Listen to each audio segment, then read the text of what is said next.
Good evening, everybody. How are we going? Welcome to Satisfactory in VR. Hopefully you can hear me because I have a new microphone. So please let me know if I'm coming through audibly and clearly. Let me know if it's too loud or too soft. Hey Russ, how's it going? Yes, we have door sign. Sean has gifted another emoji to us. Hooray! Yes, so we have an emoji door for No Man's Sky, which, I don't know, it'd be nice if it was a building upgrade, but, yeah, I don't know what the chances of that are going to be like. But today we're building in Satisfactory, where building works reasonably well, and we have the power of nudge and other such things, which No Man's Sky does not. How was PAX, Russ? Did you survive? How's the leg? Please be a building update. Exactly. It's like preferably a bug fix and some quality of life improvements. Oops, my PC is on speakers so I can hear the sound coming out the speakers. Where did you find spitter remains, George? You've been hunting, have you? I'm at my login screen.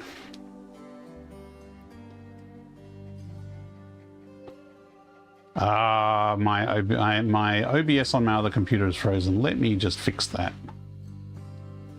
It was doing this before when I was testing and then it worked, so I thought I was safe. There we go. There's some doggos waiting for me. Now what else was I fixing? Ah yes, the sound settings.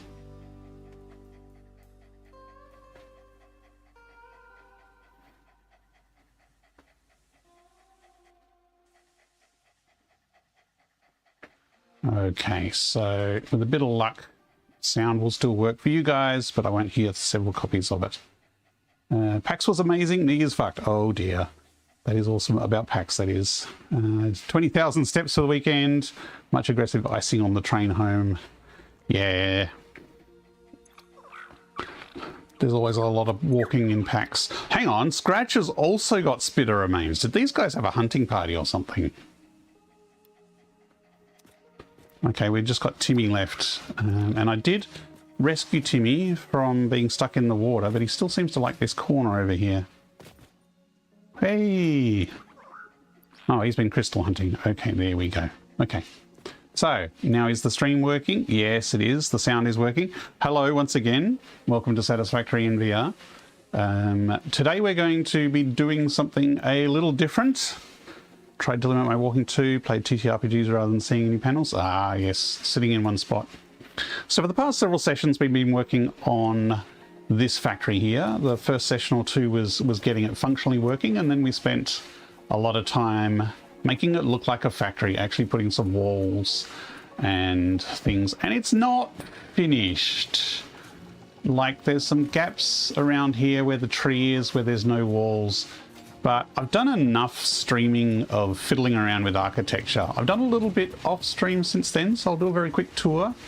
But I might do a little bit later in the stream, but I want to get on to some actual factory building today, because it's been a while since we've done that. So last time we added the lift. We finished off the front section. We've got a nice walkway around our tree over there, with a walkway up into the main foyer. Much progress is happening in the factory. Some progress is happening. Cosmetic process has been happening. So the last session was dealing with the roof, and the roof has been a pain in the butt because some smartass decided to put diagonal walls in and things like that, which doesn't make your roof line up particularly well. So I'm sort of struggling to make that look neat, and it's looking better. So what I have done is I've started to put a flat ceiling here. So this is what I've been filling in sort of off stream since the last stream. So there's an angled gable above. If I can jump up on the roof and show you what's up above. So we've got an angled gable up here, coming up to a kind of angled roof with a window here. And this is all the way around. So each quarter of the building has this kind of roof with a diagonal sort of windowed area to let some light in. But underneath, see, I've done most of it flat. Actually, you can see a bit over here. So under here, you can see the angle of the roof still. But under here, I put flat ceilings on as well. And I think this works pretty well. So here, you've actually got an extra wall around the edge there that sort of meets, sort of sits between the angle and the flat. So this flat ceiling sort of makes it look clean, and you don't see any of the jittery mess underneath. But I haven't finished this yet. So if we come over here, I've kind of put the flat along here, but it hasn't gone all the way yet. I've done this little bit over here. So that's kind of like a little skylight. This skylight here, because it's so small, is actually just flat. So I've got stuff to do, like, you know, if I grab a wall here, I need to run walls along this section here.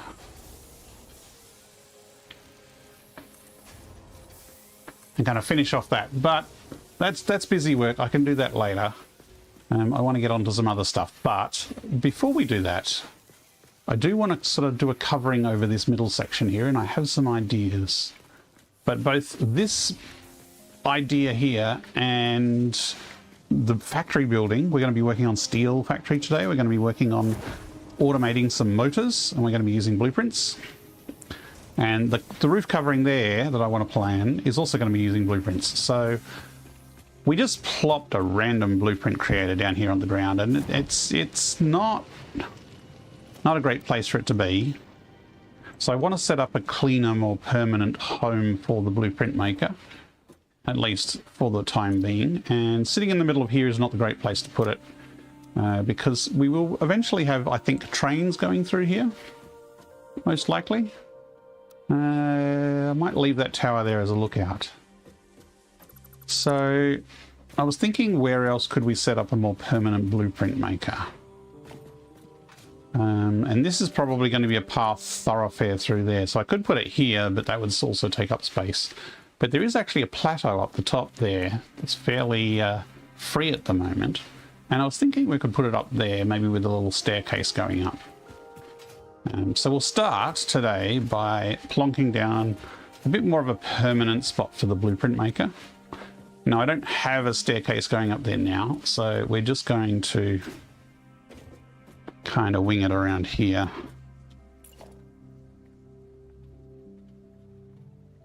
And this will be just a reference point, so we're level and square with what's down below here.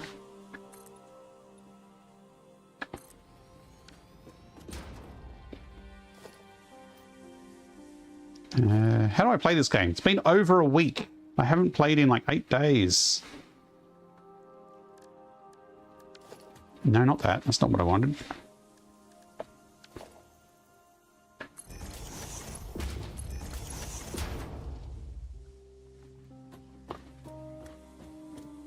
So this area here, I think, is a good size and space for a blueprint maker.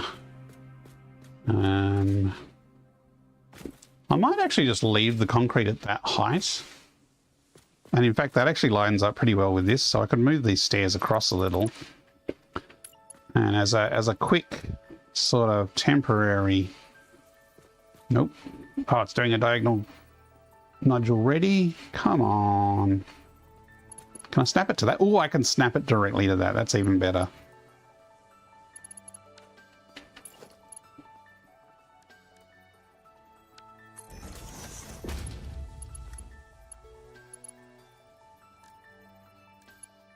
Come on. No, it doesn't quite line up. That's fine. I don't want to mess too much around with the design of the blueprint area, because I really want to jump in and actually start building some factories. So this will be big enough for a blueprint area for now, but there are bigger blueprints later on where we will need to update. So this is probably temporary, and by temporary I mean, you know, for the next 100 hours of gameplay.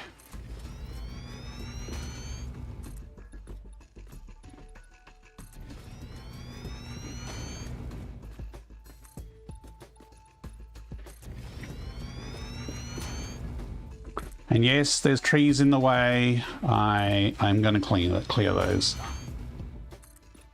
I think they're all a little bit in the way at the moment. I should have cleared these bushes first because they're going to be a pain in the butt to clear otherwise. Let's clear them with explosives.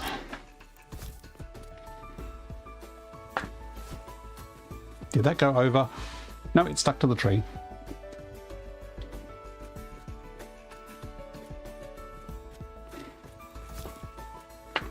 Might need to actually move those slabs to dig up those plants. We'll see how. It'd be nice to keep that one. We probably could fit the blueprint maker over this side if we clear this side. It's not going to be close enough, I don't think. Hey, it's close enough.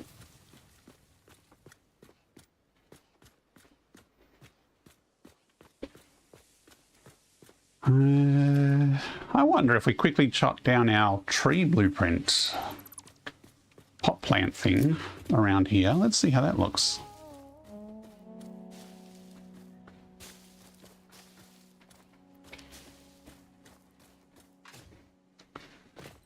We made a border. It was for bigger trees, but I wonder how it would look around this. So let's grab blueprints. Now, I created some categories here under the blueprints because we're going to be doing lots of blueprints going forward. And yes, I did this not in VR because this is mostly just typing in a keyboard. So I've broken things down a little bit. And we've got a tree border large here. Well, that is a big tree border.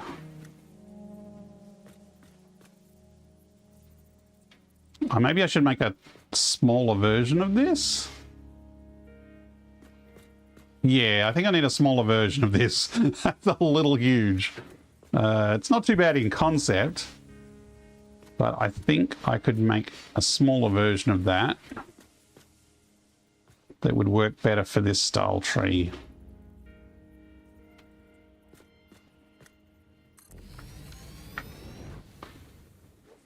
Yeah, different size one. I like the style, but this is a bit of a smaller tree. So yeah, maybe once we got the blueprint maker set up, we can tweak that a bit.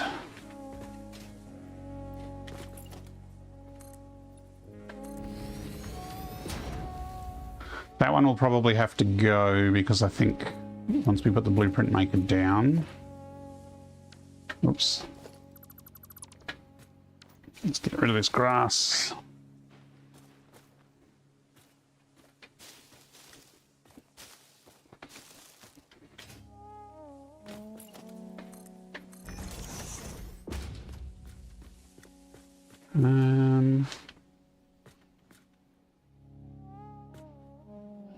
I might put a lookout tower down here.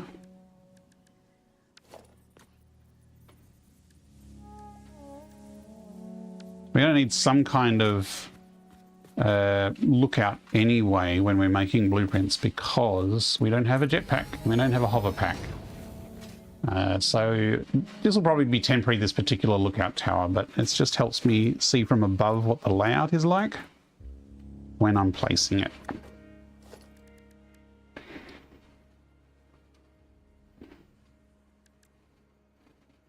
So put the controls at the front here.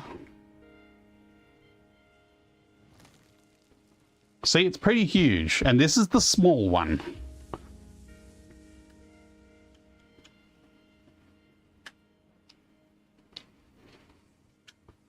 If we do a smaller tree, that's probably fine there.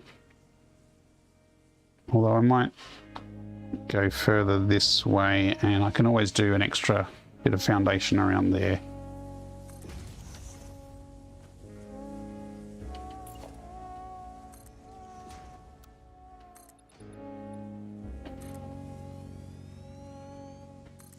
So yeah, it's going to be a bit tricky to fit the next size up in this spot.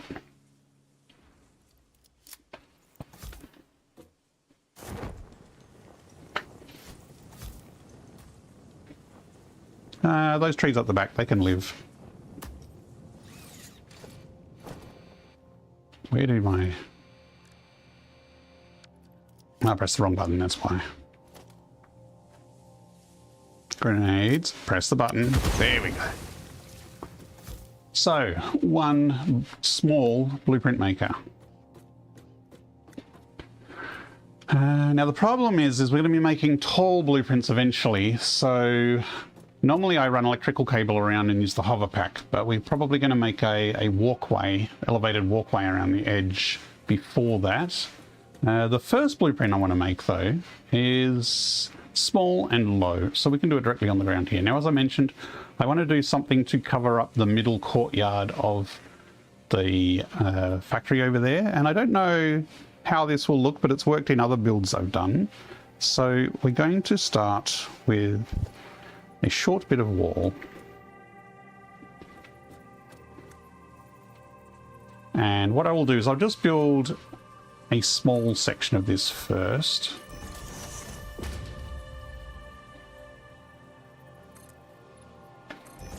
Could probably turn Zoop off here.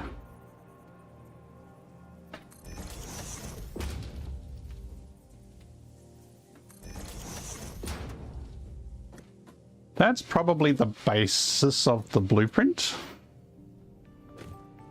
And then we will make bigger versions of it. But that's kind of the base. And the reason I'm only doing 4 and not 5 is because when you put them side by side, the next one, this side edge will go there, and basically it will make kind of a rafters sort of slats look.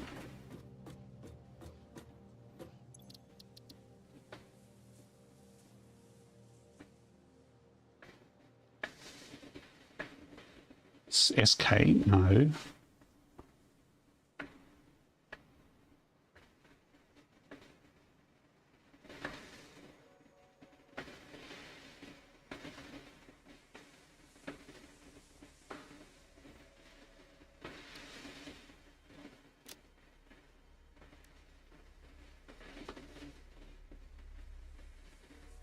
Where is our wall slat? We might as well use that image, even though it's...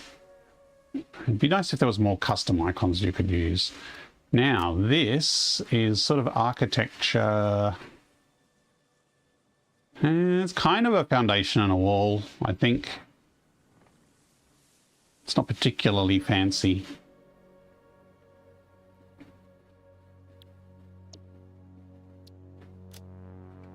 Okay, so now we've got one of those. We can now build that one. And the reason I'm keeping a 1.1 is there might be some times where you want just a small section. So you won't let me have it right on the edge? What? I wonder if I can manually build it right on the edge. Oh, I see. I think... No, it doesn't like that either. That is frustrating.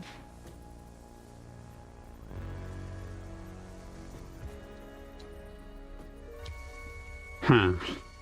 Well, let's just do one that's one wide but down the length of it. So this is the middle of it here.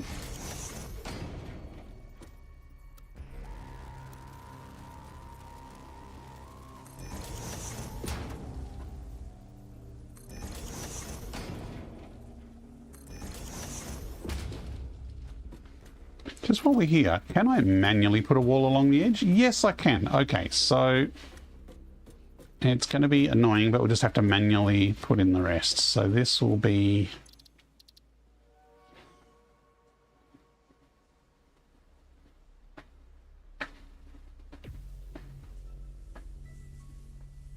slats 1 by 4. I should have just edited the previous one, that way I wouldn't have to go through and select all the icons and stuff again.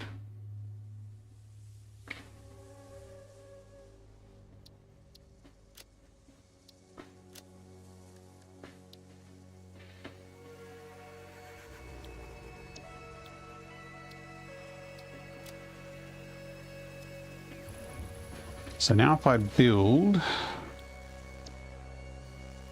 Where did that go? Oh, right, it didn't put it in the right folder. Okay.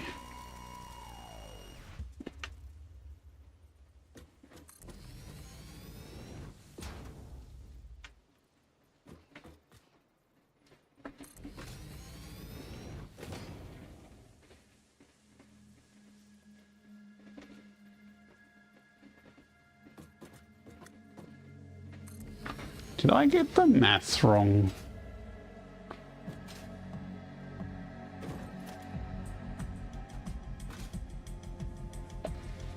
Did I only do half a one instead of a full one?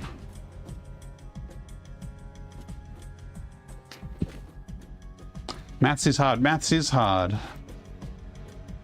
I thought I did one. There was the width. Oh, I only did a half one. That's not 1/4. That was a half by 4. Oh well. This at least lets me... I can't quite put another one down the end there, can I? So yeah, this is really a half by 4. Yep, okay. I'm just going to manually do this extra bits because it is actually really, you know, doesn't take much to manually do this. It just takes a bit to manually do it if you have to do it several times over. So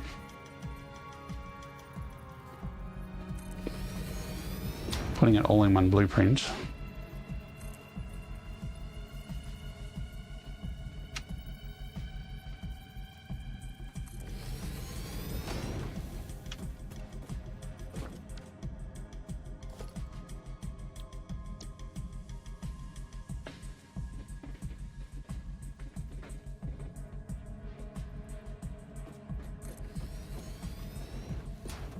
Maybe having it half by 4 actually might be a good thing for narrow edges.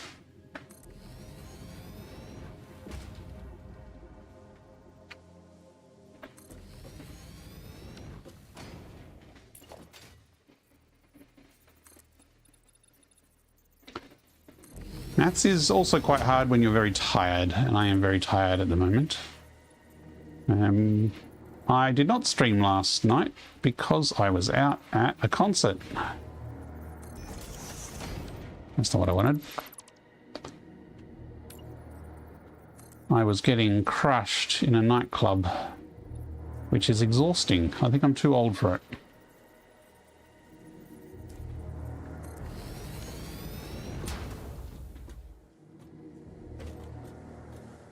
Okay, so that is 4x4. Even if the rest are incorrectly named. Oh, come on. Stop vanishing on me, keyboard. What's going on?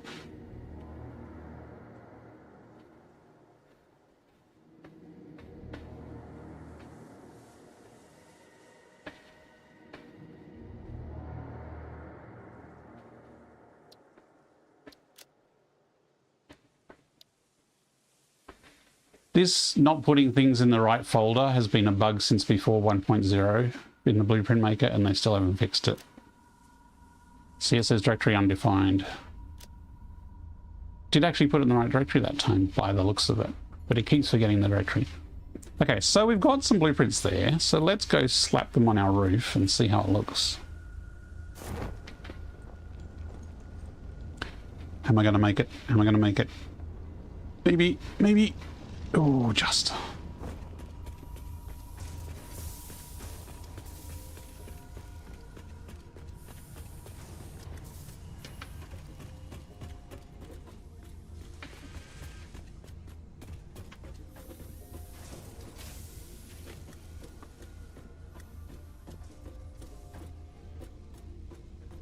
So, let's see. I should have made a 4x1 actually.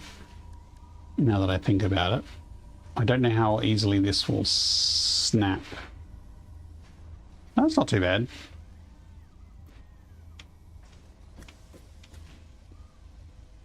Right, okay, it uses up more plates than I have. Hang on, this factory makes plates.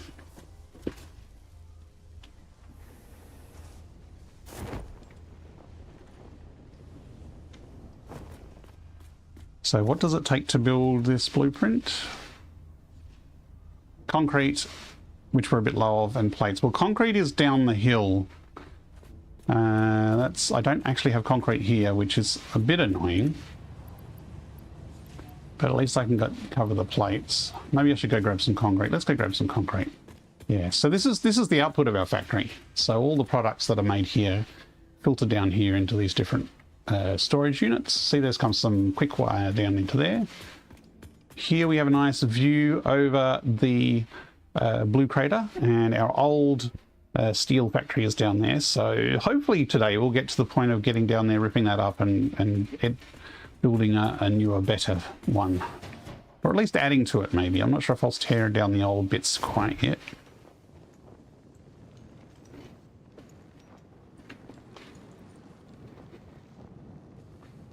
Now, this is still very early game, and while I had the depot unlocked before phase 1 finished, it is still not very upgraded, so it's a bit slow and capacity is not great.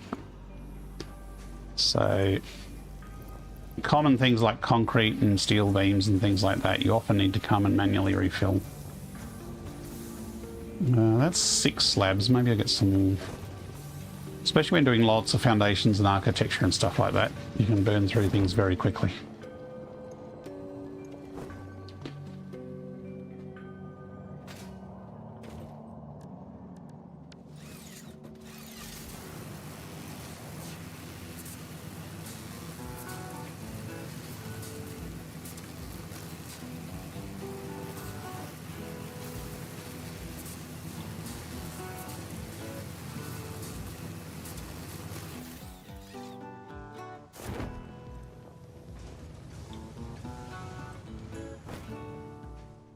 Probably should concrete over this bottom bit as well, rather than just leaving it grass before we get too far. But that's easy enough to do later.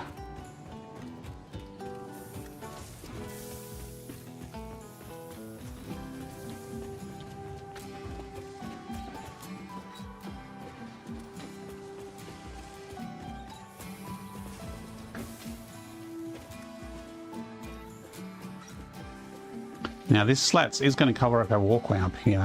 White Beardy, hello! Just popping in to say hi, doing jobs today, so I'll catch the VOD later. No problems. How you going, White Beardy? Apart from doing jobs.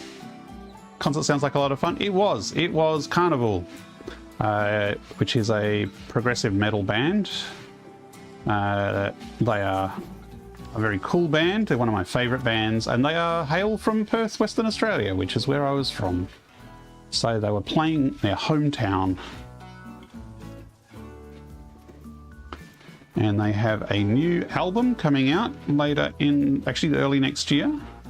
So they were showing off a couple of their new songs, new tunes. Okay, so one blueprint sort of covers most of this.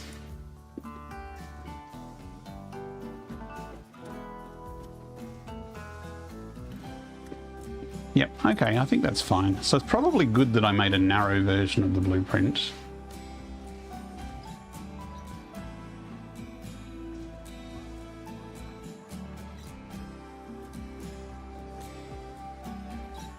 That's going to put another one underneath.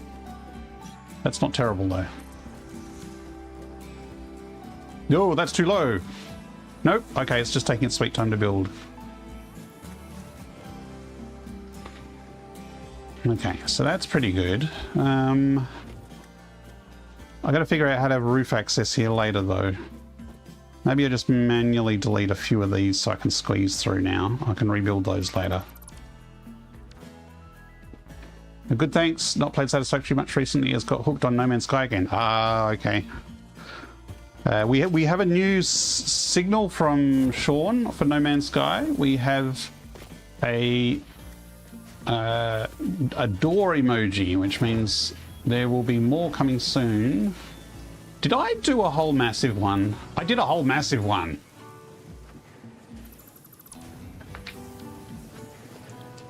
Was that my mistake? Or was that the blueprints maker's mistake? Okay, it was my mistake. So yes, we can expect a new No Man's Sky update shortly. Usually it's like Wednesday or Thursday, later in the week after the first emoji comes out.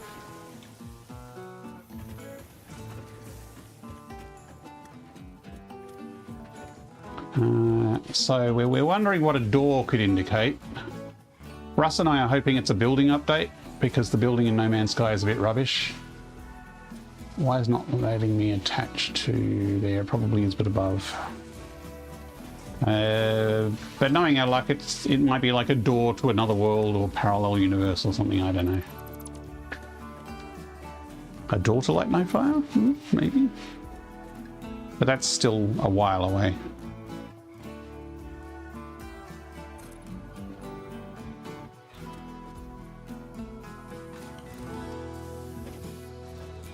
That's probably going to overshoot that side. I think I probably need to come back a bit and get down below and manually nudge one across there. Let's do this side while we're at here, actually.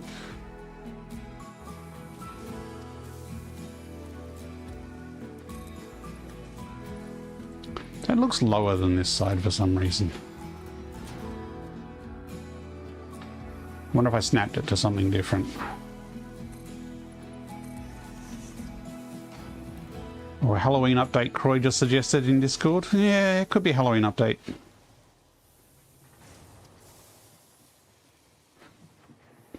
Well, there's plenty of galaxies that people don't go to, so... I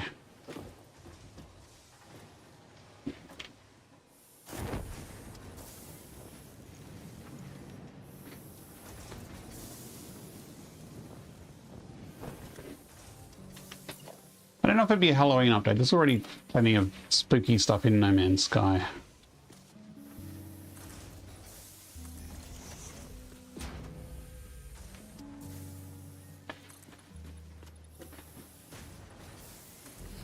Did that go too far?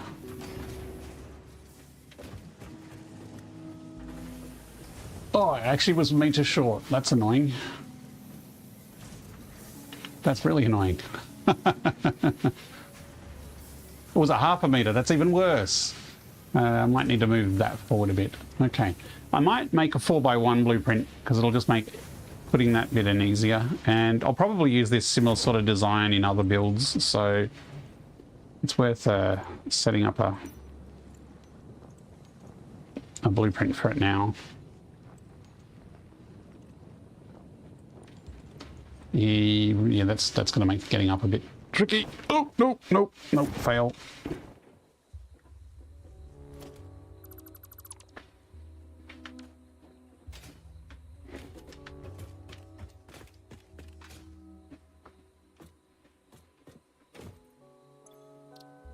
Okay, so we want to clear that. Load the 1x1. Actually, no, I don't want to actually load. Yeah, that'll do. That's fine. I can manually move it. Anyway, got to go. Fight automated user in Rust. No problems, Whitebeardy. Catch you later. Have a good day.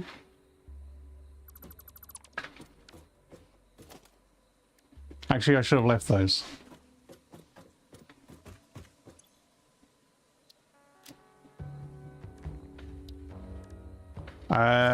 Have I set up my cameras? I just don't think I'll be doing cameras today. Setting up a few time-lapse cameras around the Blueprint Maker would be useful, though.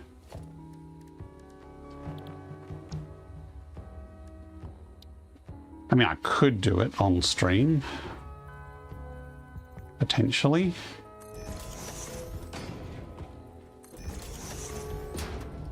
That overlapped.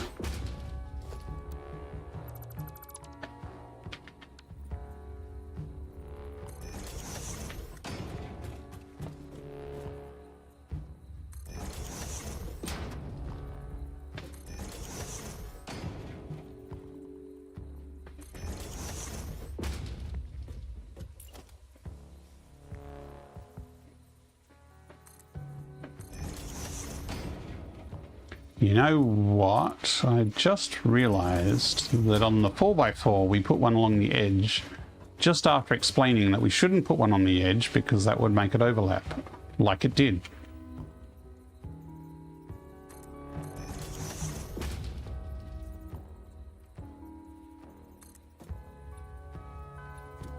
Because when you put them next to each other, which I did up there, I put the blueprints next to each other and it overlapped. So we should leave that one free so when the blueprints are together, they do not overlap. Okay, so this is a 4x1.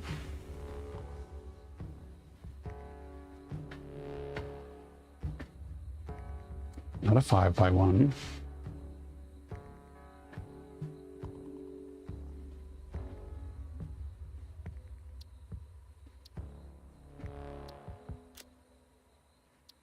Did it go to the right directory?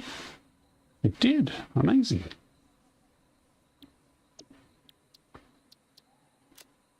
So let's load that 4x4 and delete an edge.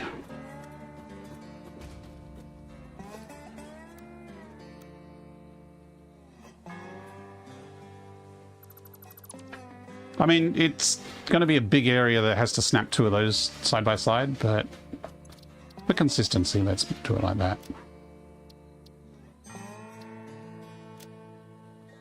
Okay. Right, so let's go back and finish off this slatted roof. It is nice that I can just make it using the parachute across to that point.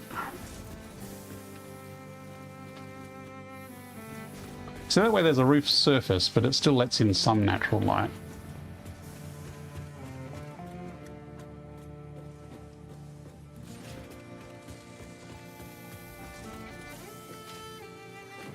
I could make an angled slatted roof, actually.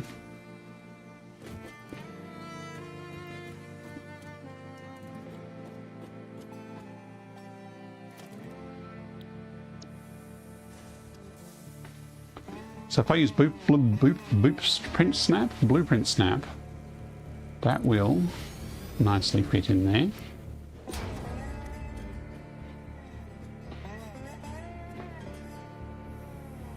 I think that 1 meter wall underneath I can probably bring forward a 0.5 meter and it will all line up nicely. So these at the end I'm just going to run manually.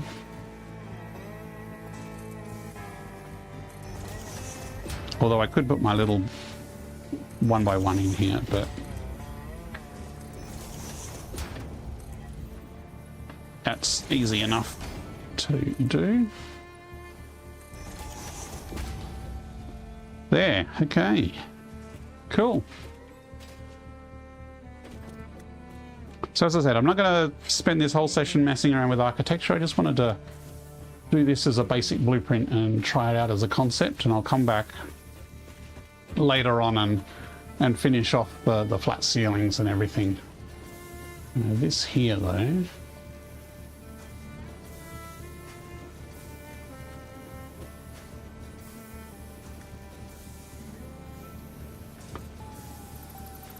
it probably means that either that side or that side I moved the roof by 0.5 meter.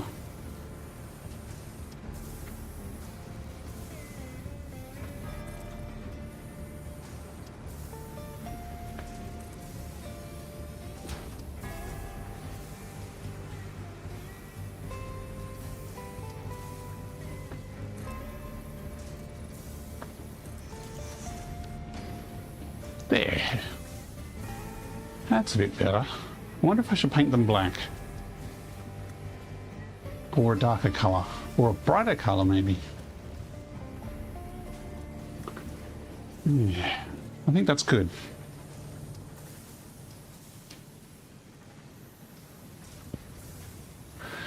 Okay, let's go build a factory that actually makes stuff.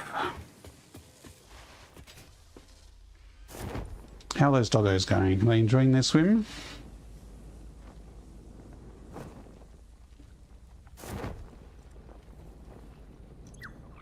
Ooh, crystal oscillators, George. That's useful.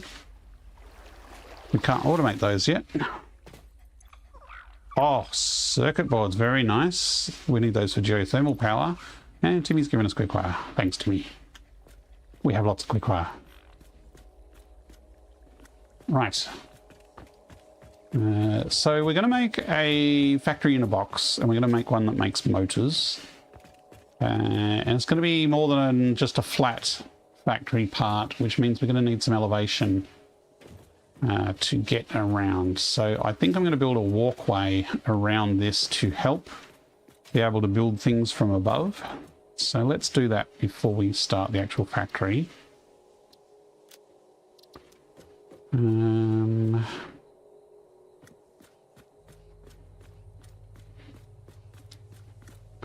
Just trying to think of even spacing.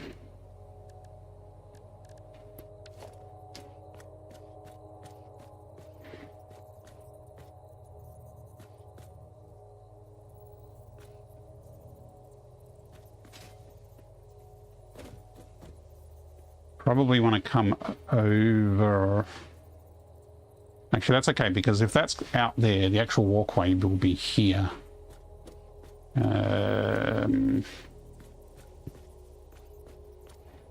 How high up will that go? If we do 3, that's probably a good height for a walkway. It's not quite over enough to get down the side. Let's check for spacing, because we might need to move these stairs.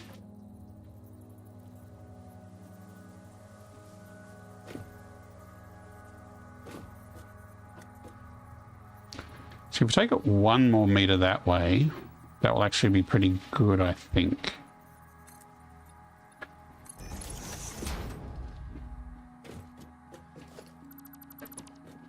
Yeah, that's a good spot. So let's put a corner piece on here.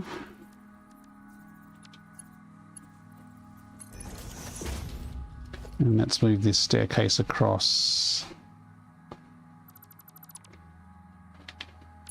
by 1 meter.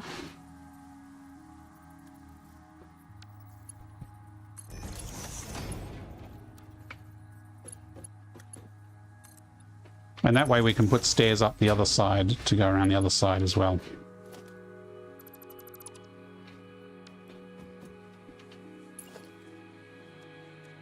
So this one will be a T-junction, and we'll rotate it. Actually, you know what? I might leave the inside without the bars, maybe? Because the bars might get in the way. Whereas if we... I said zoop.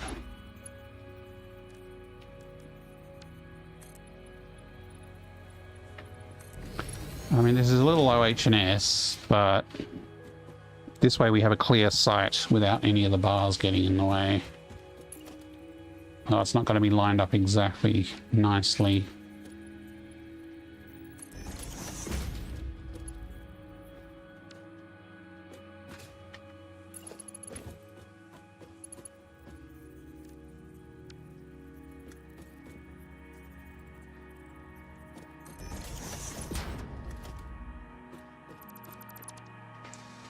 So we have a 2 meter overlap, which is probably not terrible. Oh, why does it keep losing zoop mode?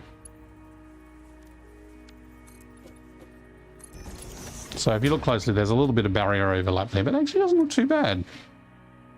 You might wonder, it's like, why is there an overlap there? But it's okay.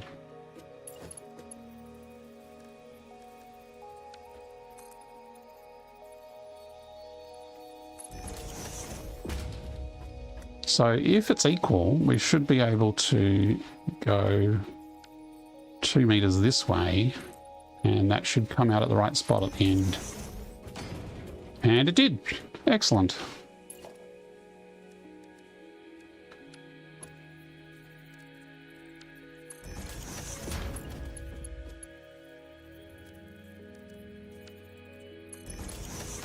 I think every time I build a corner piece, it says you can't zoop corners, so I'm going to drop zoop mode. 1, 2, 3, 4.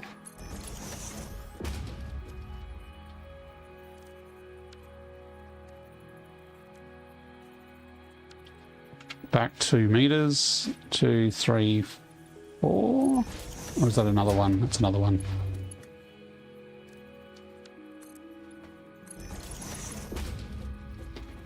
Another corner piece.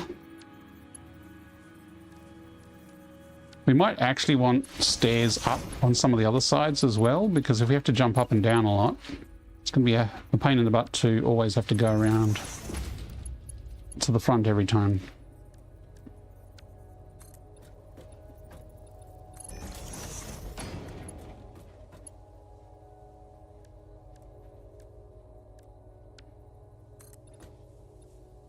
There we go. Good afternoon. Hey, Dippy, how's it going? There, so now we've got a bit more height and a bit of a clear view of the blueprint maker. So pre-hover pack, we can make some pretty big designs. You can say good day here. You can say good day. You can say good anything you want, and you'll probably be right because I'm part of the world.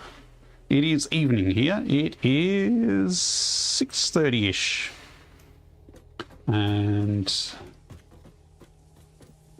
oh, I forgot to build stairs on the other side.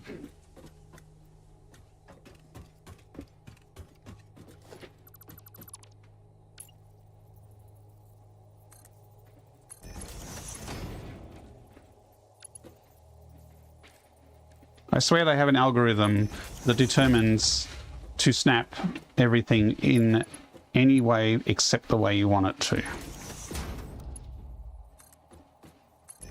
Cat algorithms? 6:30 and the cats are pacing. Has no one fed the cats yet? Poor cats. Okay, so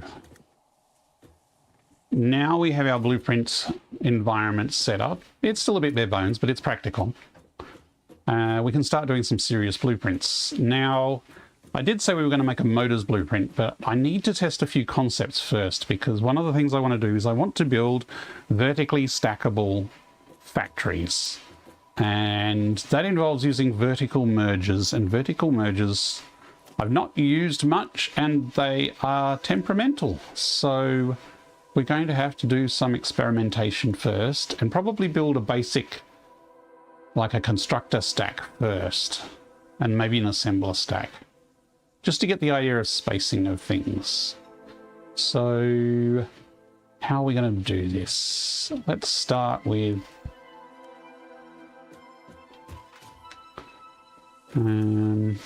this is also the front of the blueprint, so whichever way the blueprint is placed, it'll have an arrow pointing that way, so that can kind of inform which way around you want to make your blueprints as well.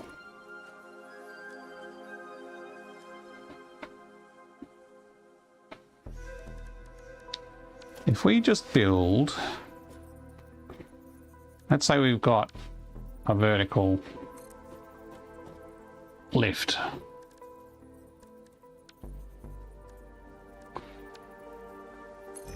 Of that height. I say good day in my language, and I remember from English lessons that Aussies also use this greeting. Kind of, it's g'day. Yeah, Ross has got it. We abbreviate stuff, so yeah, it's g'day, mate. So we'll snap on the bottom. There we go. So we can snap it at that point and move it around like that.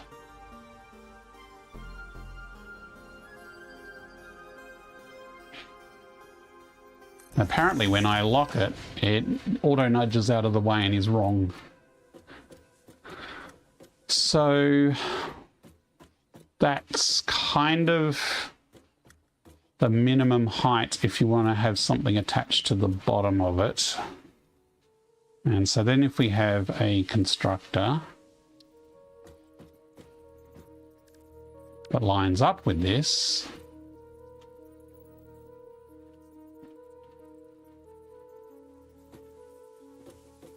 okay, that is up a full 3 meters,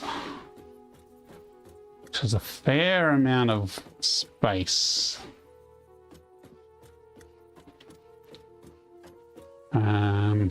Which is going to reduce how high we can stack them, at least in one blueprint.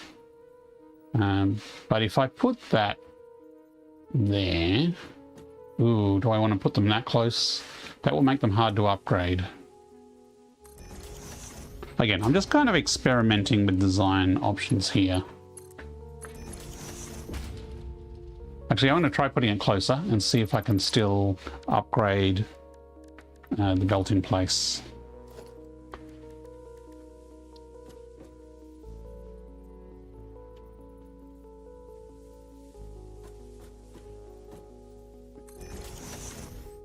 So incoming if I propaganda put broadcast detected. Please seek shelter. Ad break coming up. I put a Mark 1 in here. How hard or impossible is it to upgrade? Oh, it's possible. It's really hard, but it's possible.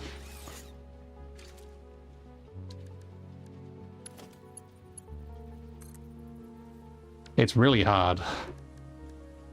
Maybe if I get even closer. Did it. I upgraded to Mark III. Okay, so it's not completely terrible if we put them that close. Now, if we delete this part and this part, we now have a constructor with a vertical splitter feeding it.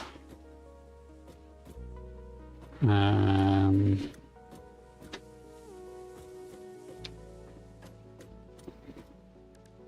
I want to add supports now? Whoa, what's 45 degrees? What?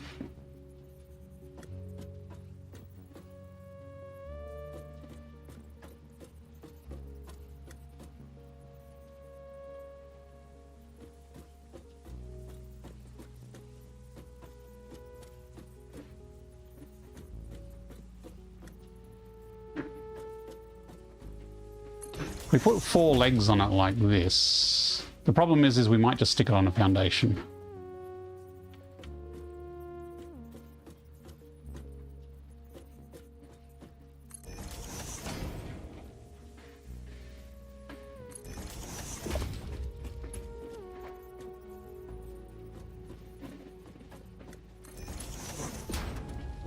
So that will give it enough space for the arms to articulate and not run into anything. We could also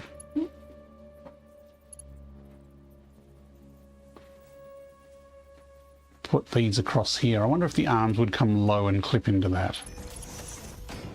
Might need to do a test.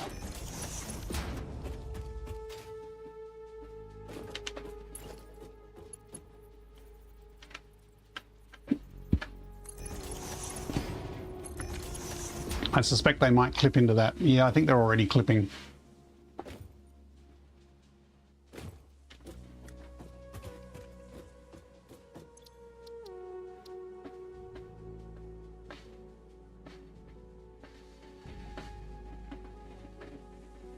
Oh, stupid default text.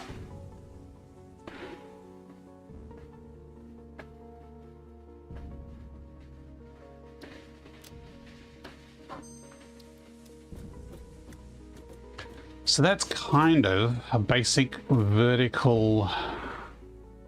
vertically split constructor.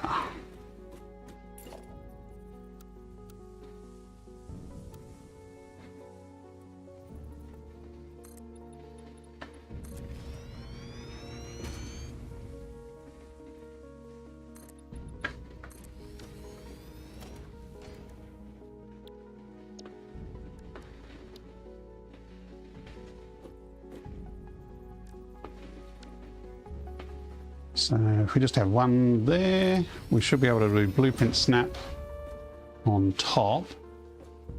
Nope, that's backwards.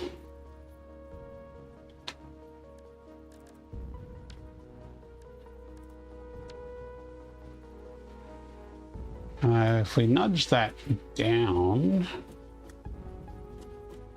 how low can we go? Actually, we can go pretty low.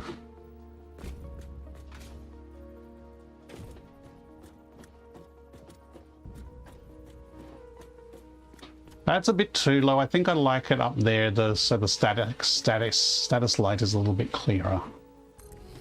So theoretically, we should now be able to get a lift and snap it from there into there. Why is that not snapping? This is the problem, is vertical lifts, yo. Why does that not snap?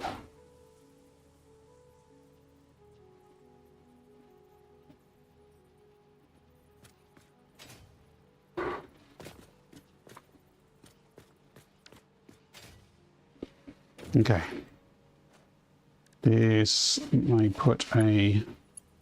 Okay, so the bottom one we can snap on no problem. Then we put the top on. So this is an output, which should be able to snap to the input above it. And it can't. It's not snapping.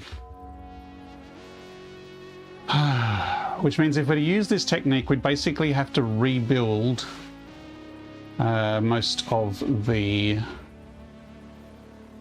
things. So we do this like this, and then we'd have to rebuild that, and we'd have to rebuild that, and we'd have to go rotate.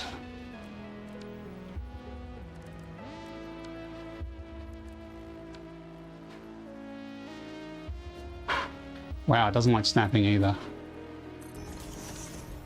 And then you can delete the top bit. Look lively. It's time to do ad those break. stretches Forgot about and that. hydrate. Let's take a 5-minute break, actually 3-minute break while the ads are running. I'm going to do some stretches, have a drink. We'll be back after the ad break. Thank you for watching.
Oops, recenter.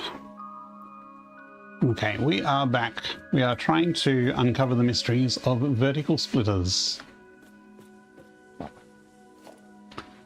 And we found out that if you delete a lift between them, you cannot snap a new lift between two vertical splitters.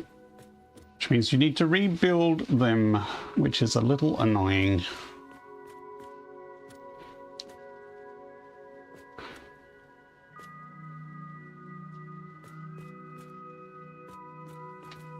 Space-wise, I mean, if the thing is, we've got sort of a 3-meter gap between here. Actually, no, it's... Ooh, okay, that's interesting. It's not snapping onto the exact meter. It's actually on a half meter. I wonder if that's part of the problem?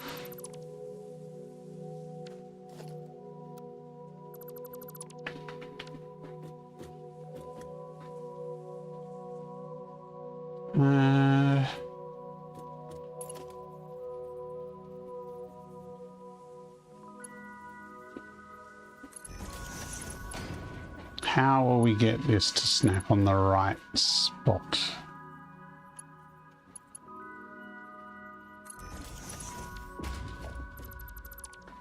Let's try that, because that'll mean that the height is there, not the top of that, because that might be the problem, is the height of this might be stopping at that. So let's try that.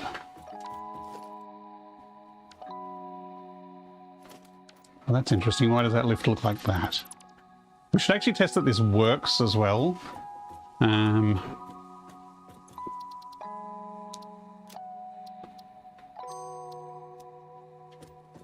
Okay, let's try this again.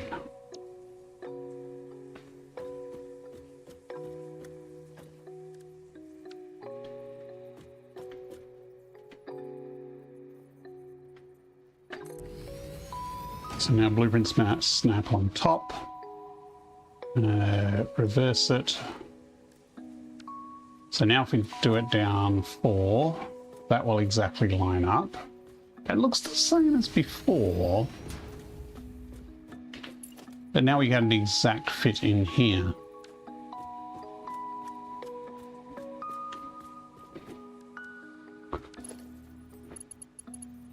So have a lift on the bottom.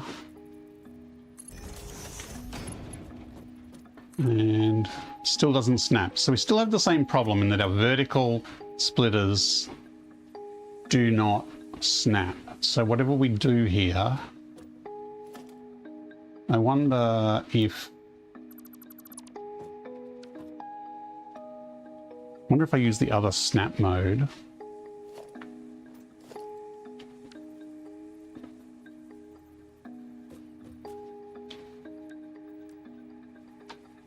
Because we can blueprint auto connect. That is not auto connecting.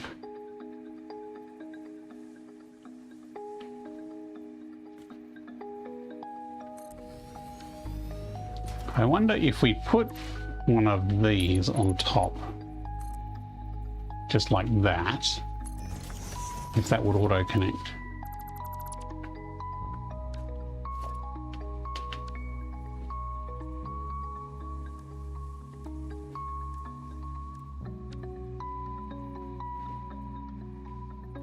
Smoosh, smoosh.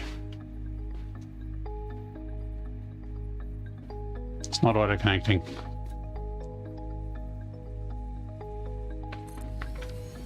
Well, you can do it really ugly like. No, that's an output. That doesn't work either. You'd have to go like this.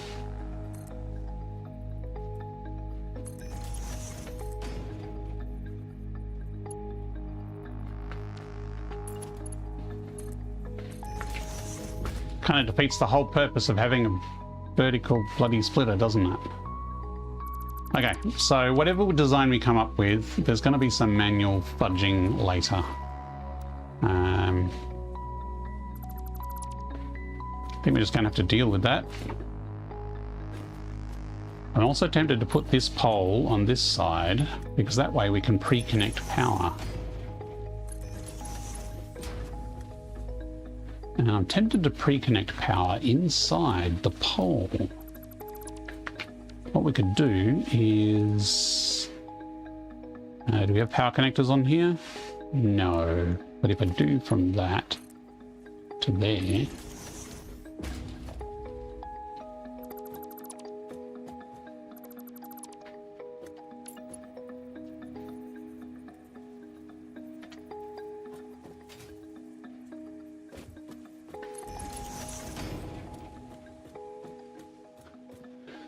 The thing is, it's not actually worth putting the conveyor splitter in at all, because we're going to have to rebuild most of them if we're stacking it up several high.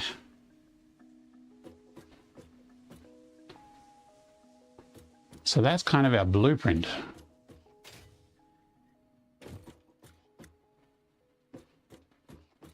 And we still haven't tested if this arm actually hits anything. So let's grab some power. I don't have any power up here. I should fix that.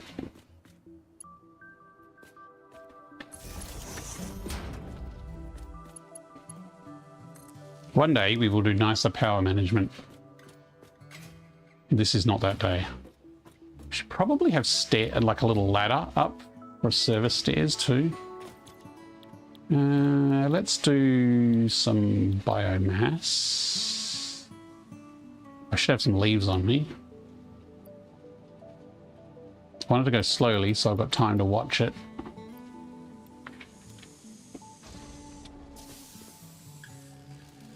Yeah, see this bit moves through the concrete?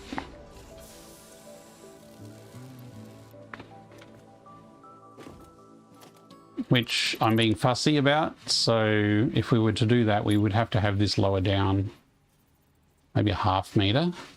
It's not terrible.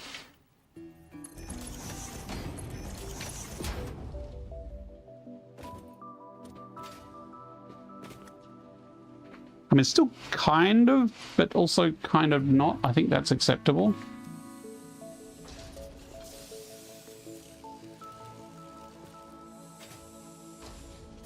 Yeah, I think that's acceptable.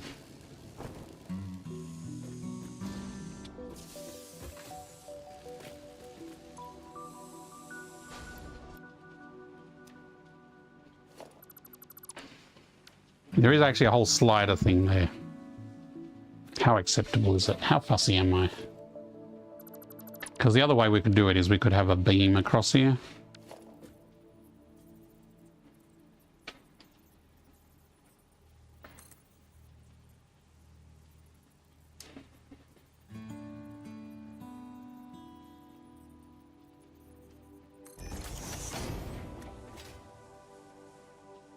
That would actually leave it fully clear. I don't mind that. The problem is that that's very white and these pillars are not so white. I mean, we can get them super white, but it's kind of a different finish.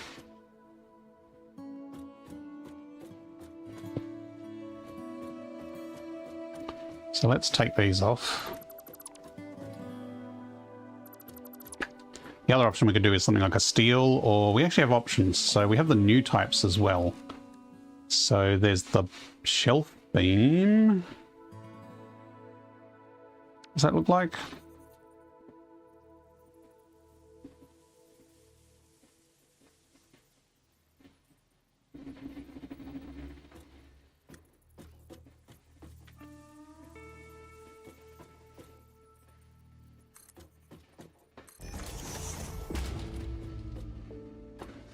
That's not too bad.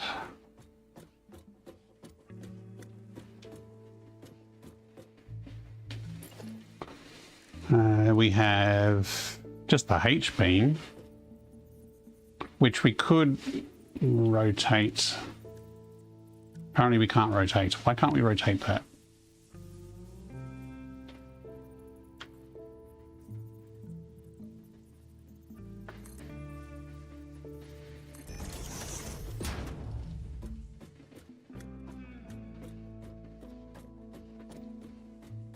I mean, we can paint it.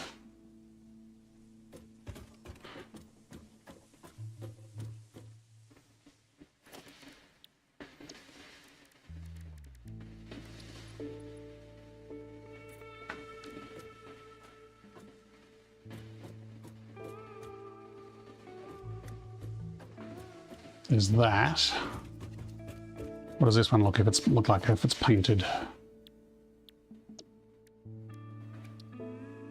We can also do fancy like metallic paints and things later on, so I don't know. I think the shelf beam, although this is pretty clean, like when that pillar is in place as well.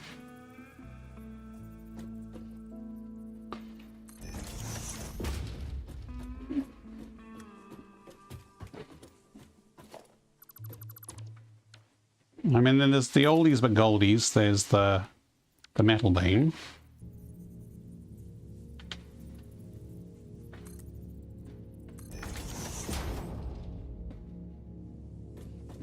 But I'm trying to avoid the old ones and use the new ones.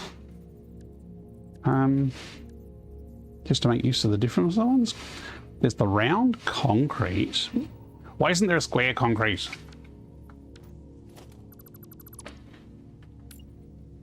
What do you reckon? Round concrete, maybe?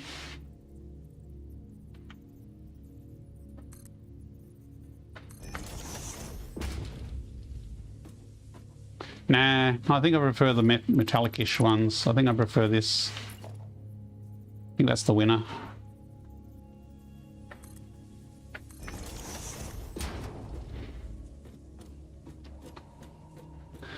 Okay, so that's our vertically stackable constructor with other bits needing to be added as required. So let's save this as, oops, clear.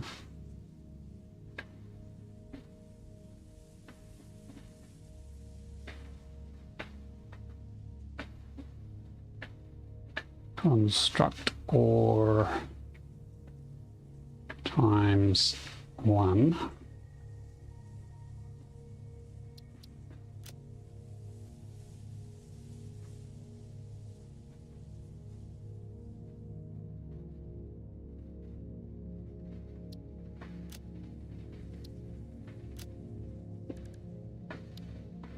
So this is basic construction because it's a reusable thing. There's no recipe saved in it. There's no complicated combination. It's just a constructor. So now we could actually, I'm going to take that off because that's going to stack in with the one above, and we'll just manually build it for if we're just doing one down below.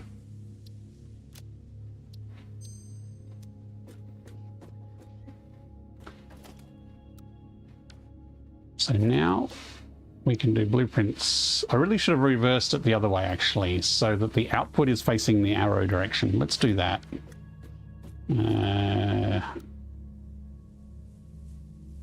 If I manually delete everything, I can place the blueprint down, and it didn't save the category. What a surprise.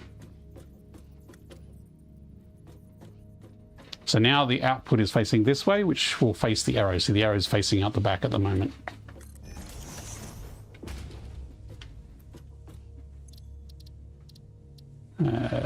Directory production.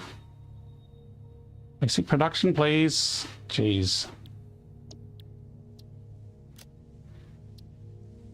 Maybe I should make a mod that fixes that.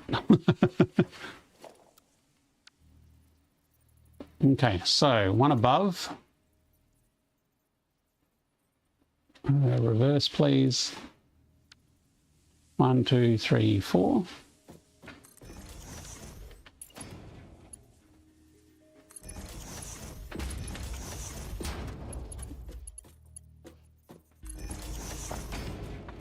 And we connect the wires inside the pole.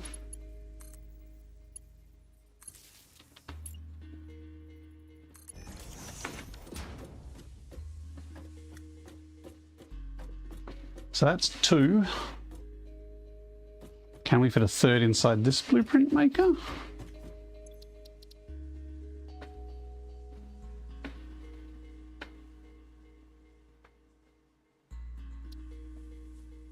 Just realized I should have left the top PowerPoint exposed so that if there's something above it, they can be connected.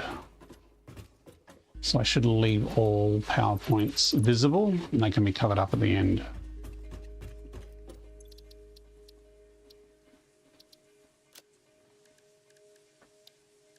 Nope, still won't let me select.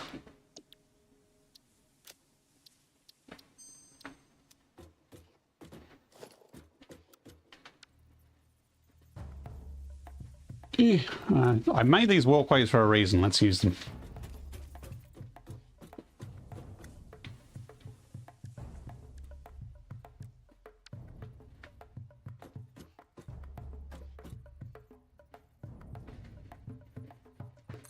Can I fit a fourth? No. Okay, but we can fit 3 in. That's not too bad. It's a bit more complicated if you want a production line of just 4 things or 2 things, but let's finish off the poles. And I've just realized we should probably put beams across the front as well.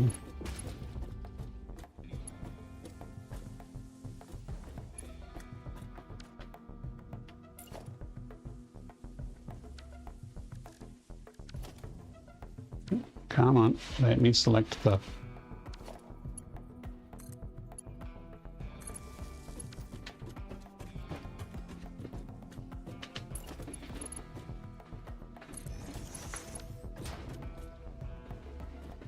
Okay, so should have put beams across the front here. I think that was half meter down.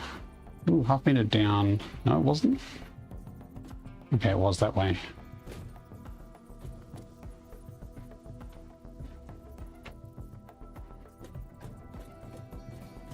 I mean, I guess it doesn't matter if it doesn't exactly clip into it.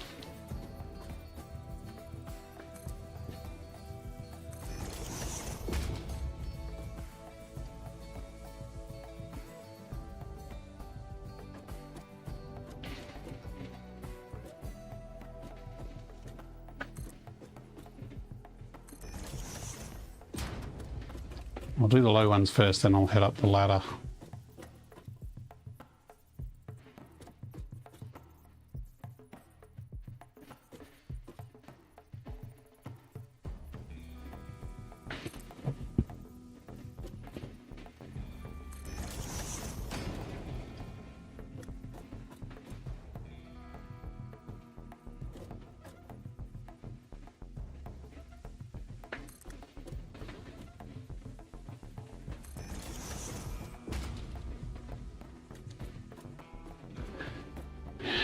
So it's a pain that the vertical splitters won't let me wire them up afterwards.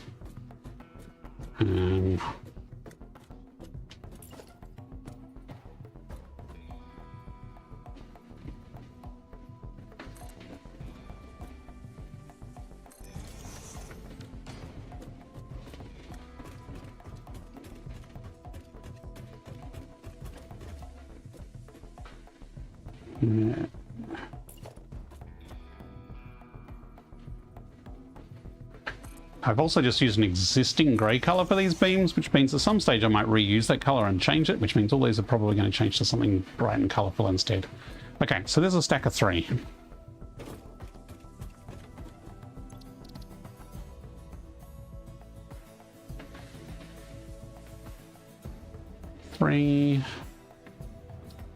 Set directory. This is a new one, so it should let me add blueprint here and might actually remember it. Okay, did it actually forget it? It didn't forget it. Hooray! Okay, so if I actually go edit, can I drag these into this category? Like, this interface is actually pretty robust and complete. Being able to drag and drop stuff like this is pretty intuitive when it works. If you're lucky, when you hit apply changes, it will actually save them all.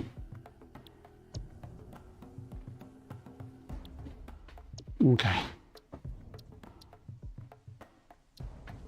I have saved it, didn't I? No, I'm paranoid.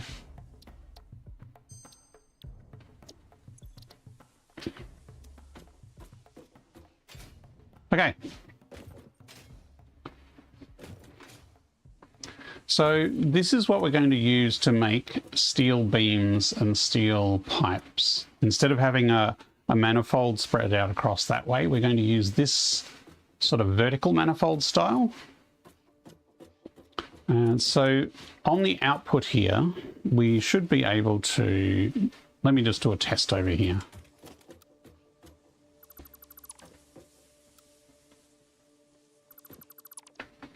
Let's see how quickly we can wire it up. Blueprint.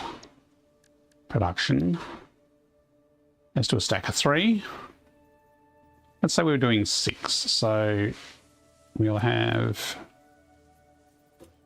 3 that side.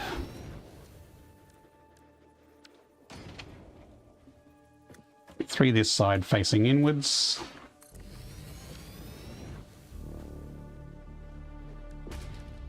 So we would have a lift with the output coming out of the bottom. So that's that button to reverse it.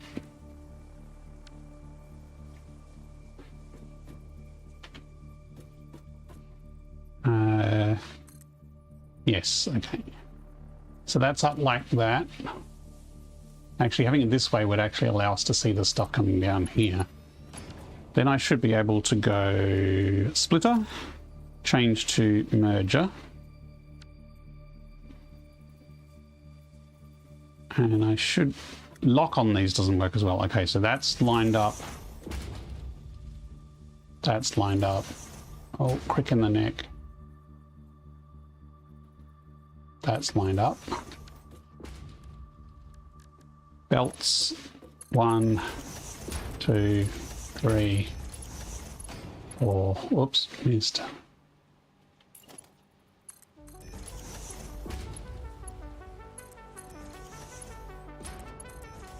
So this you could chop off. That could go down into a manhole below, so you could put a hole here. I see these lifts all turned around on me. It didn't stay the way I angled it, did it? When it's ready. Okay, that's not too bad assembly time-wise. That's you have to do the same with splitters on the outside. You can have all your stuff going up on the outside, and then it all comes down on the inside. And there's enough gap between those, I think. I'm tempted to put a little bit of signage on it, but I think that's enough for now, and I can come back and do detail. I really want to get on to like the motors blueprint. I mean, there is also a stators blueprint I want to make, but the motors one is probably the more involved, and I can probably then strip that down or modify it to make the stators one. Okay. Because now that we've done that, the stators is going to be a little different, and the motors is going to be a little different. Actually, how long until the break? Because it would be best to start the motors one after the next break. Still half an hour away. And the time is 7 o'clock. So maybe we do the motors one after the next break. So maybe we do fiddle around with this one a little bit more. So let's go...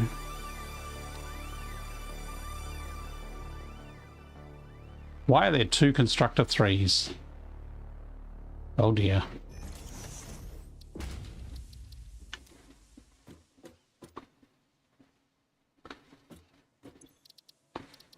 Did that load properly?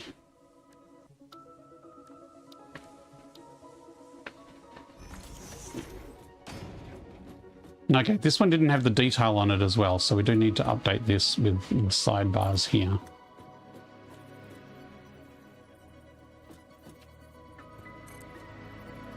And the great thing about blueprints is you fiddle and file around with this for however long, and once it's done, it's reusable, and you have a consistent look throughout your factory, which is very nice. So that's kind of the base. Now, I reckon if we just have some signs. Signs are under organization. Good old little half meters. Do they fit in there? Okay, they do fit in there.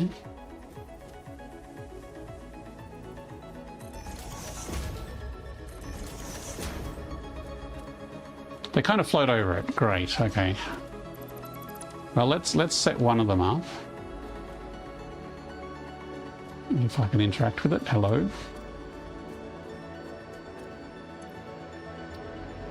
Okay, so we want a simple layout. Just an icon. And then for the icon, we want monochrome. There's a none option here somewhere. Actually, background. Grid. None. There's the none option. So then we say colors. And we say this one will be...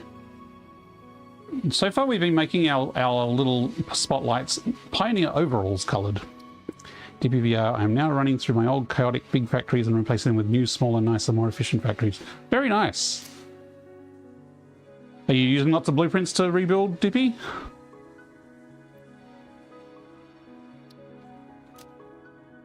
So then we have these emitting very brightly, and we'll keep it on a matte finish, I think. So now if we close this, ta-da, we've got a little spotlight. Rebuilding Satisfactory. I like to get things right the first time. I'm a bit pedantic that way. Okay, cool. A ½ meter nudge back fits nicely on the bar. So now that we built that there, we can delete this one, because every time we copy this, nope, copy this. Let me copy it. No! You know what? It's probably easier to delete the beam. Copy that light. Now stick it over here.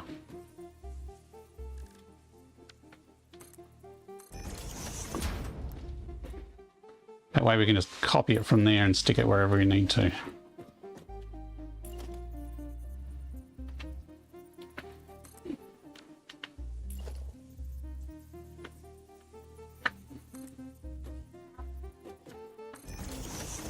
Yeah, that's sticking out enough to be visible, but not sticking out enough to copy, because if you see the red dot is actually colliding with the air gap of the beam.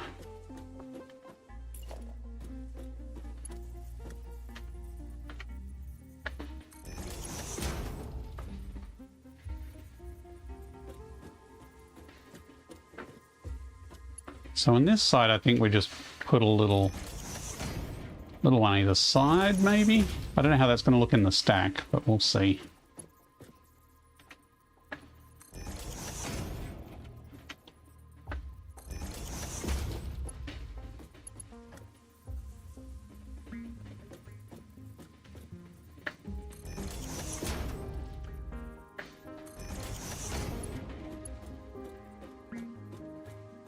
I could put lights on the poles, but I might leave it as that for now. At least we can start with this. Oh, look, they do stick through the back. I don't hate that, though. Actually, can I sample them through the back? No. Okay. That's annoying.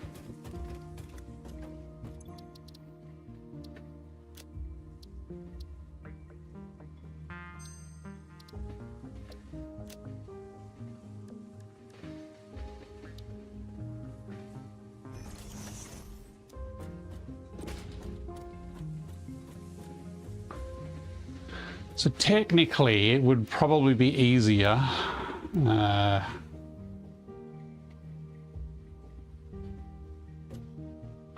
Why is it not letting me delete?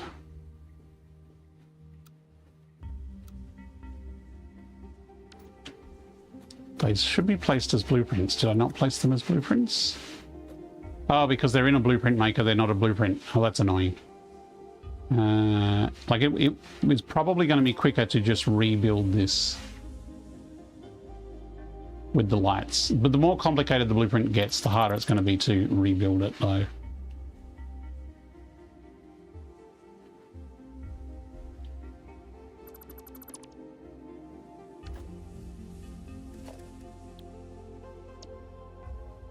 So this is where it's like, you should try and get your first one as correct as possible before you start doing the multiples.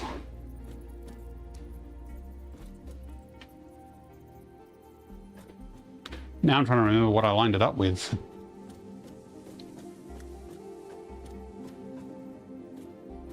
Curses.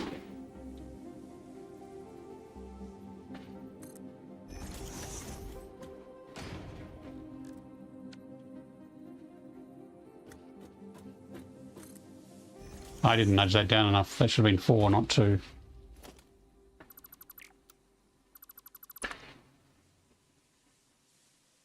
Actually, what we should do is add a ladder as well.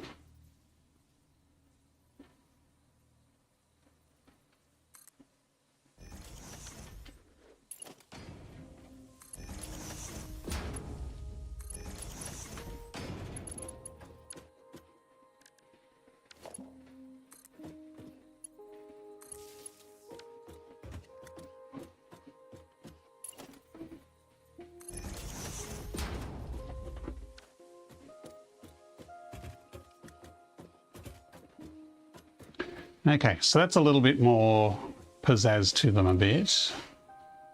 Do I want to slap a ladder? And where would I slap it? So there is a ladder on the inside here that is now inaccessible.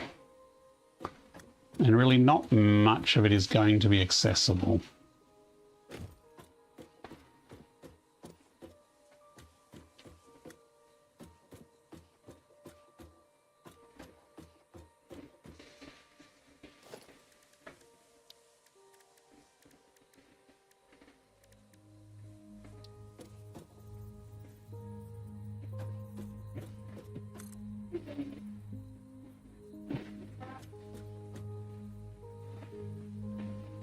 It's complaining that that is clipping.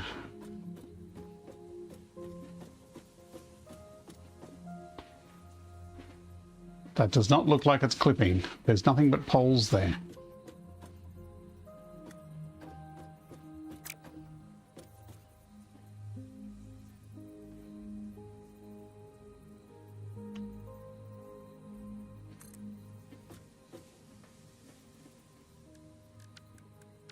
Oops. Why on earth would it complain about a ladder clipping into the side of a constructor like that?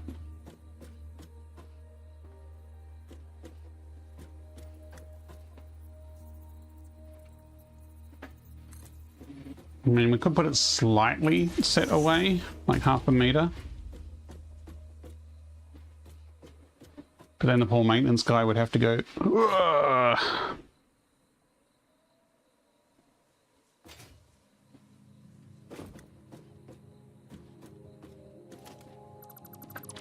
I mean, later on we'll have jetpacks, but...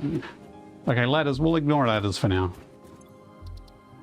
Constructor Mark II, done.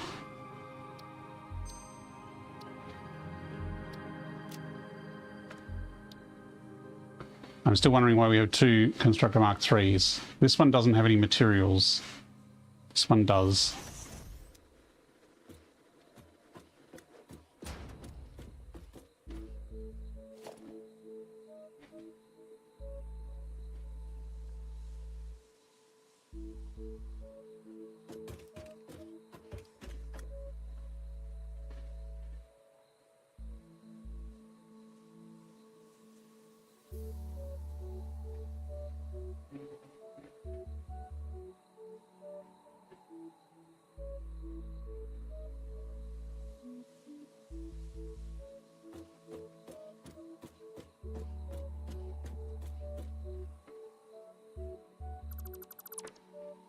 I wish there was a way to clear the blueprint without clearing the settings. Like I could have picked clear blueprint, but it would have deleted the name and the icon that I'd already set up. Ah, DP did respond. Sorry, not really. I try to build within natural features, a lot of mini blueprints.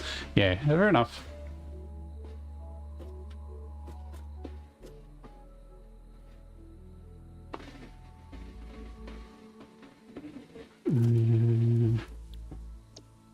So we should be able to do the number 2 one.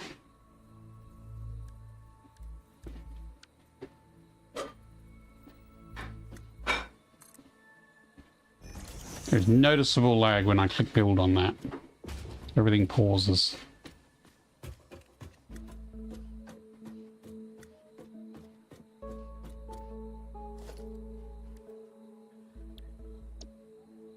And then we stick a constructor Mark 1 on top. We snap it with blueprint. Helps if it faces the right way.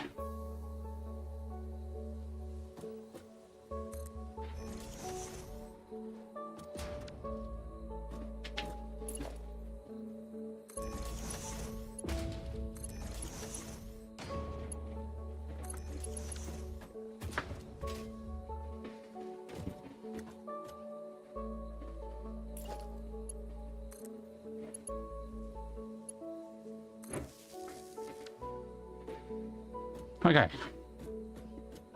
I think that'll do.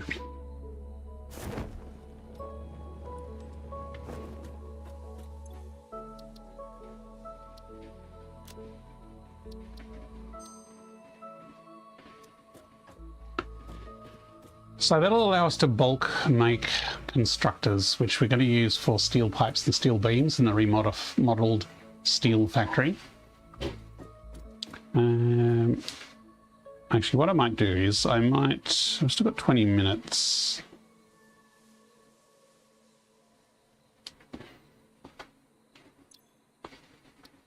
You know, look, we might as well make a start on the motors factory. We've got 20 minutes. We can get a bit done in that. Okay, so we are making motors, and did I set up my browser? Because I have a plan for this. So let me switch to browser and I'll show you what the plan is. Where's the switch? Hopefully I got the browser open on the right page.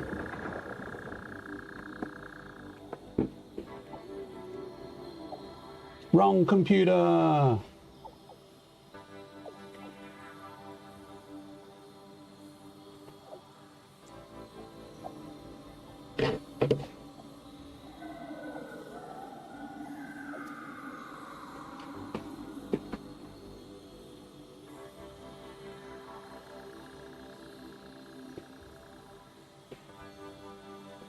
Okay, that looks like it's working. So I made a little, this is my favorite planning tool, but it doesn't support blueprints particularly well. So what I've actually done is I've actually made a save game called Blueprints to put all the sort of sub-factory blueprints that I'm making.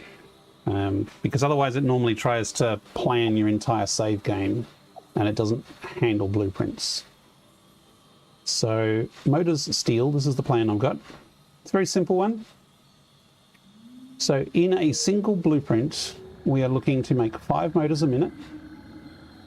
We are using a single assembler for motors, 2 for steel rotors, which is an alternate recipe, and 2 for stators, which is the standard stator recipe. We're going to have 3 constructors for making steel pipes, and then we are going to have 6.2 constructors for iron wire. Now this is going to be a little challenging because you can cram 8 constructors on the basic blueprint maker, but I want to leave space so that the arm articulation doesn't clash, because by default it clashes. So I want to, even though we're making a compact build, I want to leave enough space so it looks like it's, you know, a little bit more realistic and plausible and functional. Which means I will probably overclock. I'll put 6 constructors on the first level, and I will overclock those to overclock one of them just to get that last 0.2. Then I'm going to attempt to be able to fit 3 constructors and 2 assemblers on the second floor, and then 3 assemblers on the top floor. And I think there's enough width to fit 3 assemblers with a little bit of space. I've done that before, but we'll see how we go. So I might actually just do a rough layout to see if I can fit this according to plan. So 6 on the bottom, 2 assemblers and 3 constructors. Technically we could do 2 constructors or even 1 constructor here, so that is possible. Maybe we do 2 and overclock 1 to an extra 50%. That would actually save us some space and might fit better. I don't mind using a couple of shards. So let's see if we can try and fit this in a single blueprint space.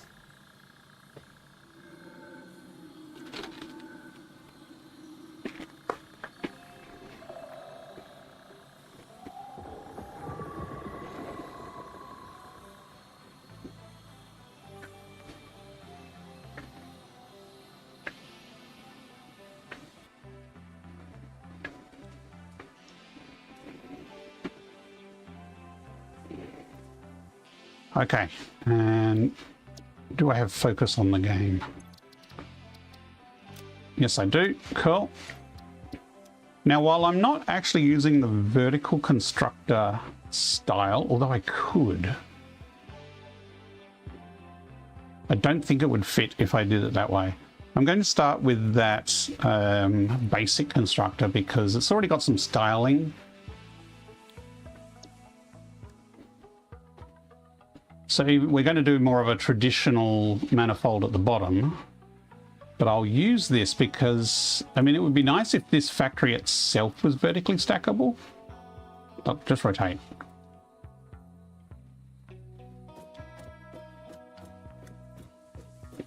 So yeah, we can't fit 4 across here, but we should be able, we can comfortably fit 3 constructors. So if we had sort of, the thing is, I don't know if this extra height is going to stop us from fitting everything else above because assemblers are a little taller. So we might have to chop this blueprint off and lower it down to fit this one in here.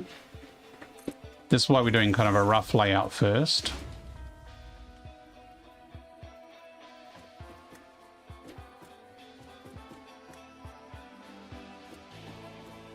That will just be enough to avoid it. Let's try this. Let's be generous and see if we can give them lots of breathing room.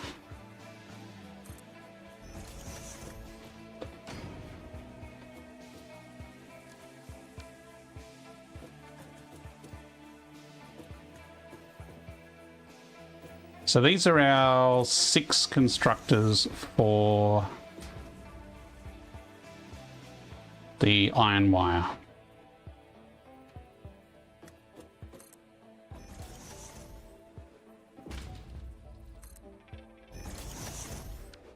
That's the easy part. The next level above has to have 2 assemblers and 3 constructors. So the constructors are probably going to have to be closer to the edge to fit the 2 assemblers in, I think. Let's start with, I'll use some basic foundations here. I probably will use sort of a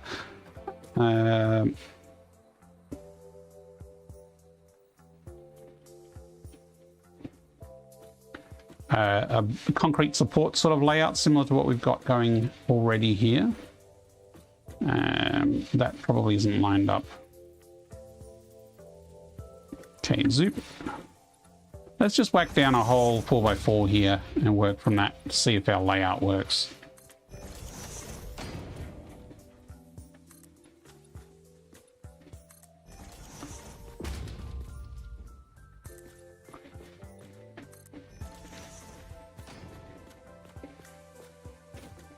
So if we copy in a constructor and we want 2 assemblers.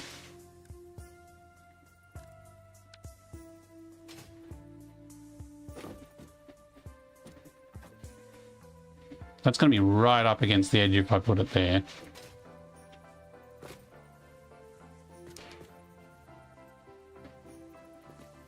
Normally I'll put the assemblers in the middle like this, but we could possibly cram them up closer. So again, we could push this right up against here, and maybe that's okay in this particular design because the motion doesn't move outside that area, and I think we're going to need every bit of space we can get for the constructors. So now we need 3 for pipes, and we put them this way, and we're going to be very squeezy to get a manifold in, but it is doable.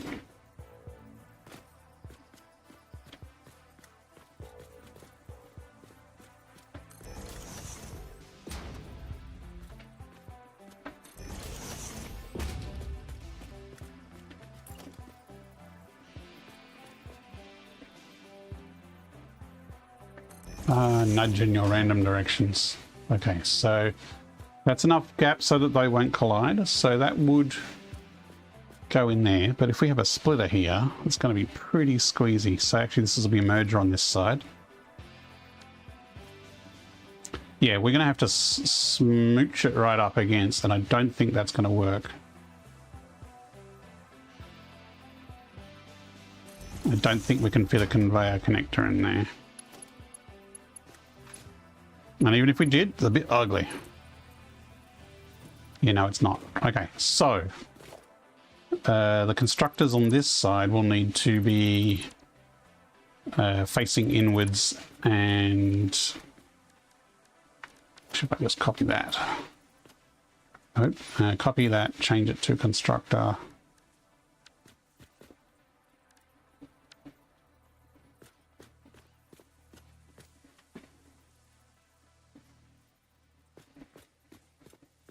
So if we do it like this, we've got plenty of space either side. I might do it a little closer to that edge.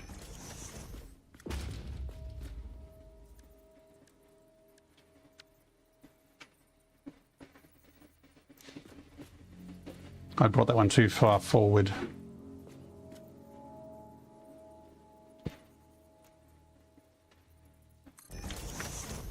Whoa! Control's going to make me turn right around. Stop it, thank you.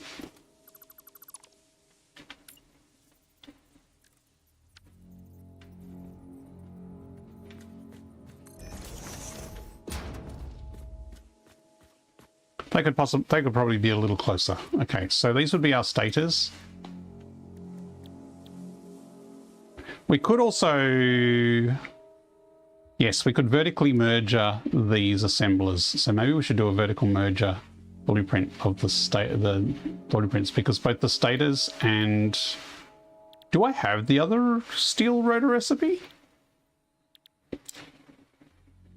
I have lots of hard drives, so I could certainly get it if I don't. Because they both take wire and pipes in, I could vertically merge these, and then, but the outputs would then have to go across to the final assembler.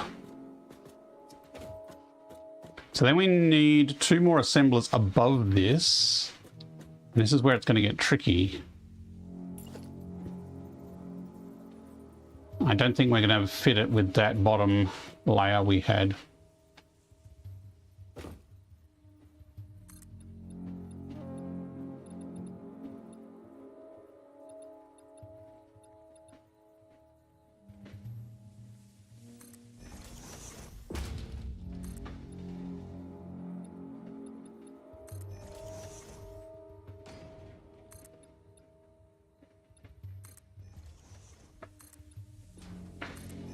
I'm actually getting a little pause every time I build something. It's not just building blueprints, which is a little odd.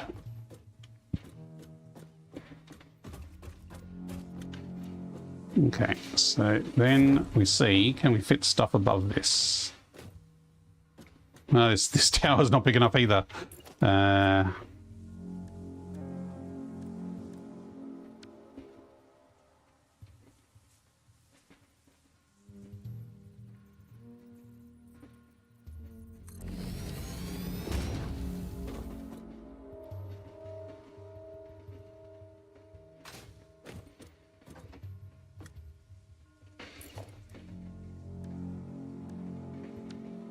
And we will not fit it. Okay, so we've got a problem with verticality here. We need to take 2 meters off the total design. So if we take 2 meters off the total design, then we can fit that there.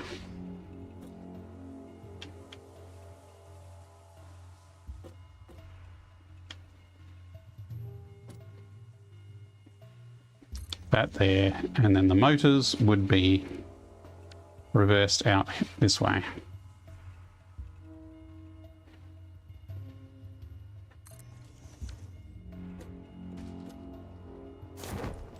So to drop this 2 meters, we really need to take off this bottom section. We need to trim our constructors down here. So dropping 2 meters, this would then be 1 meter below compared to this walkway. So that's the goal. Incoming propaganda broadcast detected. Please seek shelter. Hey, look, there's that ad break.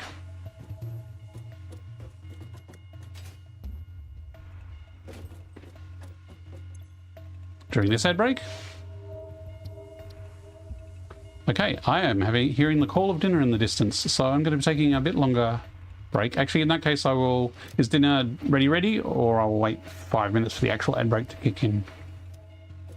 Okay, I will wait for the ad break. So while we're waiting for that, what we need to do is we need to take our production constructor. Happy meal time. Smells like bolognese, actually, which I'm happy about. It's going to chop its legs off.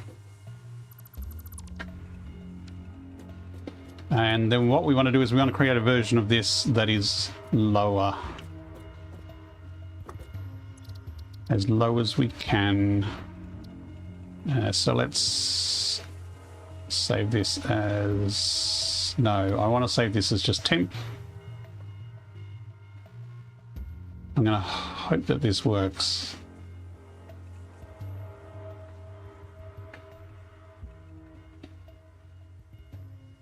Actually, I called the other ones test. Temp is fine too. It really doesn't matter. It is temporary, so it is an accurate name.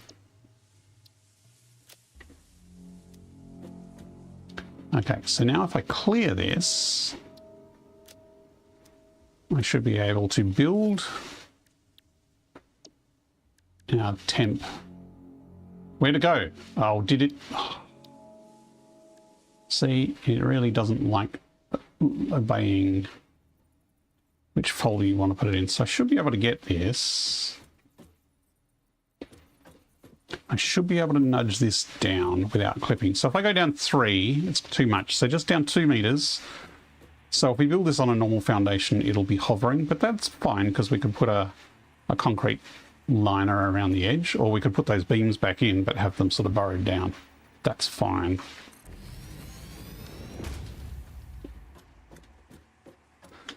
So this is our low version of the constructor.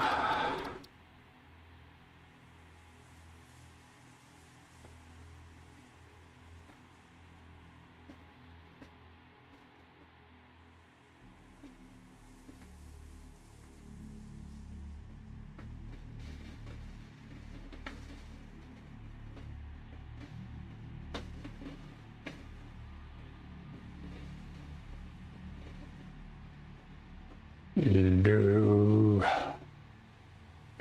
It's technically not too low, it's lower.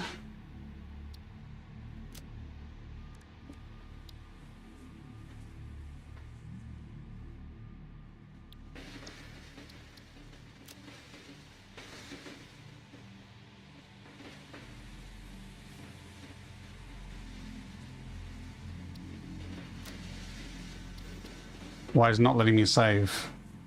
No buildings. Yes, there. Oh, you.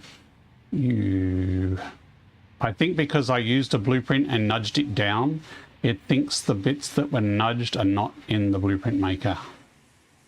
Which means I basically need to rebuild it from scratch. Oh well, at least it's not too complicated. I can kind of build on what's already there.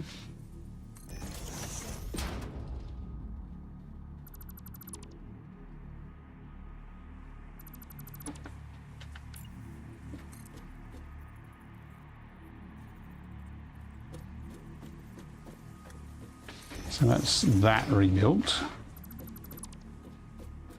Ping.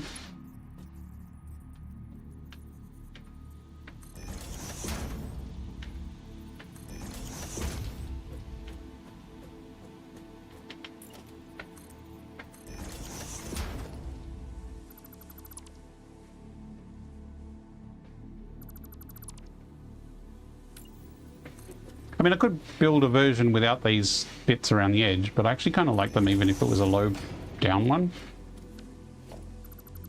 So what I should do is probably copy this beam and put it over here as well.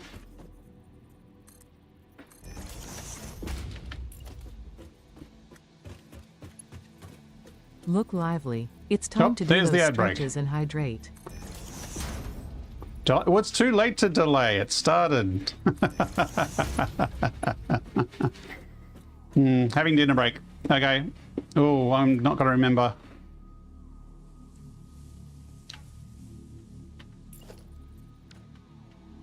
Okay, you know what? I'm going to keep working through the ad break because otherwise I'm going to forget which of these bits I rebuilt. And it's just rebuild work anyway, so it's not like I'm doing any exciting new build. I'm just repeating stuff, so...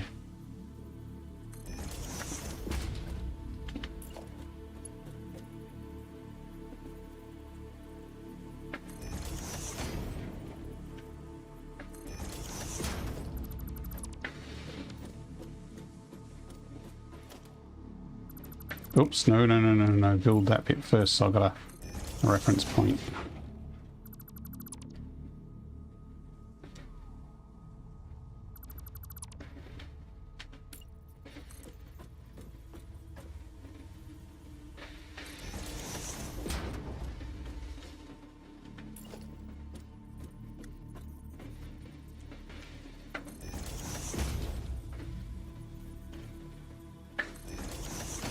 Okay, so that's all the beams done. Oh, I need to do the power connector as well.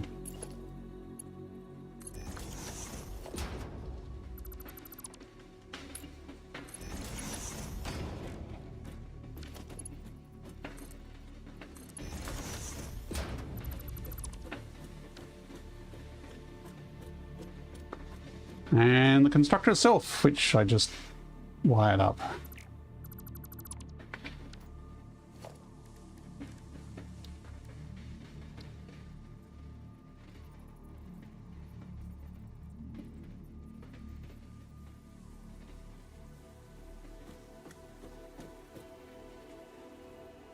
That is centered that way.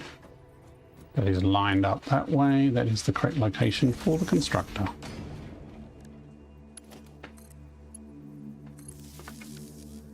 Okay, I think that's all the bits rebuilt. Let's save it. And it lost my settings, even though I didn't reset it. Great.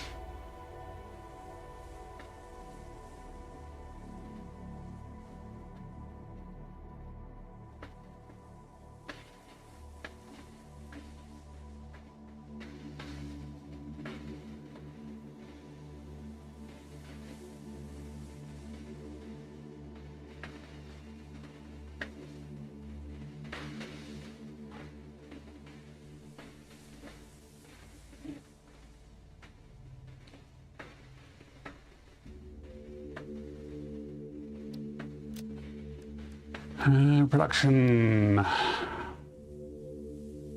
there.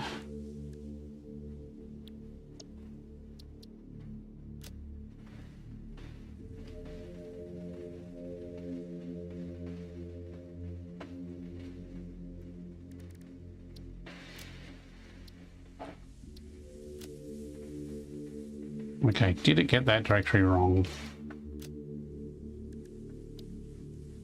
It did not, but let's get rid of that temp. That should be in here.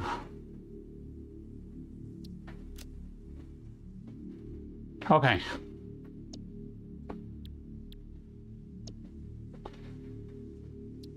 I did save it.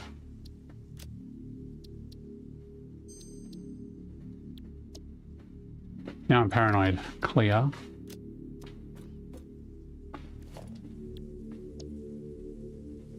Oh look, there's two of them.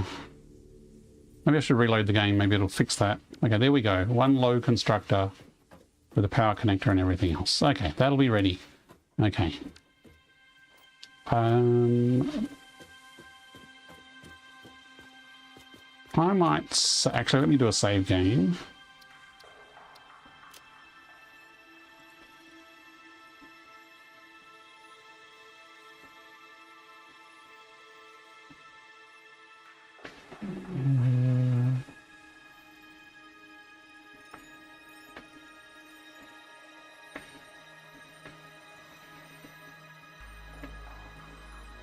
Constructor blueprints. Okay.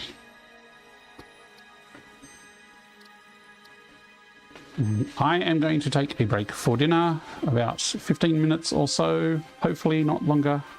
We will be back to make ourselves a motors factory in a box without any overlapping or clashing parts.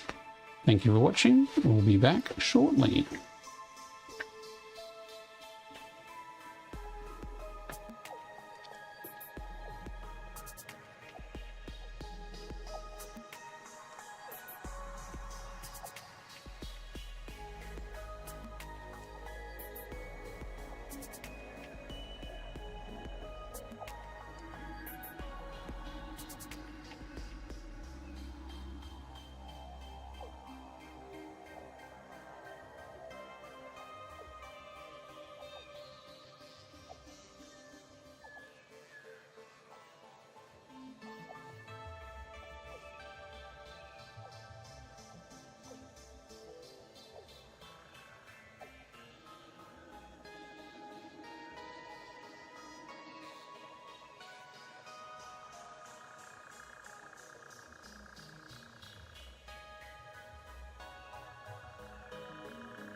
Look lively, it's time to do those stretches and hydrate.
And I am almost back. I have switched mics because this one has a second mic. Hopefully you can hear me. As in the people on the stream, can they hear me?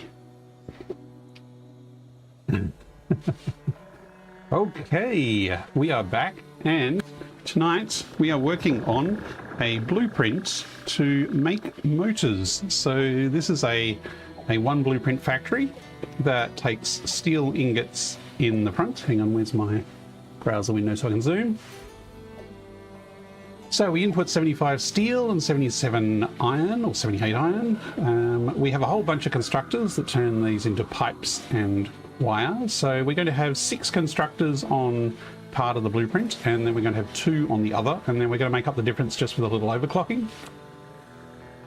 Then we're going to output those into 4 assemblers, 2 making rotors, 2 making stators, and then the output of those will go into another assembler which will output motors. So we've been doing a little prototyping and some groundwork for making this. And while I was having dinner, the Christmas elves came early and has delivered me a delicious Bundaberg spiced ginger beer. Yum. If there's one cool drink that I have no problem raving about, it is the Bundaberg ginger beer range, of which spiced ginger beer is super tasty. And it's only available in the months leading up to Christmas. So you've got to get in early, but it is apparently in stock.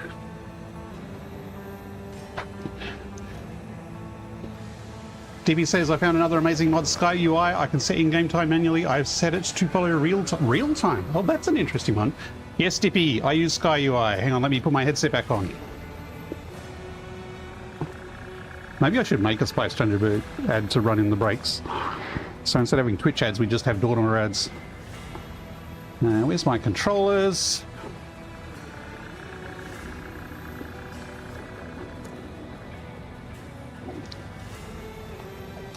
Problem is, Dippy, if I used Sky UI to set follow real time, then it would be dark most of the time because I mostly play in the evenings. Just firing up my headset again. Just give me a minute. Oh, I've switched to stabilized view, but I can't actually see anything yet. Let me just poke virtual desktop. I might need to reconnect.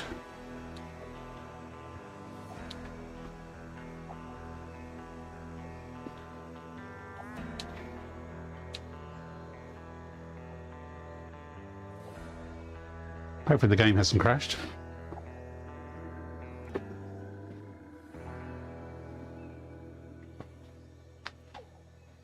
That's better.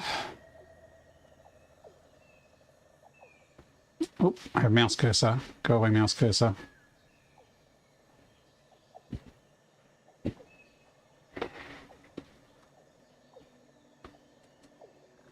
And change scenes.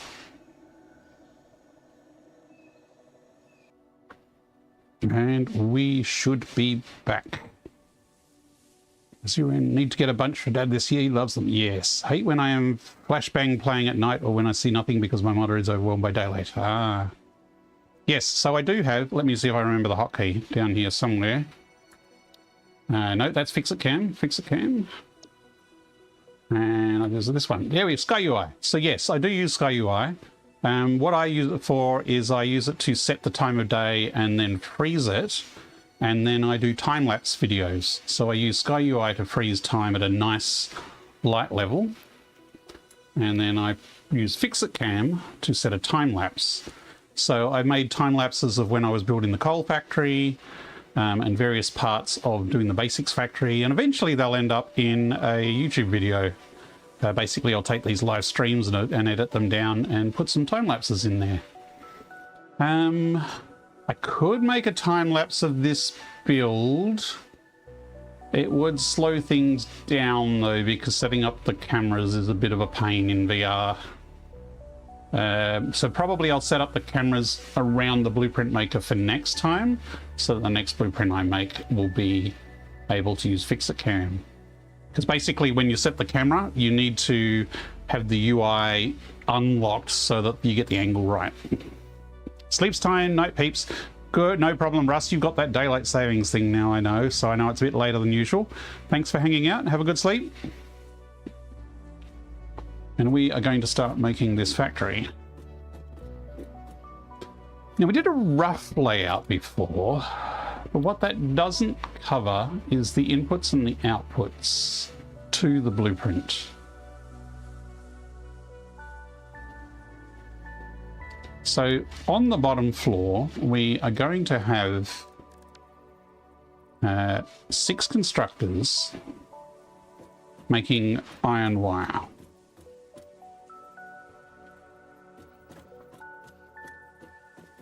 And so these will come together and then merge into the center. But it means we need iron fed down both sides. So we need to cater for where that input is coming from. And we kind of want this to be vertically stackable as well. There should be enough room, I think. Let me just check, make sure my spacing's right, but I think that's okay. So this will be a merger in here. Yeah, that's tons of room. Okay. So we have our 3 constructors along here. And we leave a space in between because one of the things I'm trying to do with this save is not have clashing overlaps of moved animated parts. So normally constructors are this close and these articulated arms in the middle clash. So I'm moving things around a bit, which is why we can't fit 8 on the bottom. Normally you could cram 8 constructors into this area, but I'm putting 6. But we might need some conveyors around the edges. I think we can do it, but we need to fully wire this up, I think, before we get too far ahead. Wait, see, we could have them that close, and I don't think they would touch if they're that close. But ideally, we want them that far apart.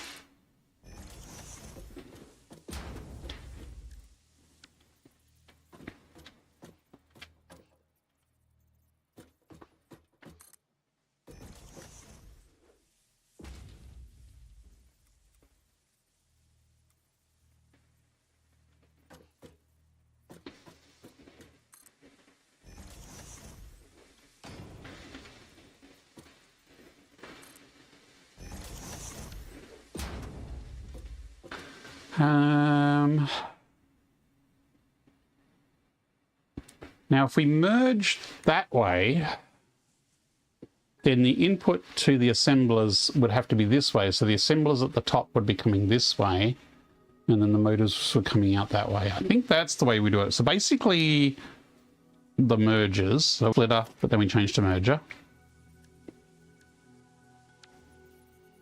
And the arrow needs to go that way. Wow, Nudge is really wacko with its direction tonight.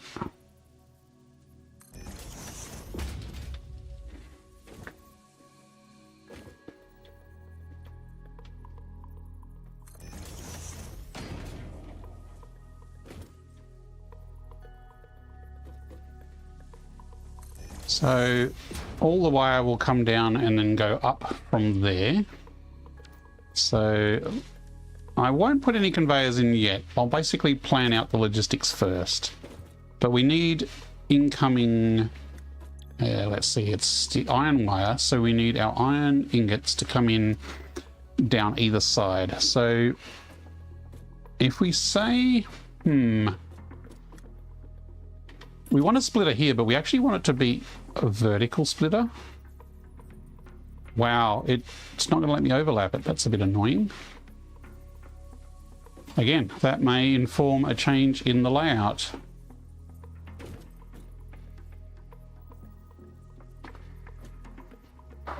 I mean, we could raise it up here.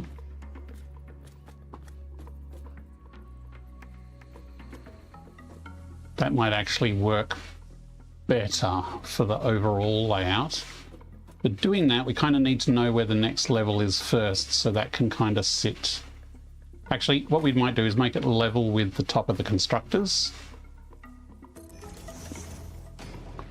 And then we'll have splitters down the back here.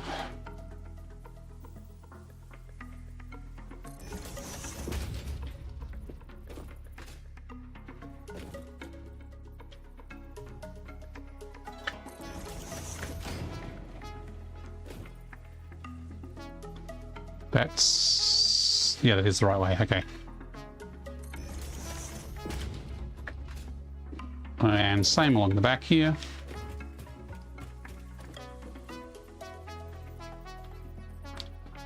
Nudge again is playing silly buggers with the direction.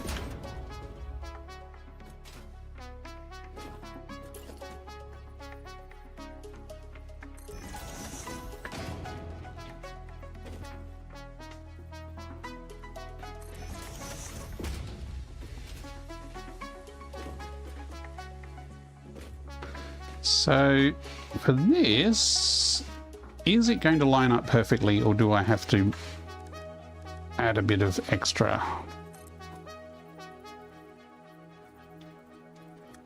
Is that actually lined up? Well, it's going through the pillow. It's not great. Right, so it is lined up, but that sucks. It's lined up, but there's a pillar there.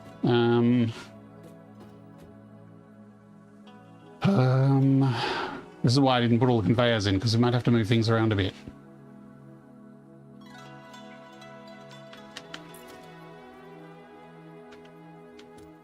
See, that is out of bounds. How about a half meter? Half meter is out of bounds. So that is as close to the edge as we can get this. So that's, which means we need to bring these, either we move everything over a meter,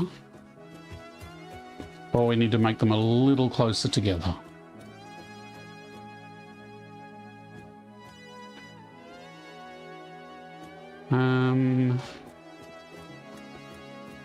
Or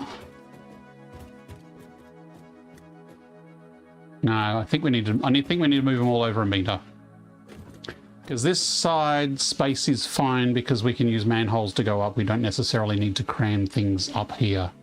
And this will just be one output that needs to go into a vertical splitter here. So I think this is fine space-wise if we move it over by one, although I might regret that later on. Maybe we should test it. But no, because the assemblers have more room, so we can have the splitters closer to the assemblers. I think that's fine.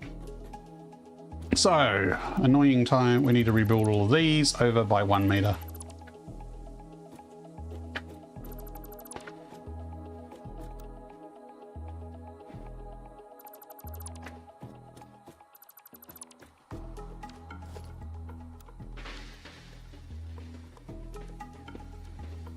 I haven't done this sort of build with being so space conscious before.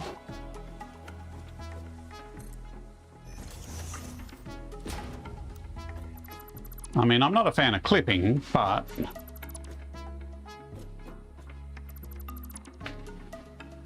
yeah, there's a noticeable pause every time it deletes as well. Has me a little concerned.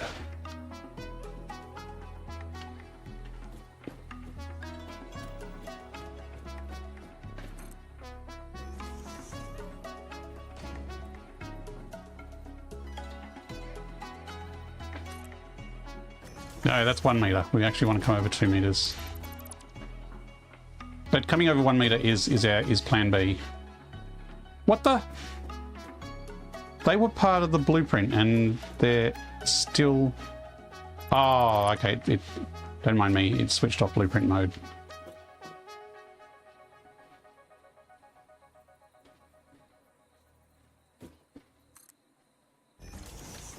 Did I mention I was tired because I went out last night and got crushed in a nightclub? That's a very long pause. Has my game crashed? My game has crashed. Yep, okay, that's frustrating. Just let me restart the game and I'll be right back.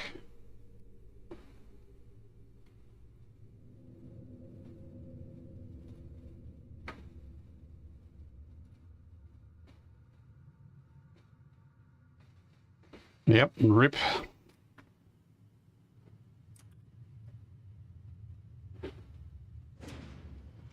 It was being weird before though, so hopefully it was just a temporary transient thing and not a sign of my computer having problems.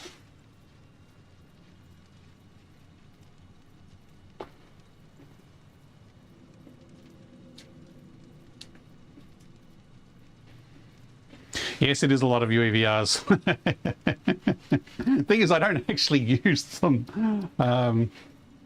Like I use the latest, but it's very rare that I use the older UEVRs. I just tend to chuck the next one on the list. Okay, is deleting going to be any smoother this time? That's much faster. Okay, so maybe it was just temporary and we're all Gucci.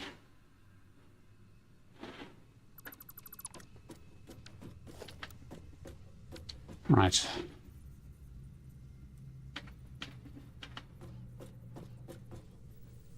So that's lined up with the old one. We need to go 1 meter that way. How hard was it to set up? How hard was it to set up the mod? Well, the mod setup is easy, but the mod development, because I'm the mod developer, took me about 18 months to get up to the version 1.0 release, which was a lot of work. And it was my first time using Unreal Engine and my first time doing a mod, so it was an interesting learning experience. But if you're just asking how hard it is to set up the mod, there is a video guide on YouTube. They'll step you through the process to set it up. It's pretty easy.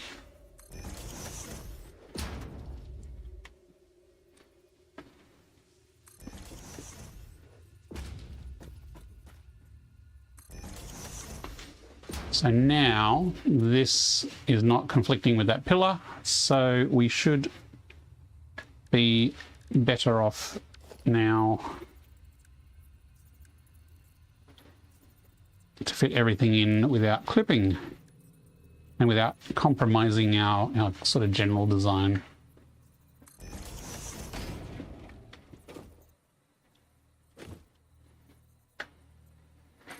Oh, missed. So these mergers are the output, which of the steel cables. So this steel wire, so this will be wire down here. Again, I'm not going to plug everything in until we're sure we've got everything fitting in this bottom layer of the blueprint.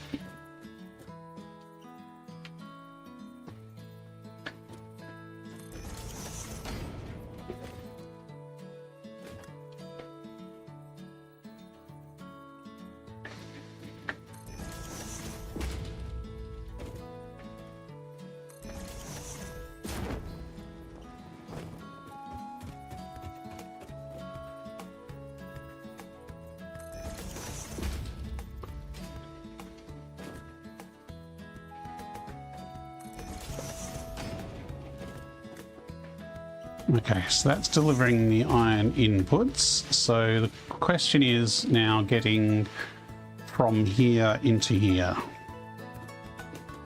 We really need something above to snap. Actually, you know what? I can just snap it onto thin air. Or can I?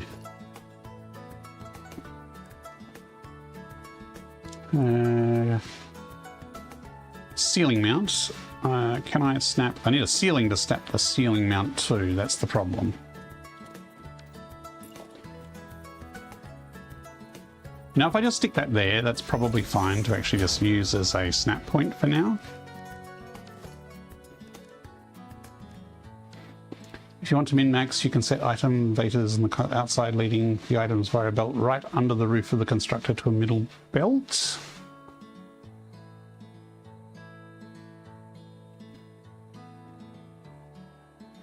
I'm not sure what you're saying.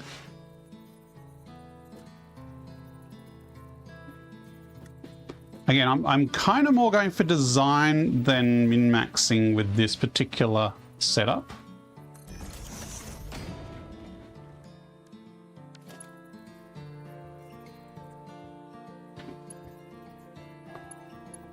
Okay, why is that not letting me snap on there?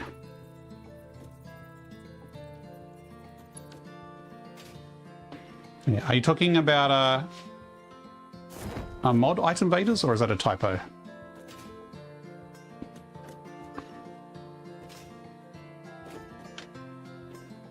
How about I put an actual conveyor in here? Then my lift might actually snap. Come on, that is well... Oh, okay, that was weird. Maybe I was too close.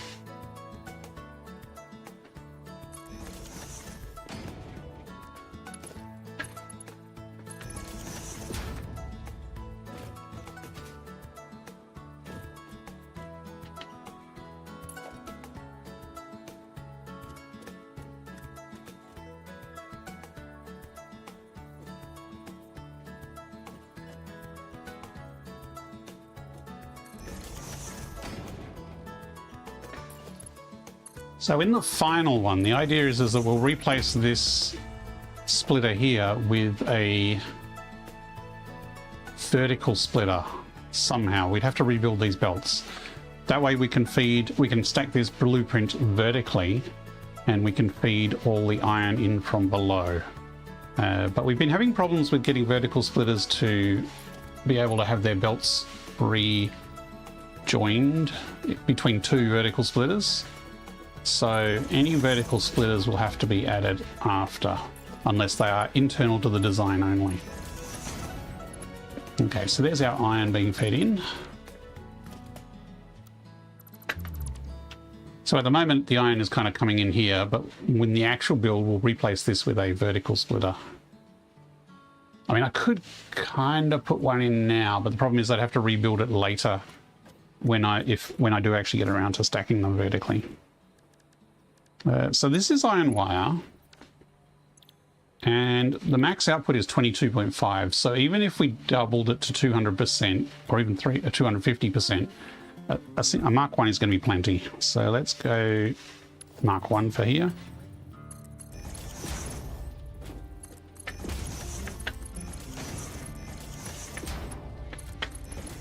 but the output through the middle will be Mark III because this is accumulation of all the wire. And one of these needed to be overclocked because you actually need 6.22 something. So let's chuck a shard in, and 123% should give us that 0.22 something something something.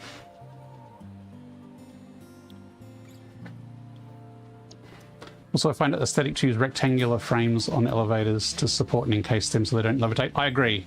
I often do put rectangular frames around these, and I probably will at the end.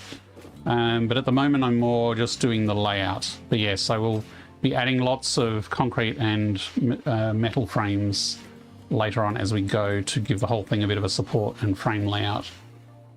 Okay, so that's our bottom layer. Actually, I should actually set the constructors. Actually, did we save it with the iron wire recipe? No, we didn't. Probably not worth copying the settings since it's just click, click like that.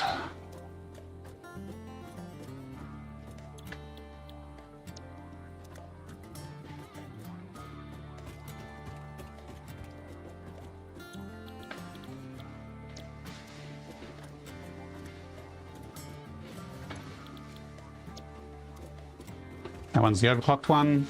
Okay, so I guess I can demo now for anyone who's wondering what we're talking about with the metal frames.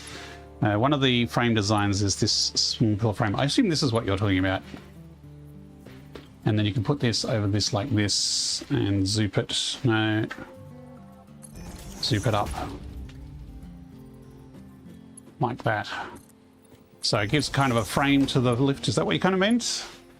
How does it actually feel compared to the base experience? You mean in VR? I love playing this game in VR. I had played Satisfactory flat for about 1,200 hours before I started the VR mod. So I had a lot of Satisfactory experience before doing the mod, but now I've got over 1,000 hours playing in VR, and it feels fantastic. Like the slide jump, the parachute glide. I'm early game, so I don't have jetpacks or anything like this, but you know, just the view and the vista is amazing in VR. And yeah, the movement is a lot of fun to slide jump around. It's kind of odd that, you know, the movement and parkour of the factory game is one of the big draws, I find. Okay, I need to do belts along there.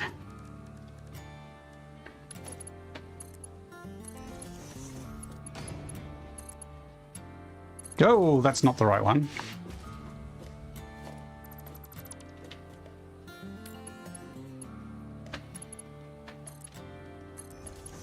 And these can be Mark 1 as well.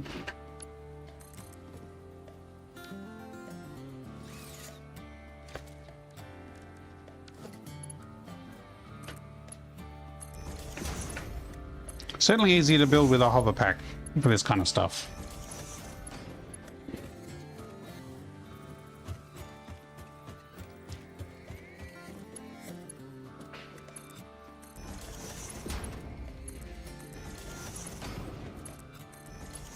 No problem.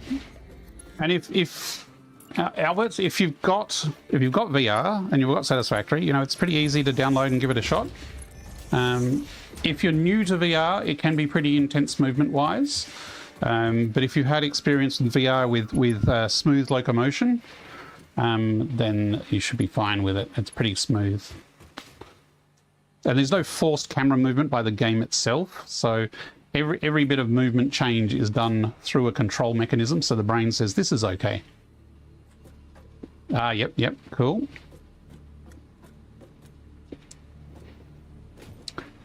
I'm using a Quest 3, and the Quest 3 is currently the best value introduction to VR. It's a very versatile headset.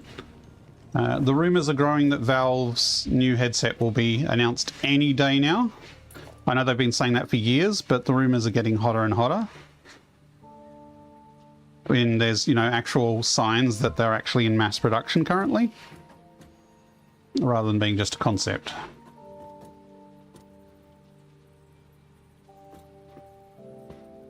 Now, how tight do I want to make this? I think that's okay, that height. It does kind of trim the top of the light, but you can still see the light. And I'll probably remove these foundations afterwards. They're just here to build the machines on. And then at the end, basically, I'll remove the foundations and put sort of concrete supports everywhere.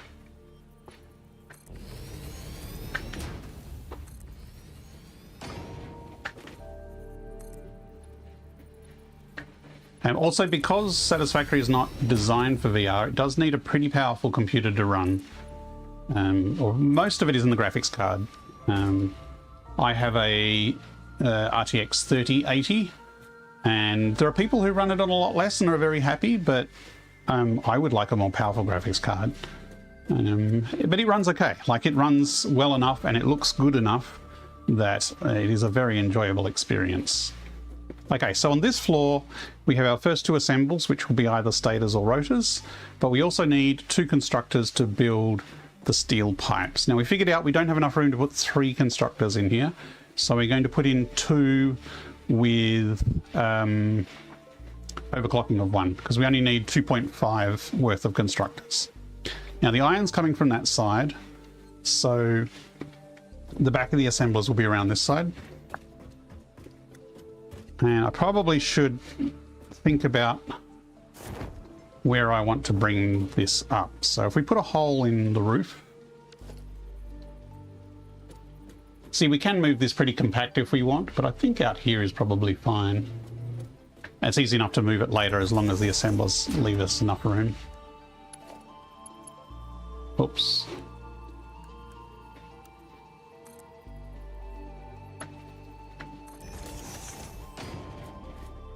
Actually, we also wanted to vertically manifold the assemblers as well, which we haven't designed yet. So we should probably sort of do that first. Being able to turn is actually game changer analysis yet. Yes, you can physically turn. So I'm standing up, so I can just not use any controls and I can just look around. I can also physically move. So if I like physically step to the right, I should fall down. Yep. So you can physically move around the space as well.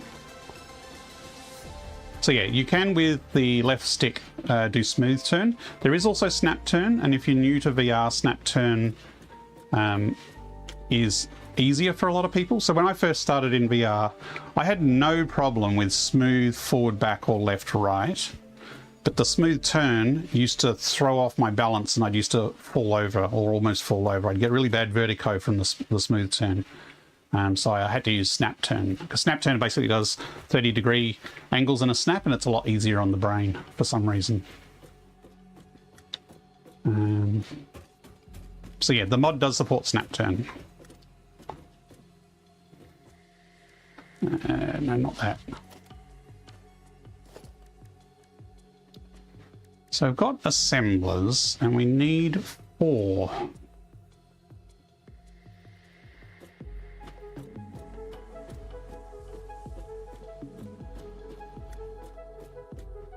I'm going to need more room at the back, I think, than the front.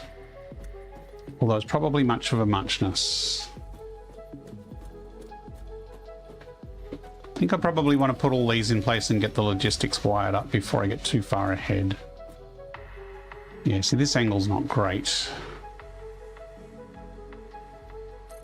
To rotate head sideways. Yes, yes, you can just rotate the head sideways to look around. Which is really good. And also your aim when you're building is independent of where you're looking. So I can aim in a different place and look around independently of where I'm aiming. Which, when you're used to it, it's actually a bit weird going back to PC where on flat screen where you can't do that.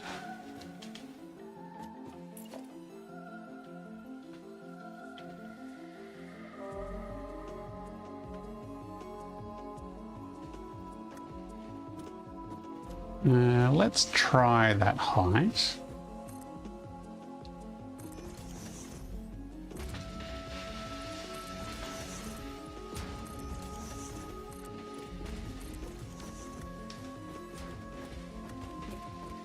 I need to build another higher walkway around, but at the moment I'm just using these towers to look at the high bit.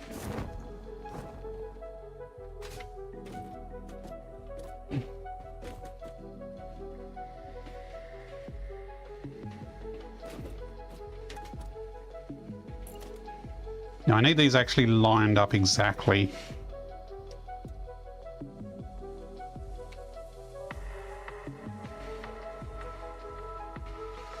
So yeah, this is as high as we can go. We can't go any higher than this.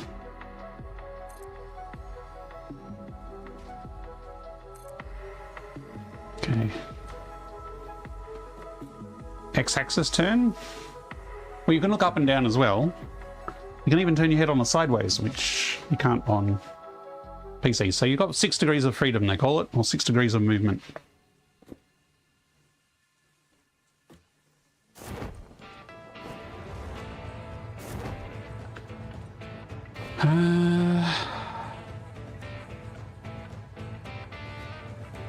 How am I going to do this? Because I want to use... You know, it's probably easier if I just use a normal splitter rather than vertical.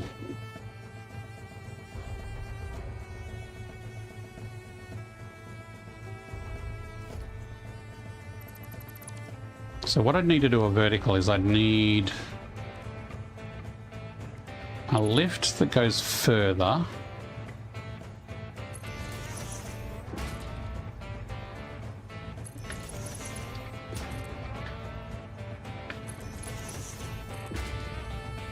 And then I'd need vertical splitters. Actually, if I turn them around, will it remember the orientation? Let's see. There are some bugs where it keeps resetting the orientation. Let's see if this is one of them. So if I turn it around this way, let's see if it keeps that orientation when I stick a splitter on it.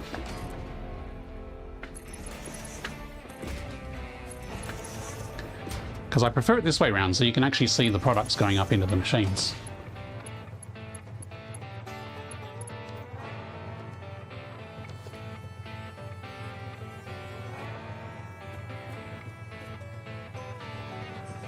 What? How?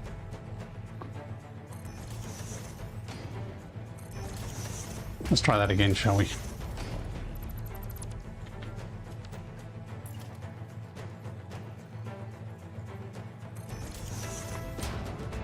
Yeah, see, it's turned them all around. It's now facing in again.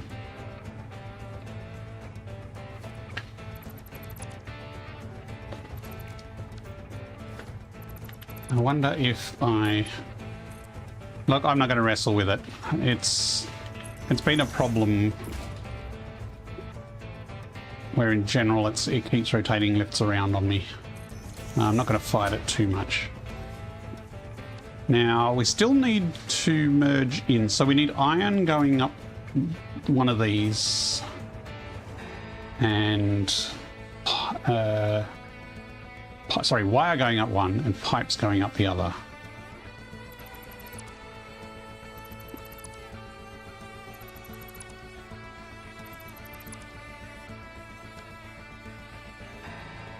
So that means we need a manifold underneath here.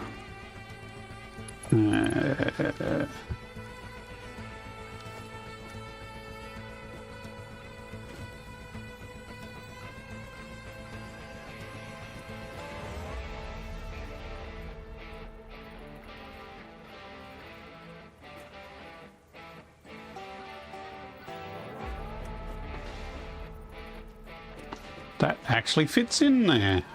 We can go a meter higher than that actually, because we're going to get rid of this foundation here.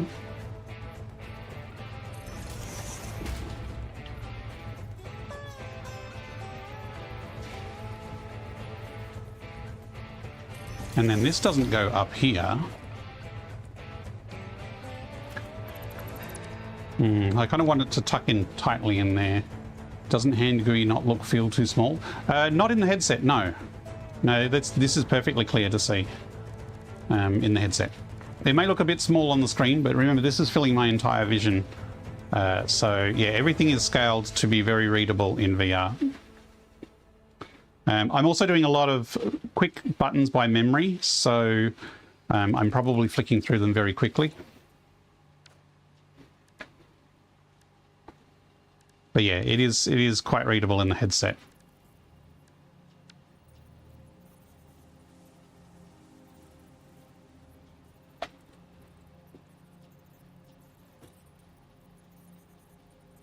So if we put that there, and then we can put a belt in. I've just realised this is going to be a bit messy when we come to do the other one. That's not the best angle.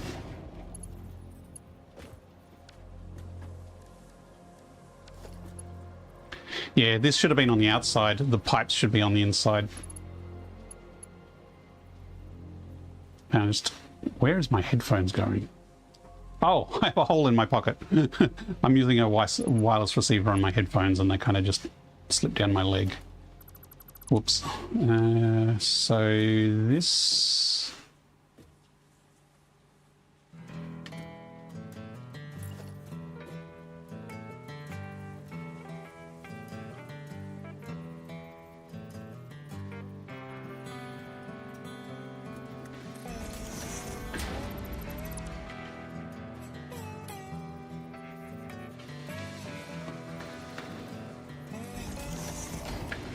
So this will be the pipes that come down from the constructors above, and they will feed in and then split up here.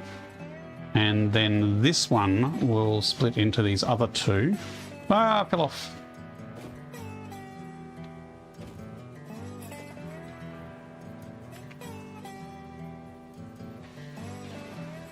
That's going to be right on top of the power connector. You know, I could probably do it there. And that will should still snap on.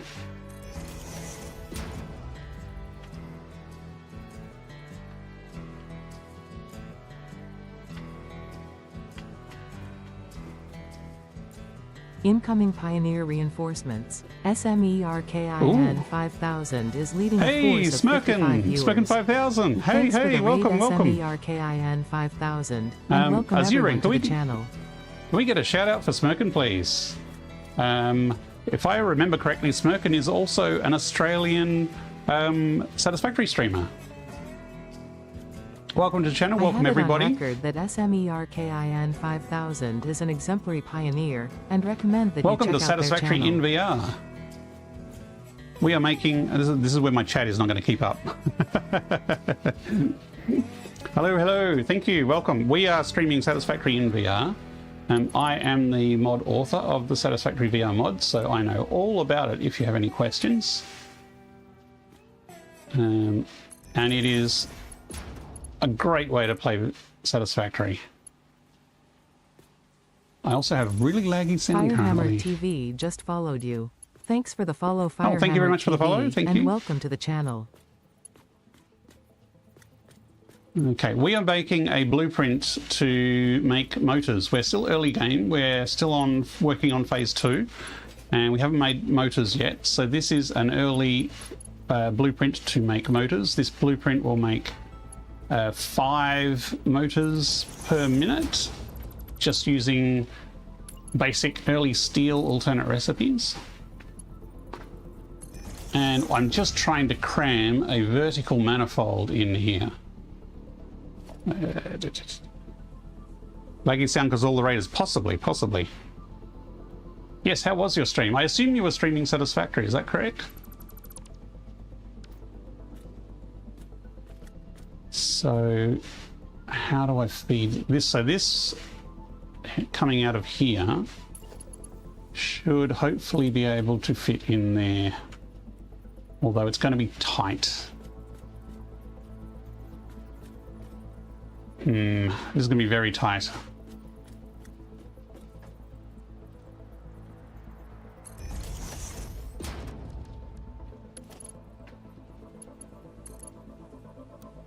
That's actually too high as well. It was great. You finished iodine-infused filters and turbo ammo. Oh, cool. Turbo ammo seems to be a love it or ignore it one.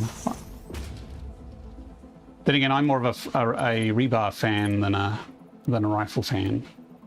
So yeah, let me show you quickly a little bit around. This is my early world here. We are actually building our home out near the blue crater here. So this is the blueprint maker. We've just set this up tonight just to get a bit more serious about blueprints. And we've got our hub down here, which is overlooking the Doggo Water Fun Park.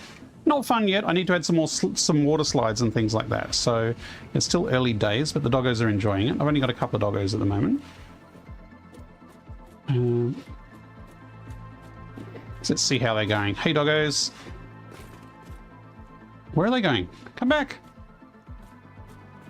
What do you got?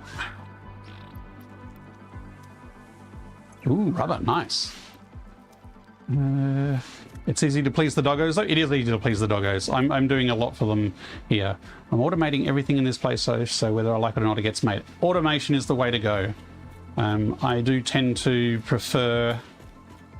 Like, handcrafting is a last resort for me. Okay, one of you I haven't talked to. Which one is it?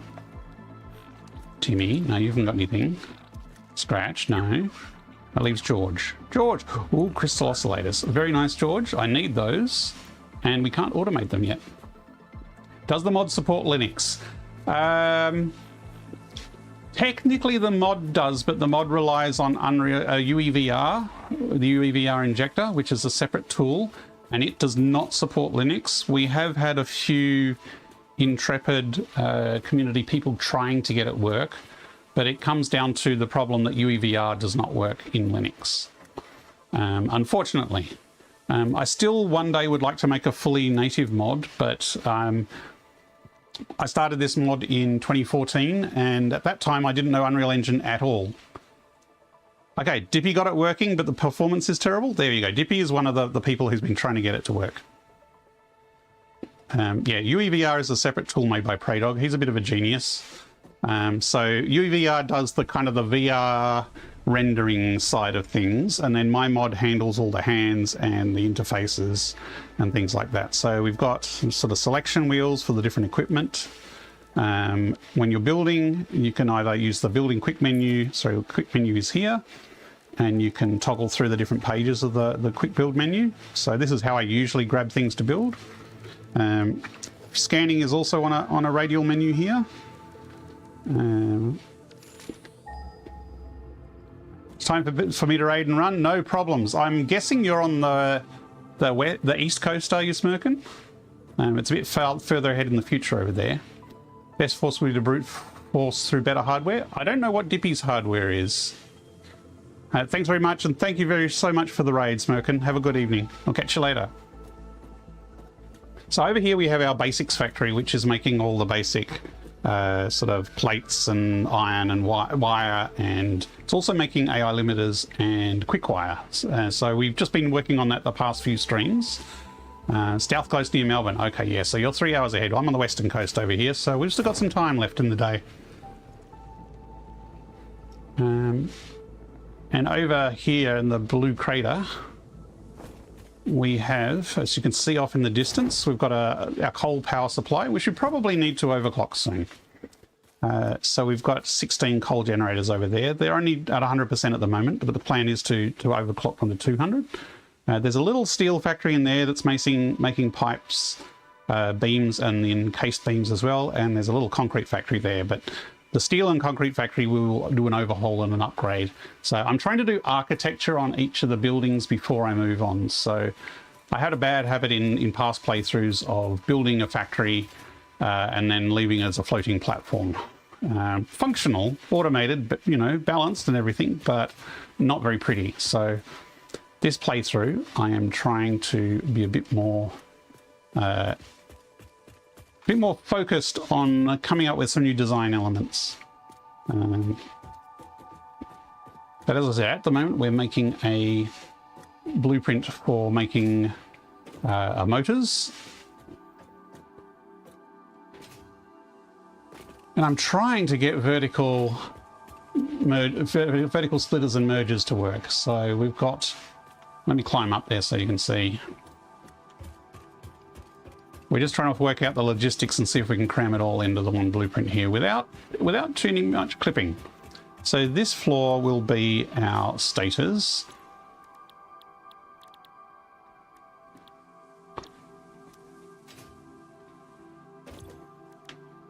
And I need to actually get the alternate recipe for the rotors, which I probably have downstairs. But we're feeding in the iron wire from below, and I'm just trying to make it all fit in here. So we've got a bit of a manifold across the bottom here that then feeds up there. Dippy has a 5800 X3D, 1700 XTX. Runs fine on Windows, just the Linux side is whack. Yeah. I'm using a 3080 under Windows with a Quest 3 and it runs acceptably. So I'm running virtual desktop on medium quality. I'm using DLSS on performance and I'm using DLSS 4. DLSS 4 is amazing. If you use the default DLSS, it is pretty blurry and bleh. But DLSS 4 is a bit of a miracle maker in polishing it up and making it look really crisp at not so great resolutions. So I need to try and cram the output from here into there.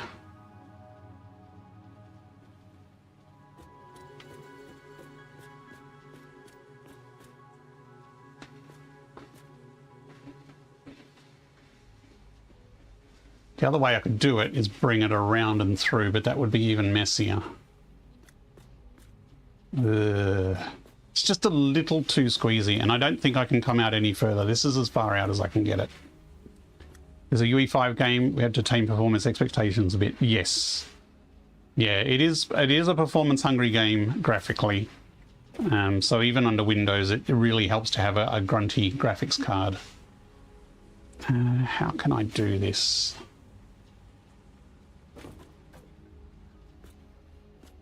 Now, if only this was lined up exactly the same, that would make things easier. Except that would mean moving everything else a meter across.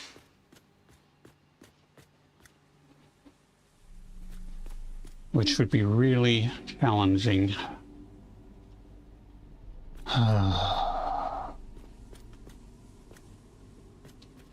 If I come from the other side, let's just put this here.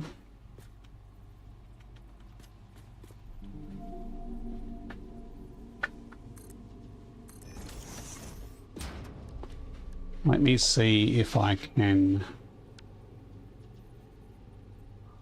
fudge this. So this needs to be lined up here. That's the problem.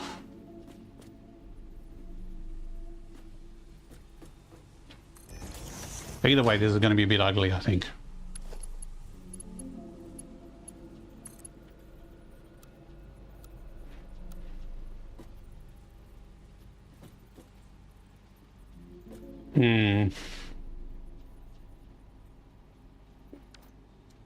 I've already got that smooshed across. I can't smoosh that across any further.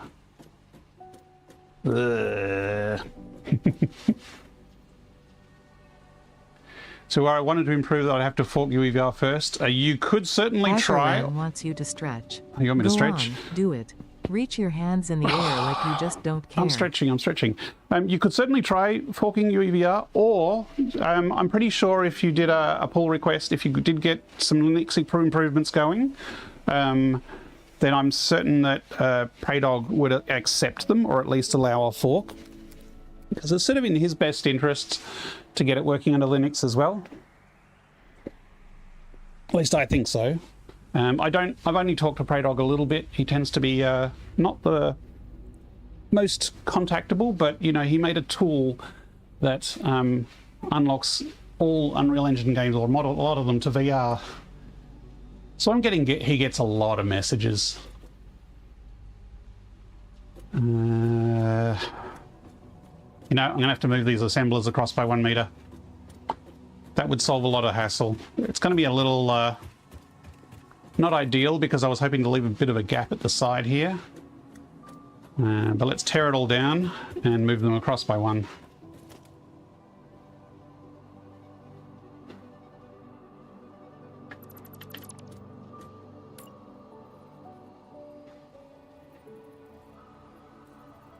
Whoops, that's backwards. Nope.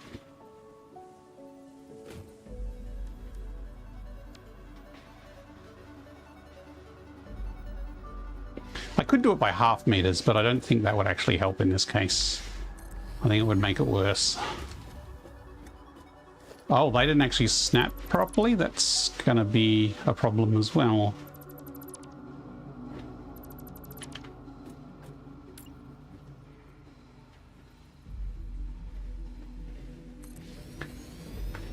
Yeah, I mean, if you checked out the UEVR and made some modifications and got it working, I think it would be acceptable to contact him and point it out and see, you know, ask him if he can include it. I think it's just, you know, if people bothering him about tech support, he's gonna be a bit standoffish about that.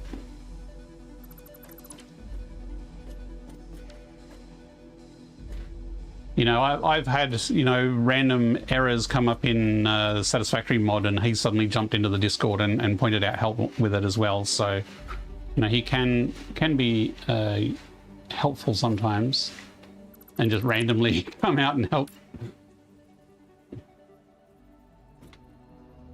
I think he's also like a security person, like cyber security. So I've known quite a few cybersecurity people, and they're not always the the most tolerant of fools. Not saying you're a fool, but Azure Ren just resubscribed to the channel. Oh, Thanks thank for you, your Azure Ren. continued support, Azure Ren. Rusted egg buns. Ooh. Okay, let's try these stupid vertical mode splitters again. Otherwise, we're just going to have to do a normal old boring manifold.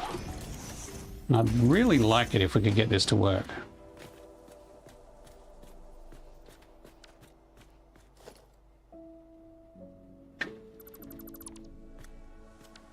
Don't want to go through another session of ads. Oh, right. Yes, subscription will avoid ads. As will if you're a Twitch Turbo subscriber.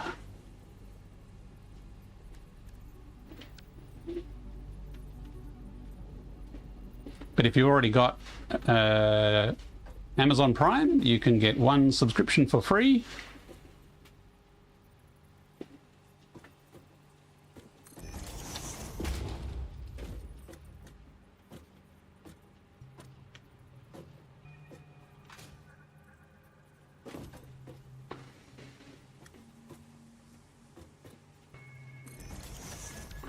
I would certainly love it if this could get working in Linux. Like I use mostly Windows, but that's mainly out of necessity from what works these days.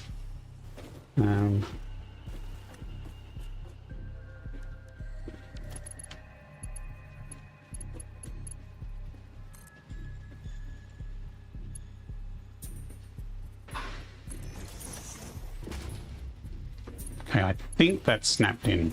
I don't even know if these kind of connections are going to work properly, because I have had very random success or lack of success with vertical splitters and mergers. But it'd be really nice if they work, so we'll give them another go.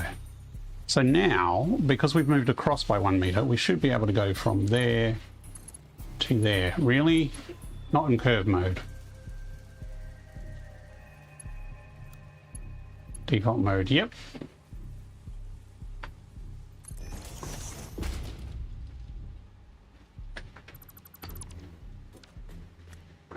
So now this should line up.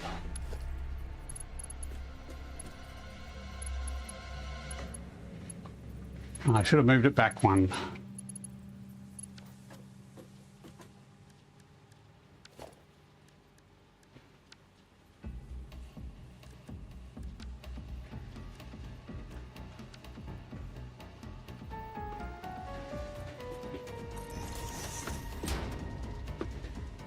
Can't say nothing might make sense for it to maybe difficult, not impossible. Yes, I'm sure there is a way to get it working on Linux.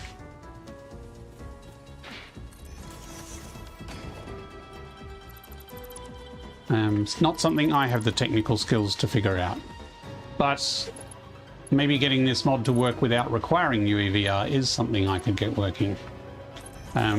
Although, how well do Windows VR games work under Linux?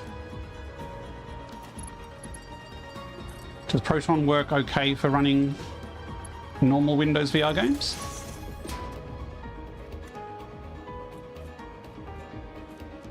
Because if that's the case, if I can get the proper VR mode to work in the engine directly, then we wouldn't need UEVR and it would potentially work under Linux.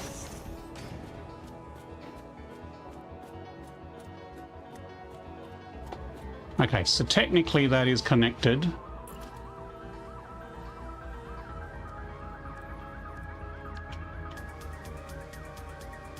This one we can come across. Actually, I might bring it in just so it's consistent.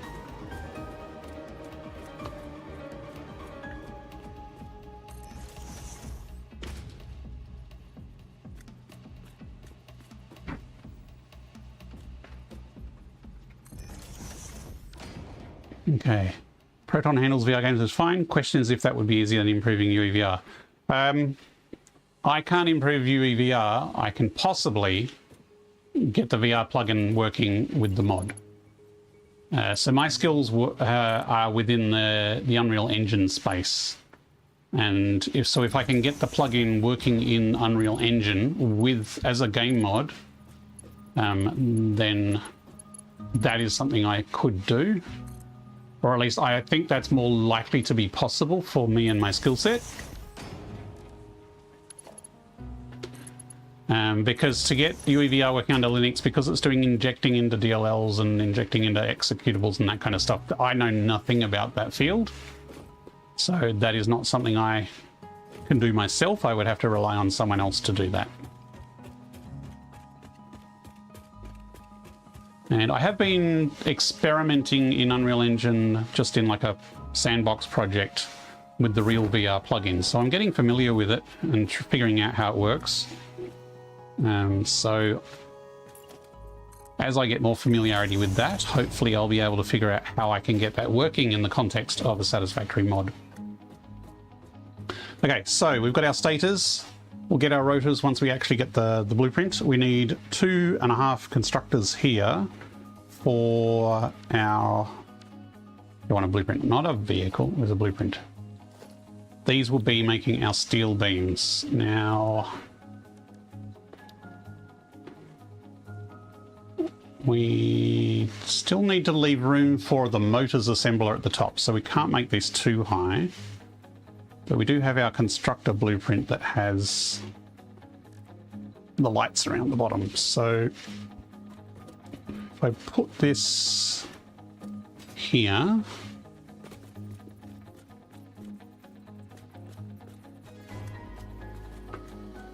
that should leave enough room to bring, ooh, the pipes actually be going underneath. That's fine.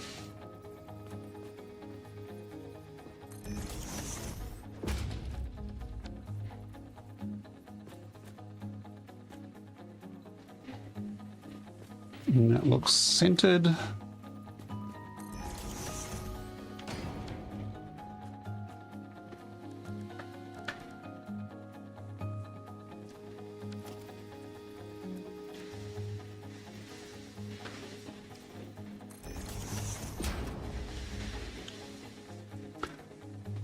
So if I put this as a whole, how many pipes is this going to be spitting out? Steel pipes. Okay. Mark 1 is plenty, and we need 150% on one of them. Need to figure out how to get the steel ingot in here as well. That's cool. That's coming from below. Ah, that'll be interesting. Actually, this might work out. I think I know a way to get this logistics working. Are there reasons beyond VR mod for Deep Rock Galactic? UE4 has a VR mod that does VR itself and runs flawlessly on Linux. Okay, that is UE4 though. Are there reasons beyond that to make a UEVR independent version? The reason I made, yes.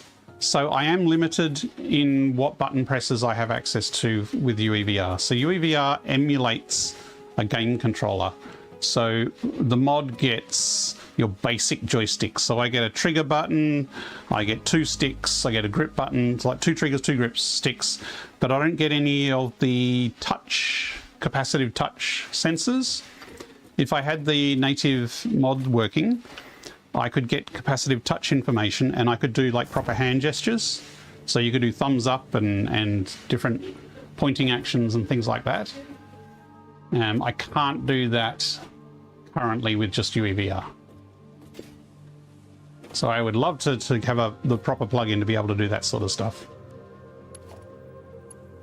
It would also just cut out a lot of the middleware stuff that is required to get all the information from one bit through to like the amount of hoops I jump through to get that controller information, because UEVR does the controller event, and then on my UEVR script turns that into data, which then does a function call to the mod, where the mod has a UEVR bridge, which it then translates that into an action, which then a lookup table then maps that into the actual final action. So it goes through like 4 steps.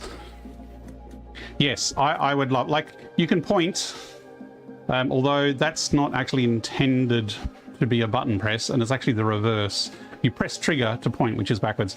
But like capacitive touches, I could have both hands sort of respond to which buttons you rest things on, and that would be amazing. Because I really enjoy that in other games, being able to do hand signs. It would also make it easier for end users, because end users wouldn't then have to download UEVR or anything like that. They could just, you know, install the mod and be done. They'd be ready to go. So our pipes are now piping. Am I in an ad? If I'm in an ad, I didn't know I was in an ad. No?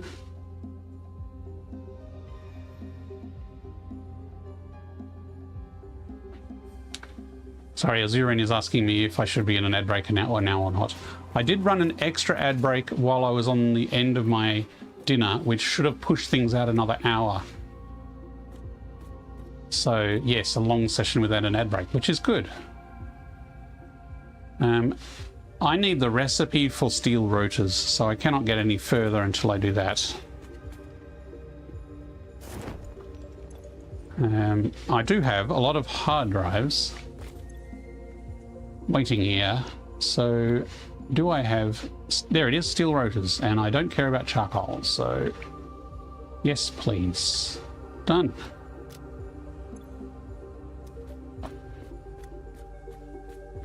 I'm going to need to make a better way of getting up to the blueprint maker, because this stairs at the back is a bit messy. Maybe I'll make a hypertube. It's a good reason to make a hypertube, getting around factories. Right.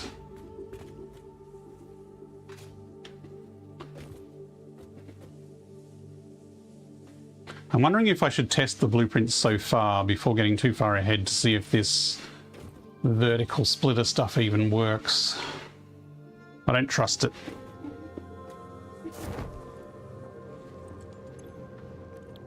Maybe I should land before I open the UI. No! Otherwise that'll happen.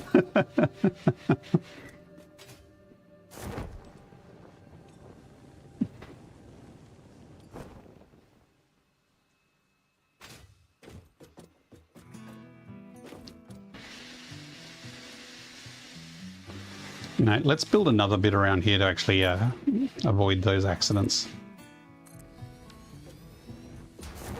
Right. So this will be steel rotors.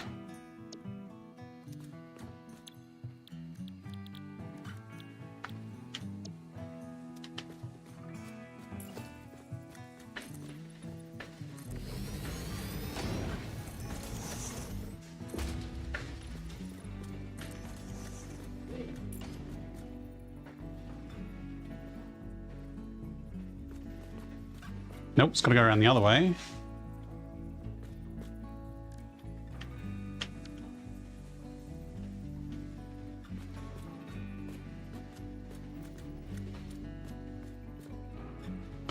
I think that spacing will do.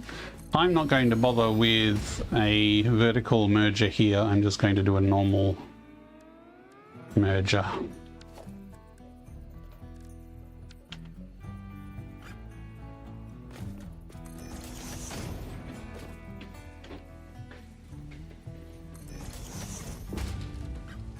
And a Mark 1 will be plenty for all of these, because this is going to be like 10 a minute.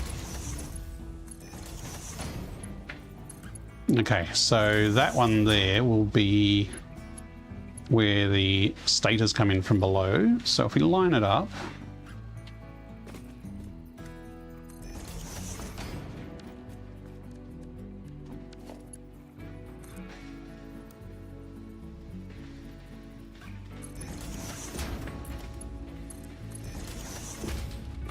this will be our motor's output.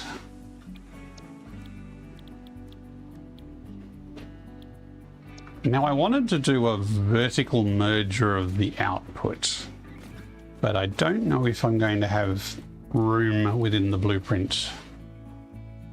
But we can figure that out after.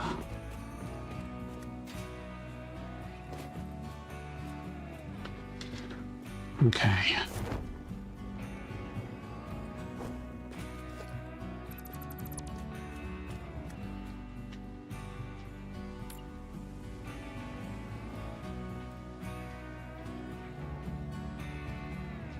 Probably want to just keep it on the same level as the here.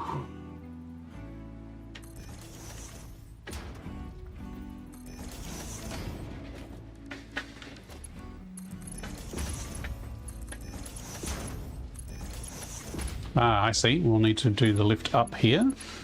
And luckily it's missed our constructor pillar, so that's nice.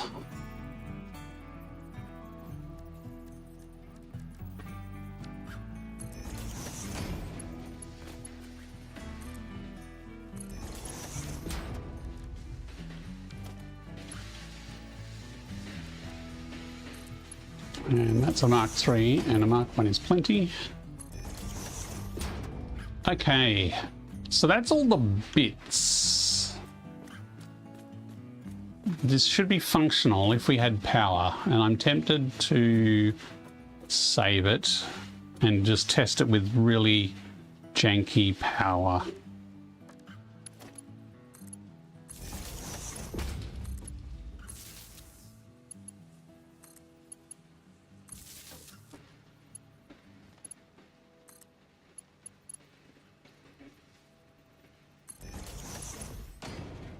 Because there's no use wiring it all up neatly and getting decorations and all that kind of stuff if it's not going to work.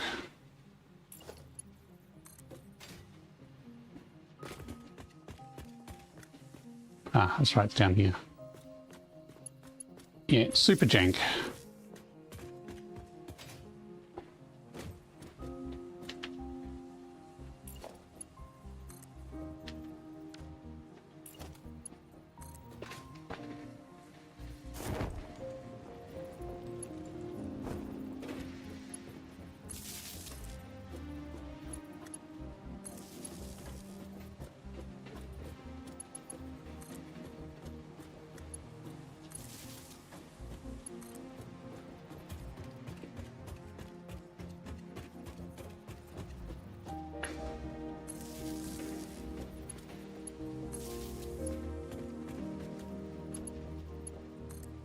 Okay, I think that's everything wired up.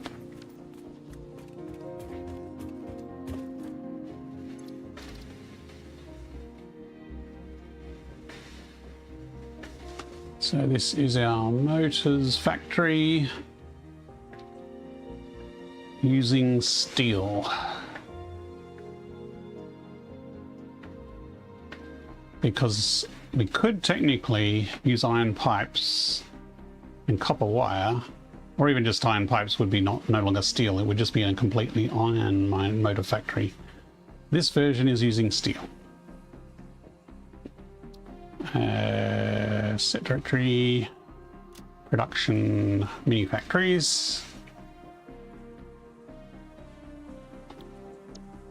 Save. Okay, let's go out in the field and whack one down near where there's some iron and steel. Can we afford it? Looks like we've got all the materials in the depot. So let's go out, because I don't have any steel around here, so I can't easily test it here.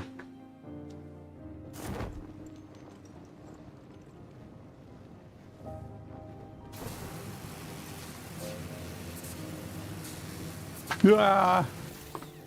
Missed. The corner's a bit sharp.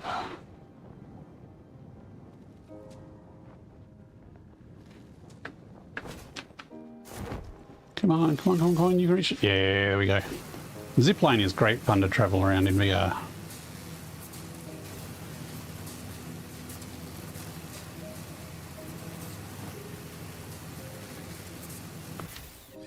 Okay, so this is the old steel factory, which is a bit of a throw together. We have steel coming through, but we don't have iron. So let's go to the source where there's iron as well. Ah! Fell off.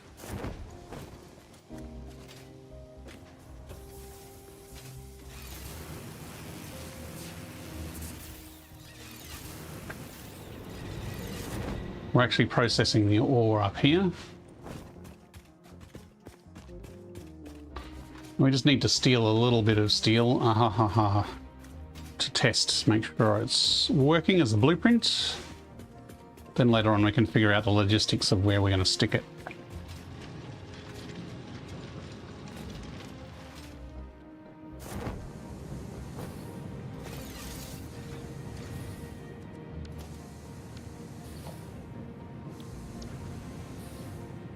One motors factory. Where is the inputs? We didn't put inputs for the steel for the pipes. The pipes. We've got the iron input, but not the steel input.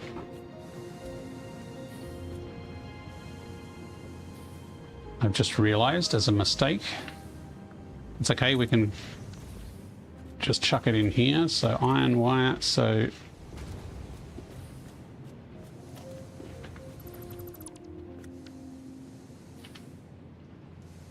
we need some iron coming in here.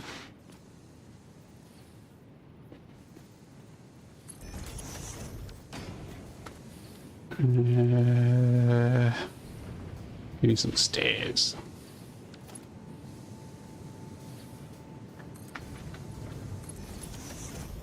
Yeah, I didn't put the steel manifold in here, so I need a splitter.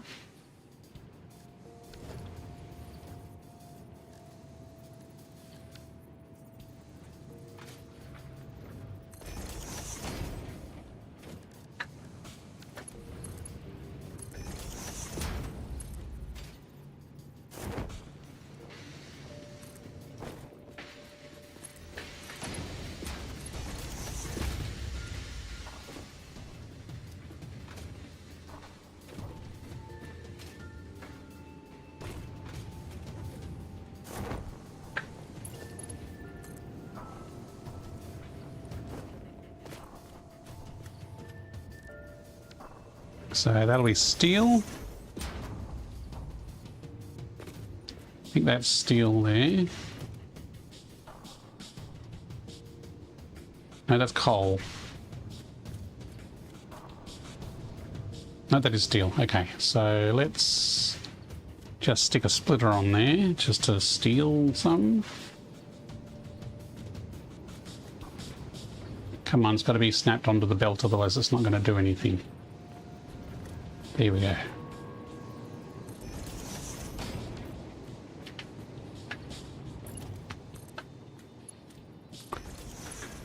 And the iron is coming in here. I think that's iron there.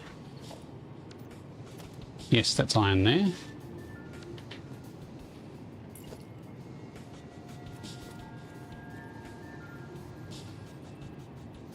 Actually, if that's coming in through a splitter here, I can probably steal it off the end.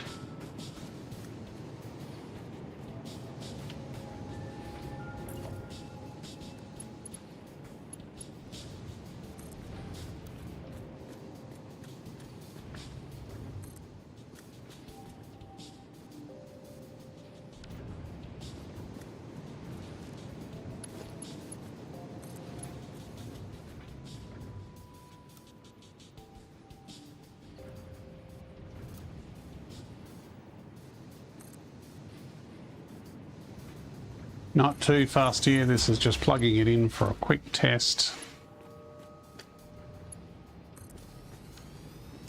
Okay, now we need some power. And if this works, we can start making it pretty and redo all the electrics, which is a bit of a mess at the moment.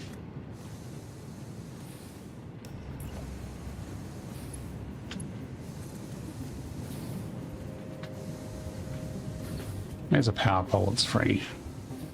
There we go. Hey, didn't trip my power grid, that's a start. I haven't actually looked at it in a while.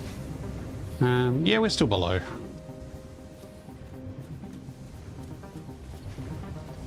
So... Right, the iron is coming through very slowly.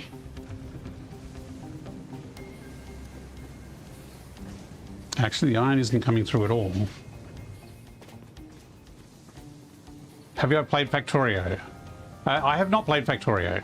I know Factorio is like the granddaddy of factory games and it's really popular, but one of the big things I like about Satisfactory is the first person and 3D perspective. It's what drew me to the game. Now I'm just going to starve my other factory for now. You can live without iron for a bit. So yeah, so the viewport and the graphic style of Factorio hasn't really grabbed me, and it's never on special because, you know, it's a super popular game, so I just haven't ever tried it.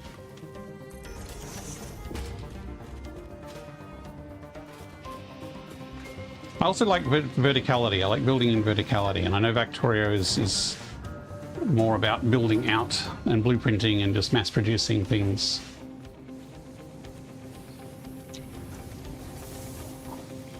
Okay, steel pipes in that one are working.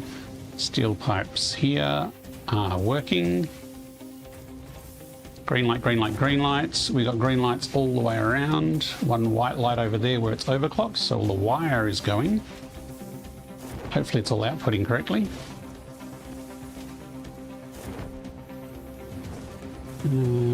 Let's... Two steam buns next to your drink. Thank you.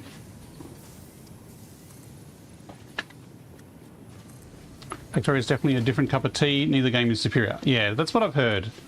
Like the Factorio I know has kind of a combat defense, space defense mechanism, which I know some people like. There is a lack of steel pipes coming up here. The wire is coming up though. So one of the manifolds is working.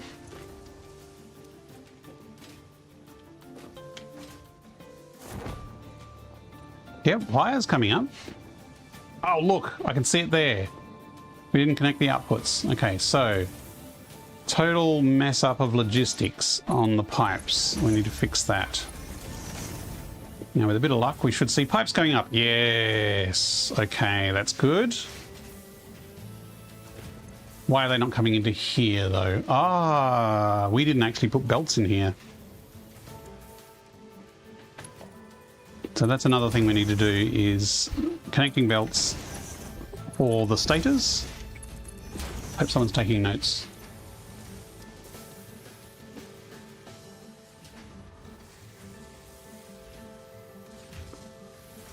Right, okay, so these stators look like they're working. Wow, other than the missing belts, this is actually looking like it's working.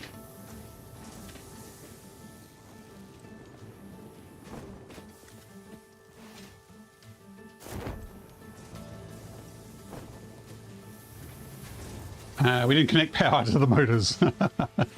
That's fine. Power we knew was going to be hacked.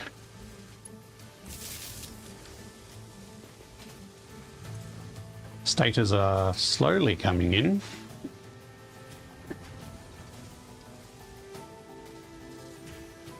This is looking like a success.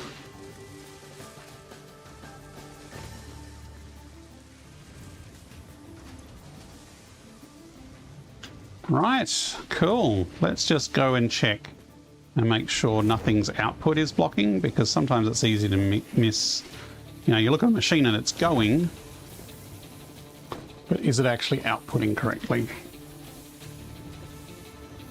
That's got nothing in its buffer.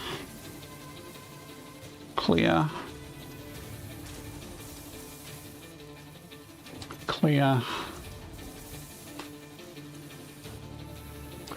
Okay, this is... Do we need a belt faster than a Mark III?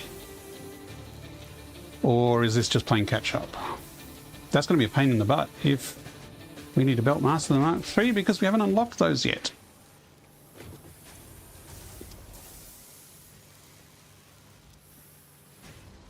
Okay, 22.5 times 6.2.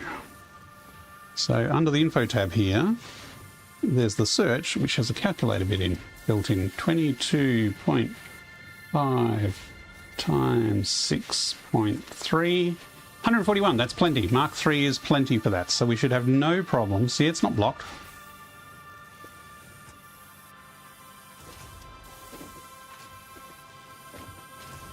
Okay, it's cleared up now. Maybe it was just an initial buffer thing. Okay, so all of these wire generating constructors are working as expected. Pipes, we've used up all the steel already. That's possibly just... Oh, that's because we stole the iron, and because we stole the iron, we're not making steel anymore. Whoops.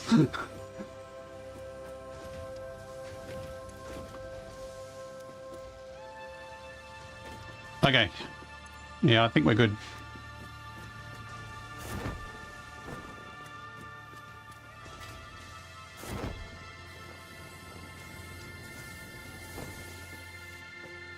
Okay. That's not blocking output, and it's got plenty of inputs. That's not blocking output, it has plenty of input.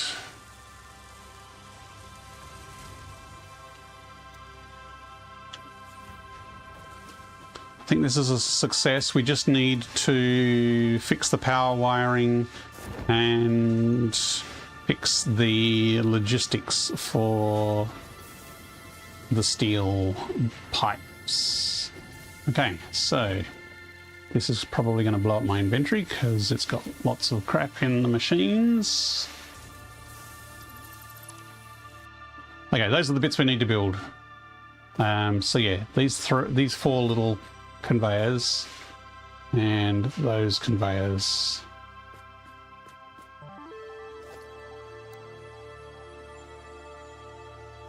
I really hope they fix vertical lifts in the next patch. There was a dev stream on Tuesday from Coffee Stain, and they actually had a pretty informative session about all the bugs they were looking at fixing, and very few of the bugs that plagued me were mentioned.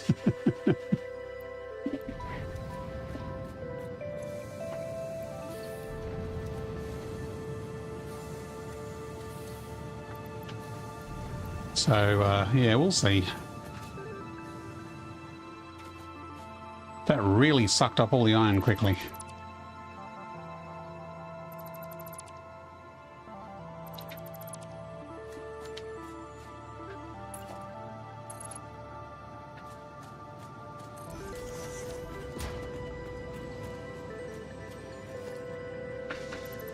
And that, I think, was the random splitter I added.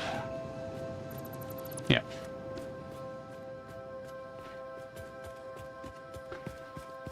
Okay.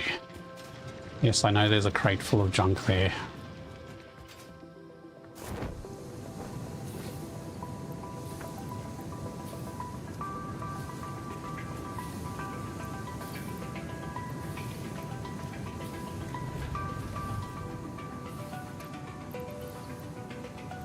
Wonder if I can put this leftover iron over here. Not really, they're all pretty full already. Oh, here's some. Can put that there. Okay, that'll do.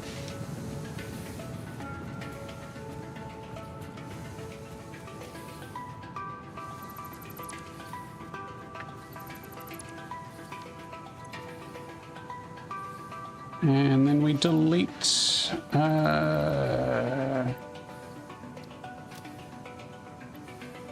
stealing, it's gone. Right, okay, back to the blueprint maker, and we will finish off making the adjustments. And then, what is the time? I don't know if we're going to get around to actually putting it in the factory here, because this, we're going to probably tear all this old steel factory down and redo it.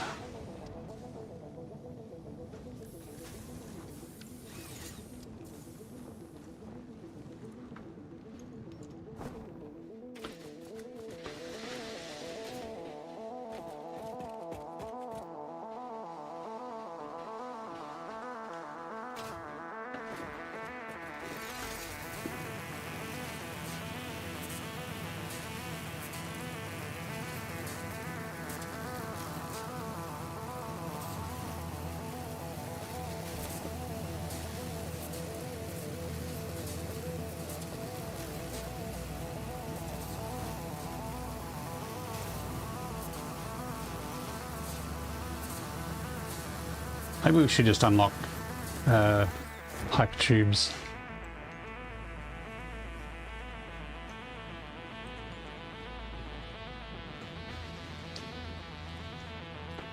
Because hypertubes used to be my thing. A slug to me, excellent. I don't have inventory space. Let me delete something. Probably don't need frames or a single stator.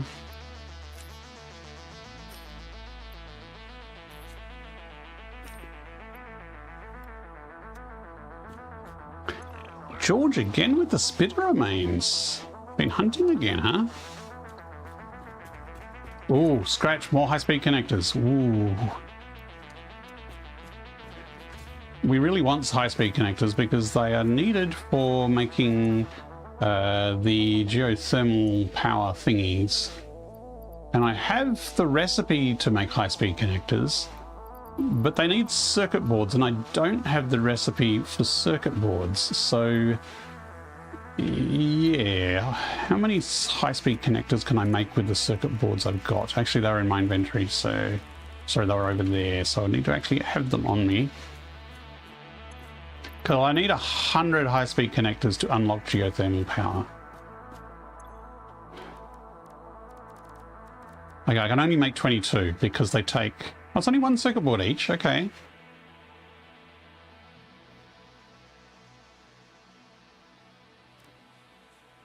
Takes a lot of quick wire though, so I should actually be able to make enough high-speed connectors to unlock geothermal. The question is, propaganda broadcast do I have detected. enough Please seek shelter remaining to actually build any geothermal generators? That is the question.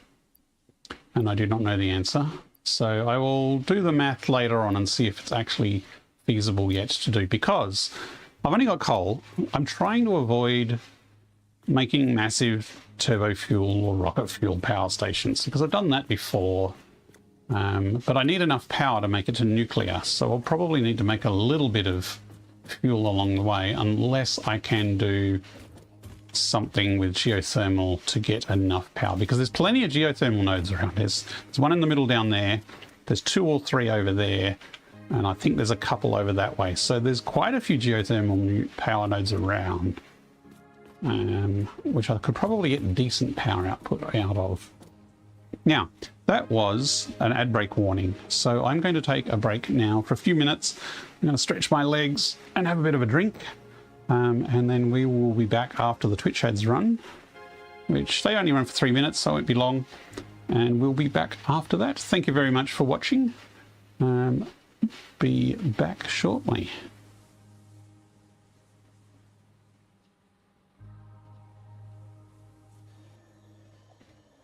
Look lively. It's time to do those stretches and hydrate.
Ronfus25 Junkie 1 just followed you. Thanks for the follow Ronfus25 Junkie 1, and welcome to the channel.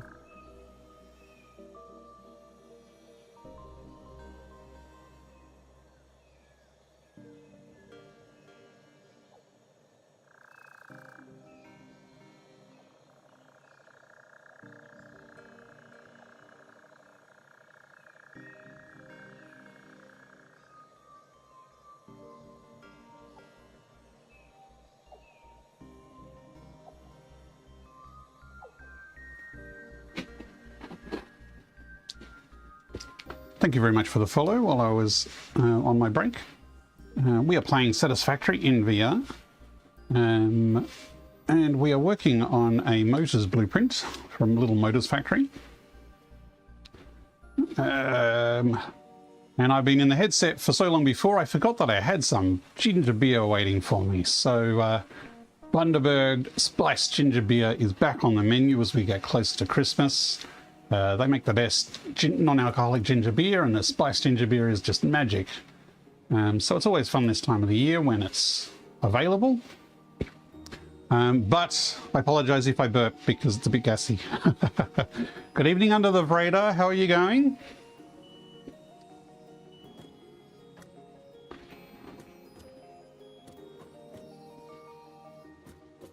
If people on YouTube, Under the Radar is a YouTuber who makes videos about different VR games that are not necessarily the most popular or get as much coverage. He made a very good video about my Satisfactory mod some time back. That was excellent. Halloween's greater than Christmas. Bah humbug. Bah humbug. I am the Scrooge of Halloween. I do not give a rat's ass about Halloween. Plus, you know, you can't argue with spiced ginger beer. Sorry to disagree, but Christmas spiced ginger beer is the best.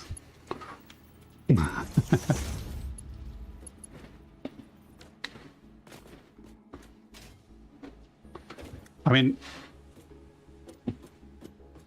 cinnamon and cloves. Charles 789 just followed you. Charles, thanks for the follow. Charles 789, and welcome to the channel. Like Smirkin, I'm an Aussie who plays Satisfactory and streams it. I'm on the West Coast though, so he's a few hours ahead of me. So I usually start a bit later and run a bit later than he does. I caught his stream a few times though before. Now, I needed to bring up steel and feed them into here. And on the test case, I just chucked it in randomly. But here I want to put a bit more thought into it because we kind of might want to do a vertical one. That's probably an Australian thing, ginger beer. Yeah, possibly. Halloween is also... It didn't used to be big in Australia, and it's getting bigger. But you know, I've been around a while, and Halloween always used to be an American thing for us here. Don't get into the spirit of Halloween as much. But ginger beer, yeah, we get into the spirit of that. Alcoholic ginger beer is nice too. See, this is going to be a vertical, potentially a vertical splitter to supply iron so that we can actually stack this factory vertically. But I don't know where I can run a vertical connection for steel unless I run it kind of through here. Which could be a bit messy. Because we don't have enough room to do it on the side here, and there's not enough room on the edge here. Let me put a hole there as a marker. So we could thread some through. That's probably going to have a pole there though, isn't it?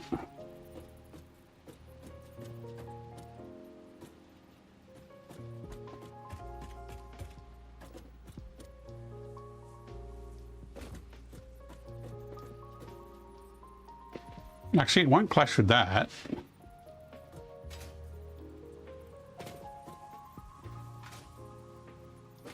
Okay, so it's just to the left of that hole there. Could we put... No, I don't think it's going to work. The only other way we could do it is if we brought this conveyor out a little bit and then had a hole sort of in a bit. It would be messy though. I think we're just going to have to ignore that and just do a manual manifold later on. And certainly for now, let's just put a plain old splitter in here.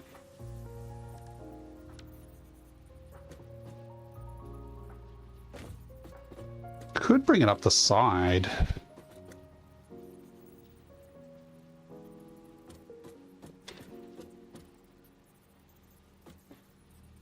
It's easy enough to replace it later though, so let's just go with this for now. Now, these don't take much. Okay, 30 a minute. So potentially if we double overclocked it, actually one's going to take more. But we're not really going to overclock it. But Mark III belts are cheap, so let's just go Mark III.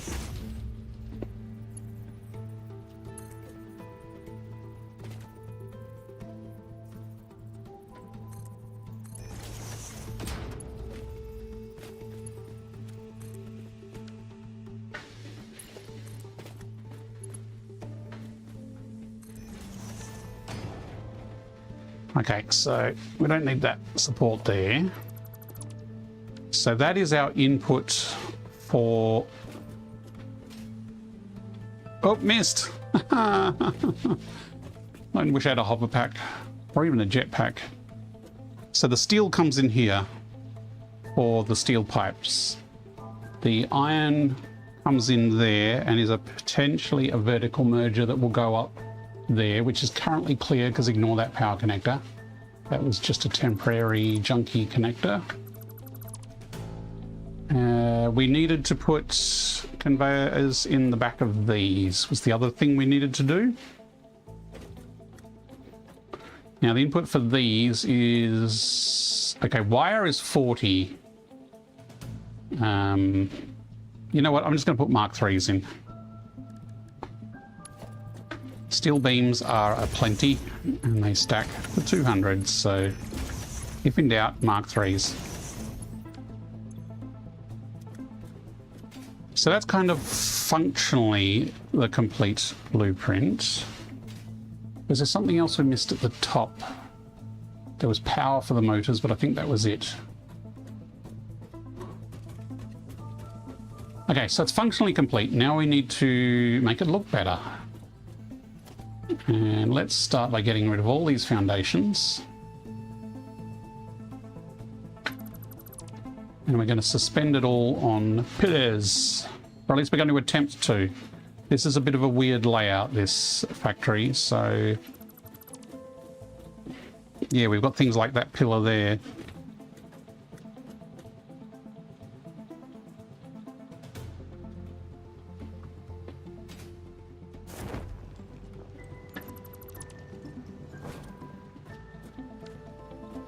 Because these bottom constructors already came with kind of a pillar structure between them.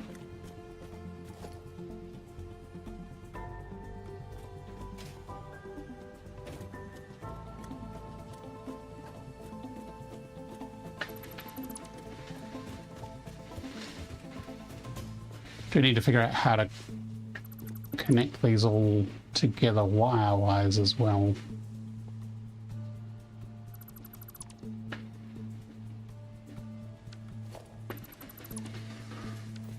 Okay. So on the original constructor blueprint, we had pillars, I think it was there.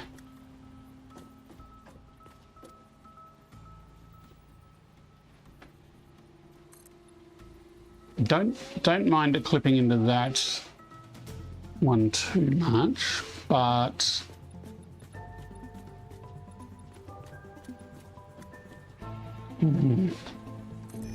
is there a mod feature you wish someone made for Satisfactory?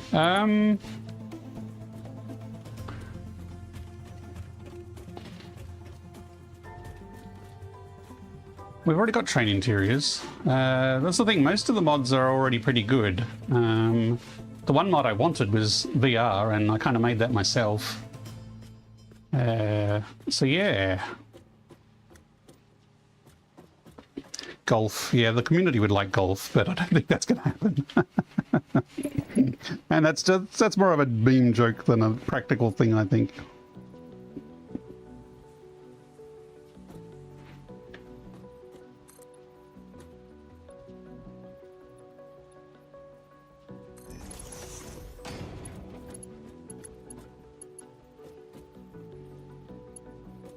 I need space to get like some main pillars up for these assemblers to sit on, which is difficult with this belt below and without space there.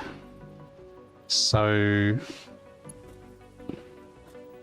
I can fit something at the end here.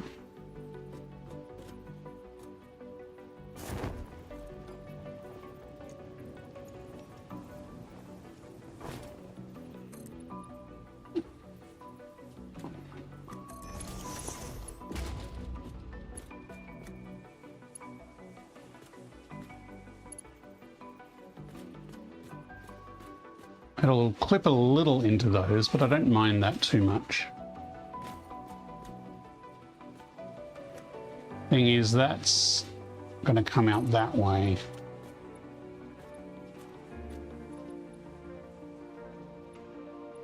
And it'd probably be better a meter this way.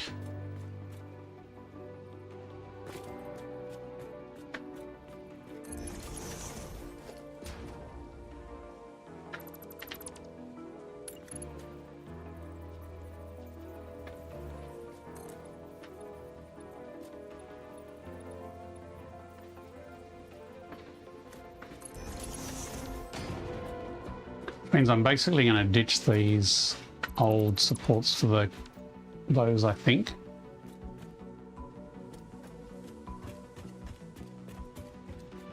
And if we ditch this support here, we could possibly make those logistics ones there a little... This is the thing, we've got something that is functional. Now how do we make it look like it's actually standing up properly?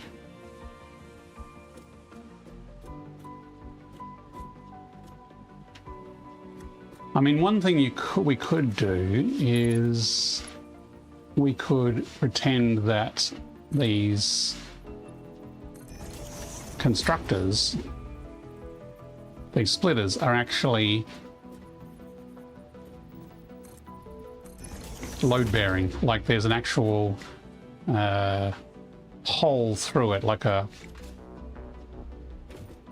hole. That's not too bad. I'm not too against that, actually. Maybe.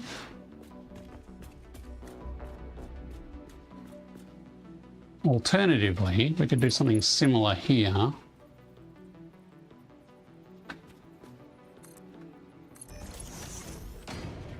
And say that that is we could actually put a hole there, a conveyor hole, so it's going through the pole. They're thin poles though. Can we move this 1 meter that way? If we can move this 1 meter that way, you know, I think I've already moved things 1 meter just so it wouldn't clash with that, and now I've just deleted that. Yep, I think this can go. I think this will all move across 1 meter.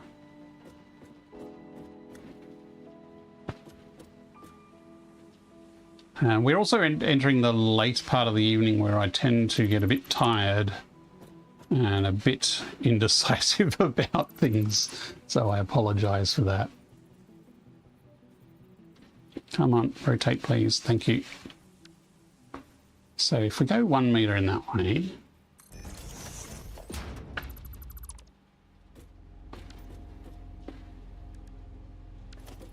that will actually line up automatically.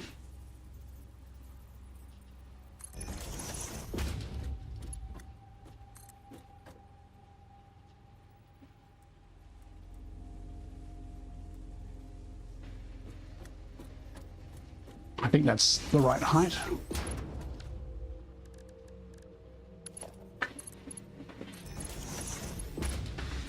Nope, that's wrong.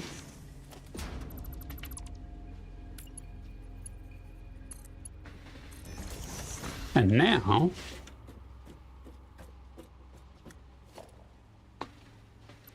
we can fit one of these this side, and therefore that can actually be a load bearing or conveyor bearing pole as well. So there we go, that's better.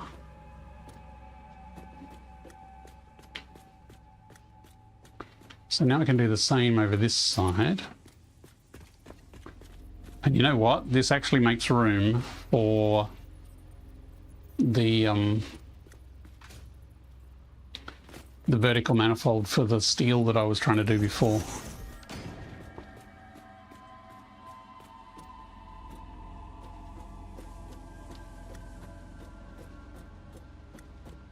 Except it doesn't like putting these that close is the problem. So no, that problem is not solved.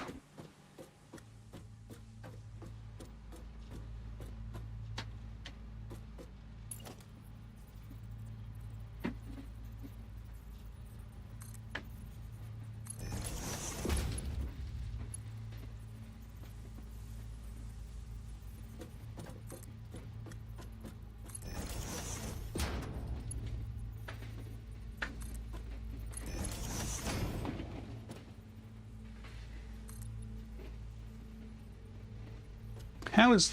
Oh, those pillars are out by half a meter. I knew there was something fancy about them. That one's fine.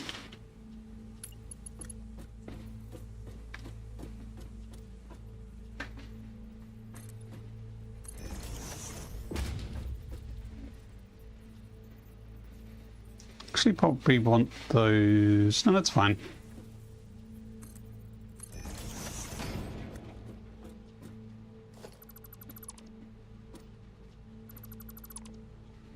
Might remove these side beams because they don't quite fit with the other supports.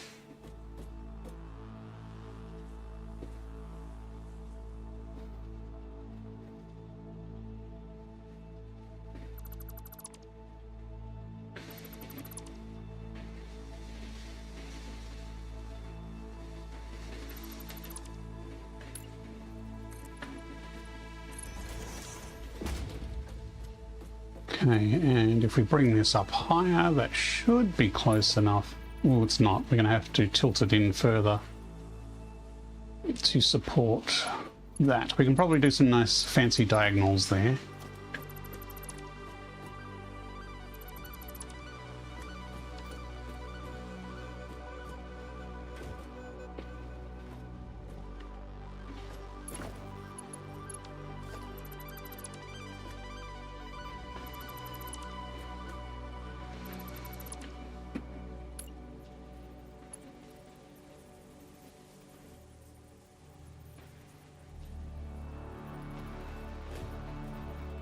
Do this all down a meter.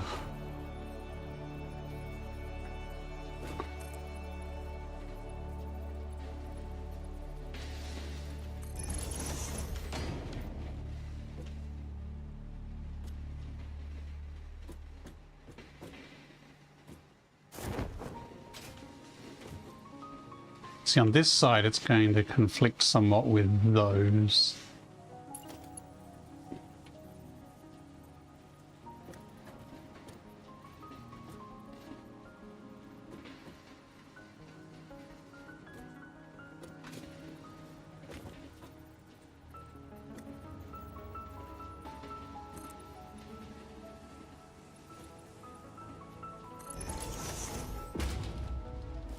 Get rid of that hole.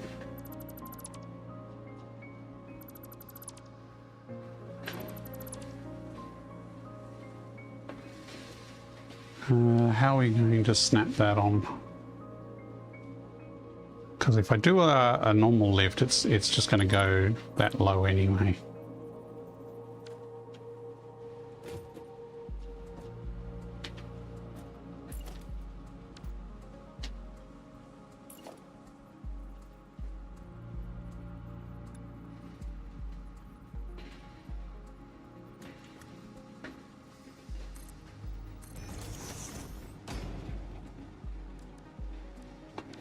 Nudge is a wonderful thing. I do not know how we got by without nudge before, but we did.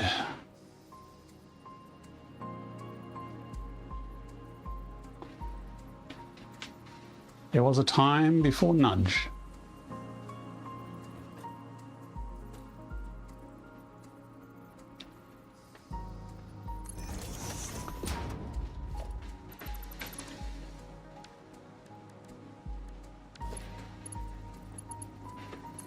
Just like there was a time before vertical nudge.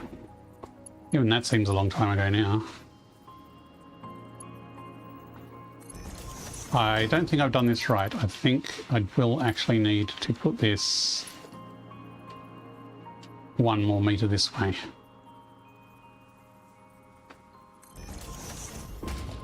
Because if I put a conveyor, if I snap from here and go down, it's not going to be lined up correctly. But if I snap from not there,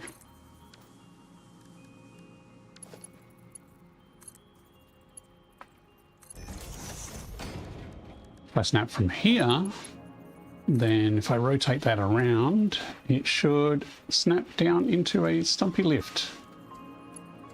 Like that.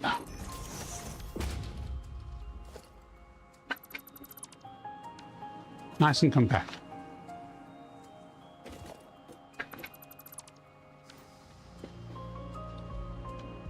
Okay.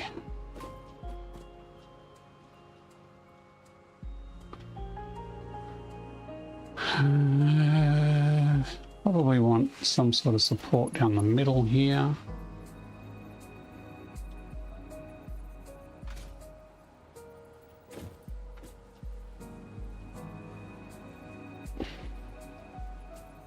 And by the power of half nudge, we can make it fit both. I hope whatever's coming along this conveyor is short. I hope it's not wire. It's not. It's beams. It's pipes. Pipes is a little shorter than wire. I think that will fit.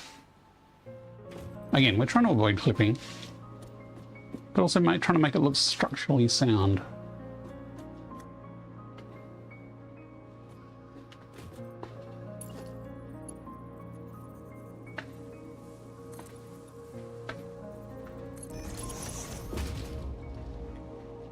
Go straight into these. We could put a few beams down in the middle, but I don't think it's necessary. Okay, so from up here, ew, that's messy. Don't like that. Okay, I was hoping that would clip and not be a mess, but yeah, no, that's not good.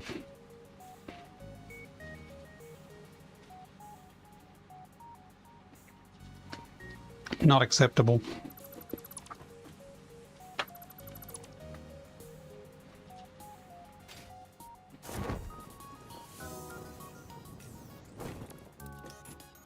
You know, there was a reason we had those other beams on the constructors, and it was because this thing was crashing into these sort of pipe. Sample one from down there.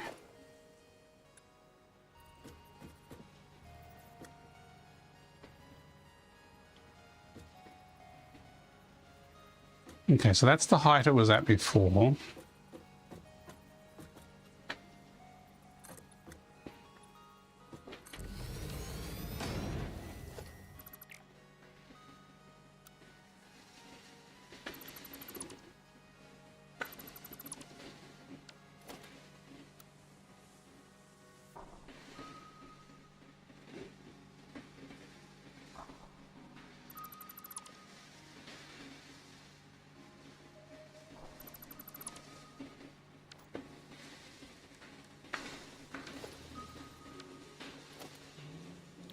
See, our blueprint originally was raised up a meter just to avoid these kind of beams issues, and I really should have made note of where the center point was.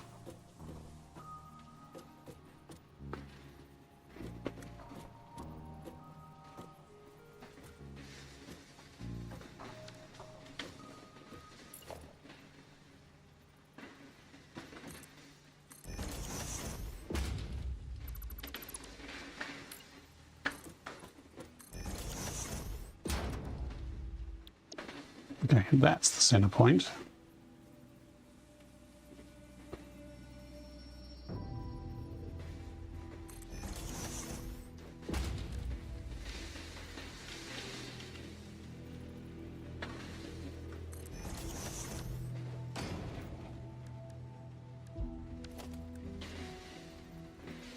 Nope, I need a merger.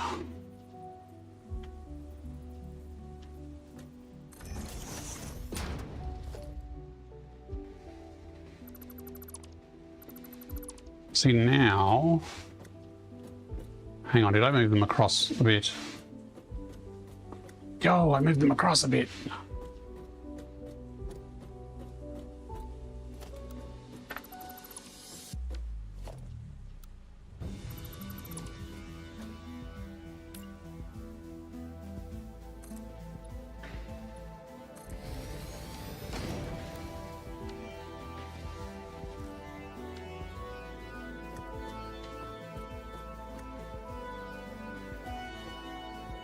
It was that far. It wasn't further than that, I don't think. So it's just over 1 more meter.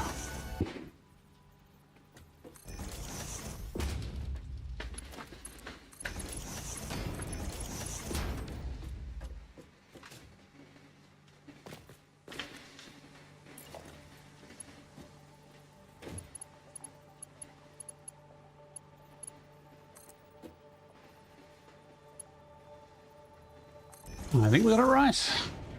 It's just a meter higher this time.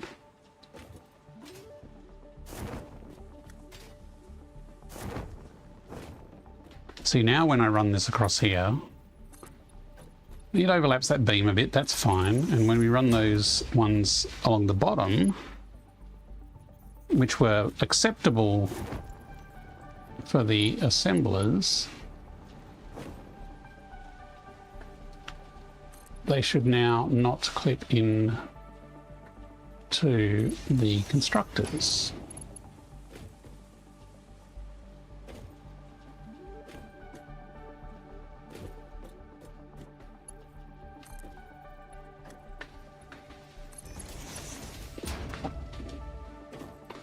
This is a little, possibly a little disorienting, zipping around in VR like this.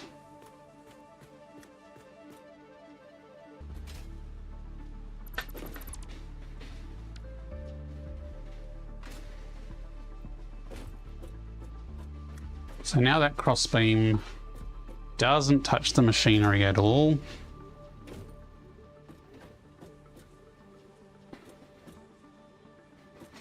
I wonder if we put a corner in there. No, it would come down right on there, wouldn't it? Because normally...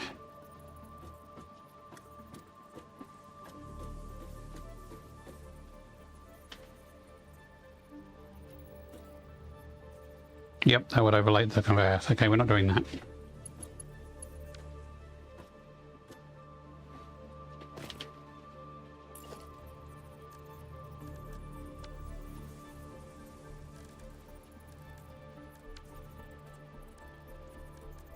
Come on, slight movements, please.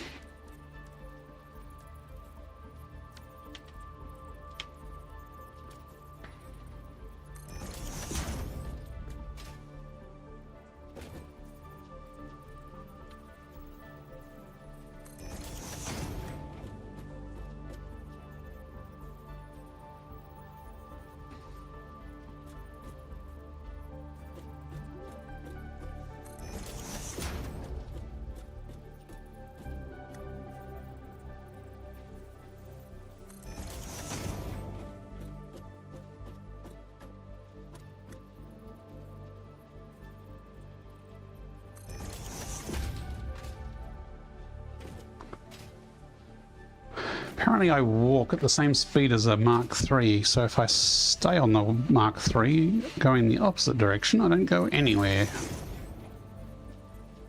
Nope, too far, too far, too far. Back, please.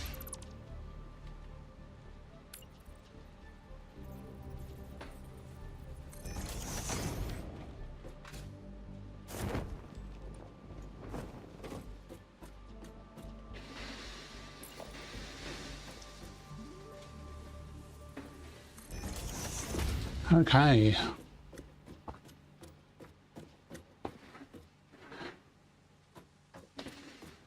Now we get rid of that.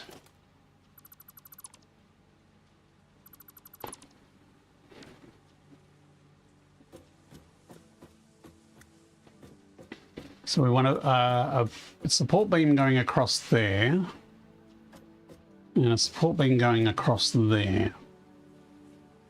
But I don't, and we want one going across here, but not the whole length.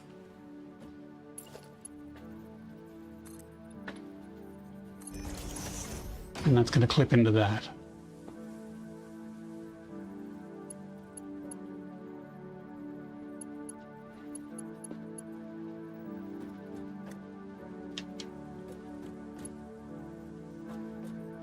Because I was thinking of kind of doing an angle up from this side. Although I think this support needs to come from like here, maybe. Although is that going to hit the arm moving?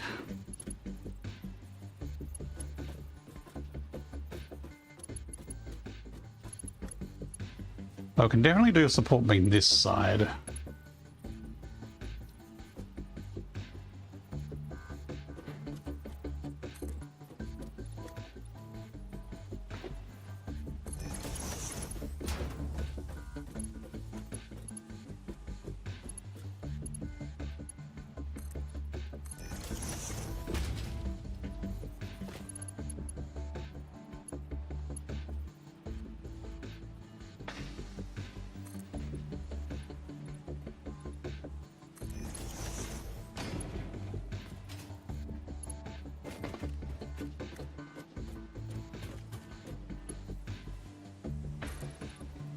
Yeah, no, that's going to hit the constructor arm, that side.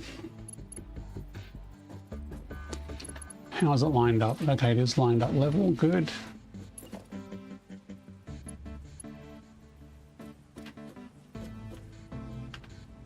Except that's actually not going to be lined up with that.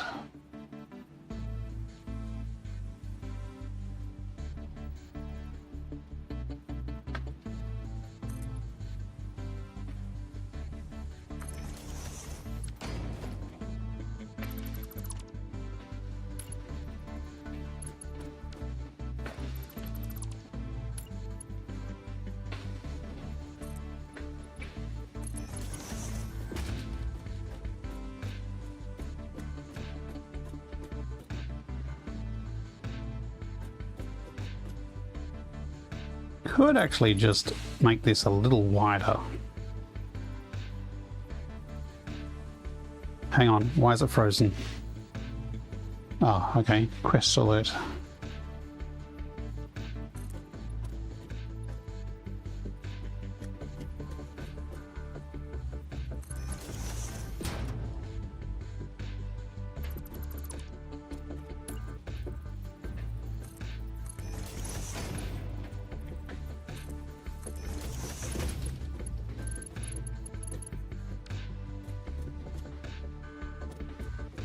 Now, are they going to bring this in 1 meter as well then, potentially? No, they're right up against the edge. That's going to be the same.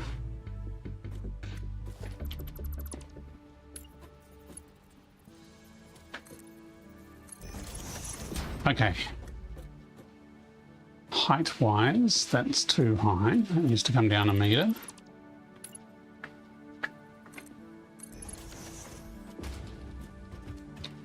Okay, now I'm going to do a diagonal beam for this section here. It's kind of a bit of a feature. Oops, something just flew up my nose. Thank you, fly. So the way to do a diagonal is you get a painted beam. I'm trying to remember how you do it. You go into freeform mode, you attach from this edge here, and then you go up to that edge there. Then you snap this on the edge there, but press in one, which way is in?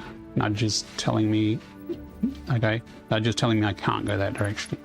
There we go, in one, up 4. So that is the angle we need to go to hit the top edge. It gives you a perfect angle at this end. Oh, can I get up here? Yes. And to make a smooth, see, the problem is it's going to shoot over the edge here. So the way you get a perfect edge here is you do basically the reverse. You get to grab the beam here. Sprint mode. You attach it to there. Then you attach this on the end here. Down 4. And it's not going to let me nudge that way, is it?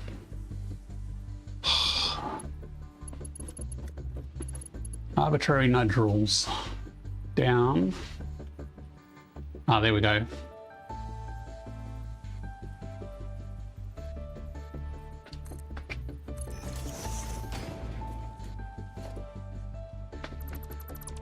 So now we have a perfectly flush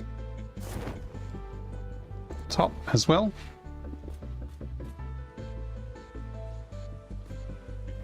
So we can do the same over this side.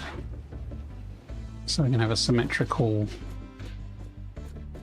diagonal beam. So start from the edge, go to the edge you want to connect to, snap here, up and in, up 4, in 1, run a few up that way.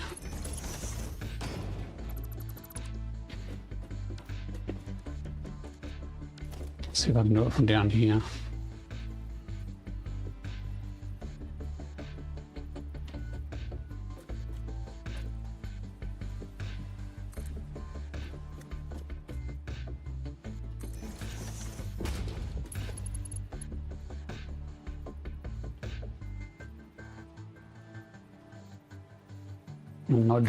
Nudge gods are favoring me. That worked okay.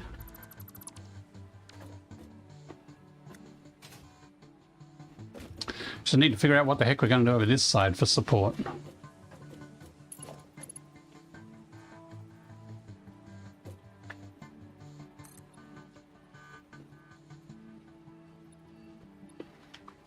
I think maybe we just bring it down here and say that that's just...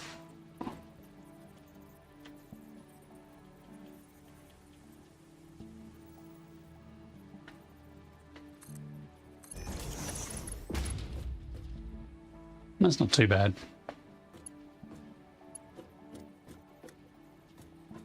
And then we can actually put this in here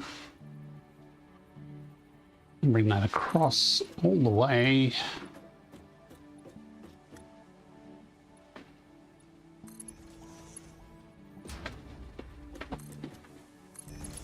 Okay, same as we did the other side, we make this pole basically 3 meters wide by adding an extra row.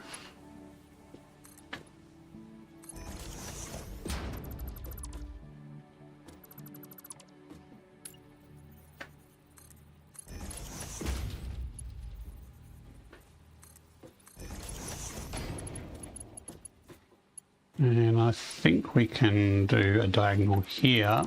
Let's see if it clips. It might clip that, but I'm not too fussed about that actually.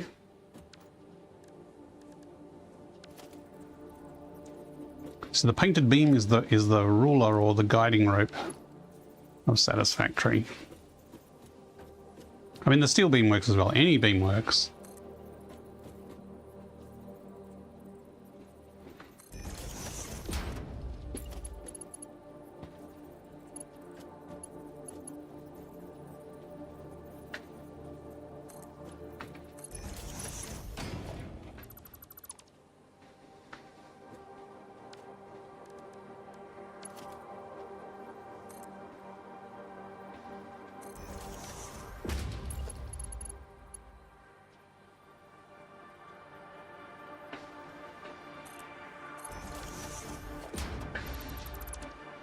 Okay, a bit of an angle that side. I mean, it's not the same angle, but I think that's okay. We could do some cross beams under here, but I don't know if they're really necessary. I think that's fine as is. Phew. Okay, let's save. I think we've kind of got the structure of the beams set up reasonably now. Let's get rid of those couple of guides in there.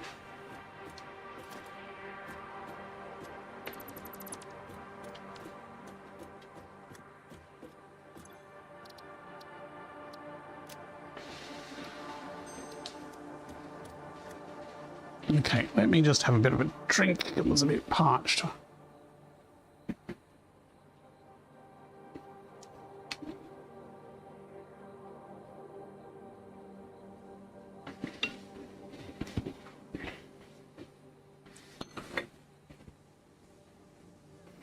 Did you know there's little fan grills below that grill there? I mean, they're static textures, but it's a lot easier to see the details in VR. Now we need to connect power, and given we've got all these beams everywhere, usually I just run power to the beams. Although we could run some extra power-related beams around. Perhaps.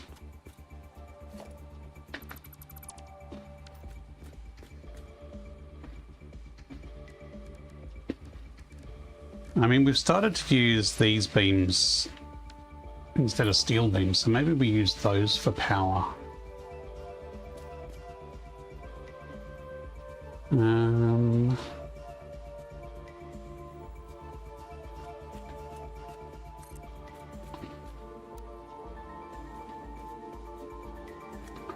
Okay, we actually probably want to move that up.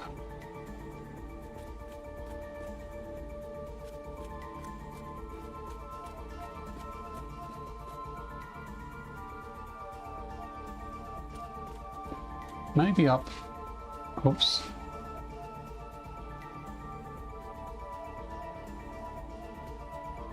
Maybe up another ½ meter.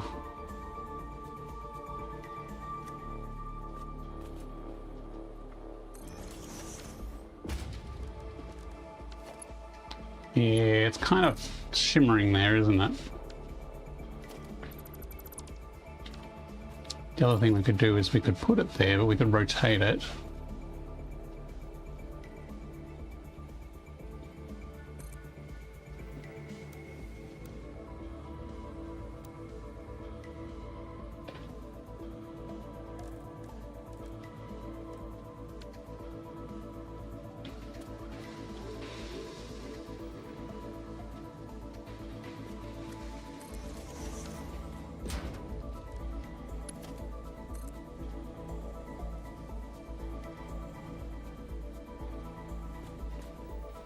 Now that's not actually in the beam, is it?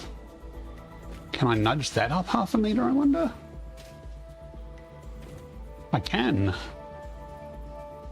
It's kind of clipping a bit, but again, it's not terrible.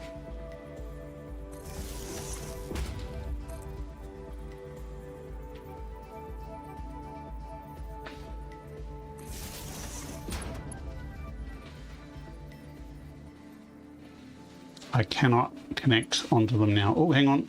There was a bit of a tick. No, okay. They're now in the beam. I can't get to them. I think that's the problem with that particular beam is it looks like it's hollow, but the clip box on it is actually kind of external.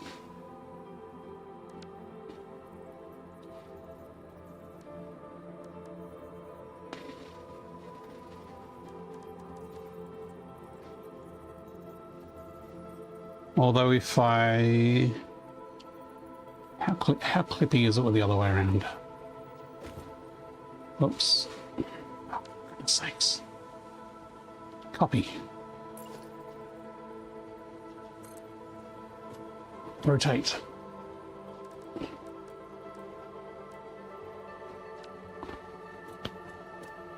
Build. Ah, okay, that's better.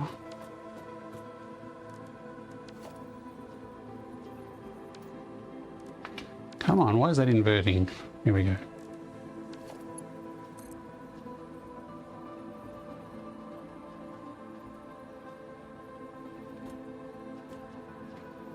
So the half nudge is too much. Unless I put the beam in afterwards.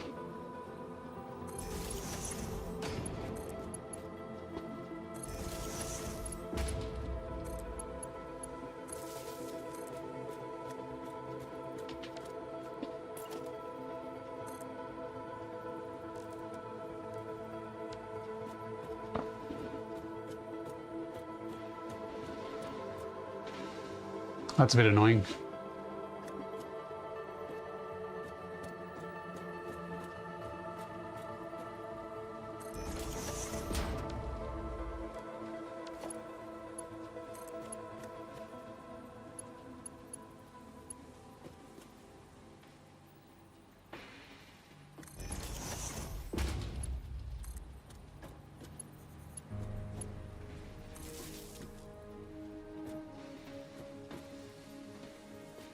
Phew.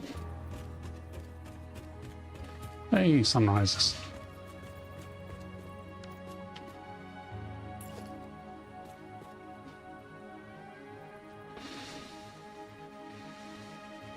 Yeah, I don't like that beam for power connectors.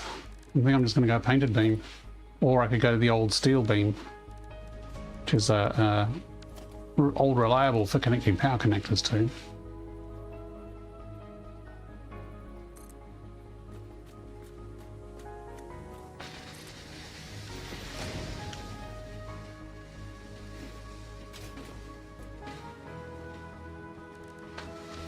See, that just works. Good old steel beams.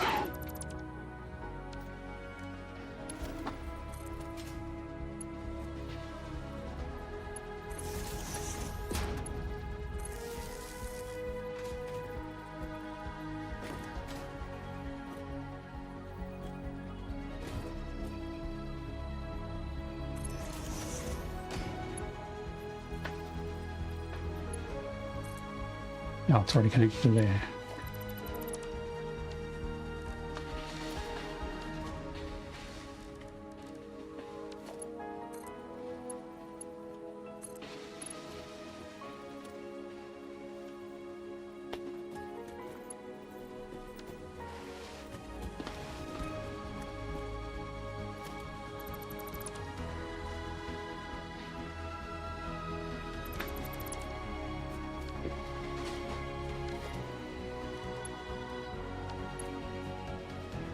Get her out of there.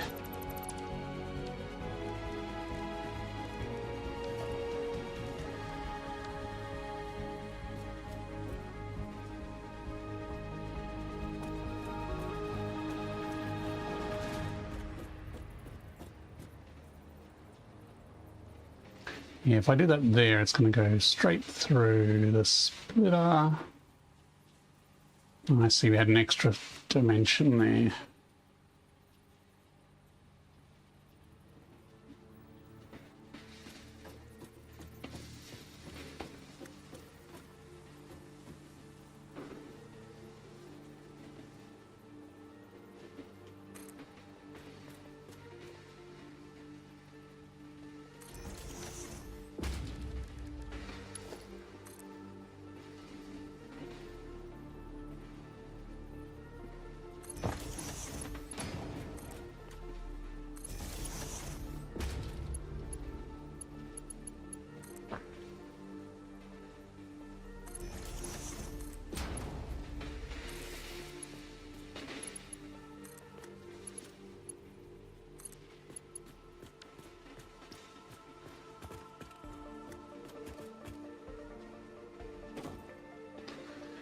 Okay, so we've got the power connected to each other.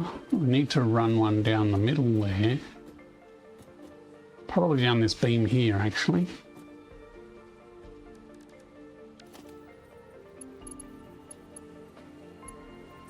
To the other side.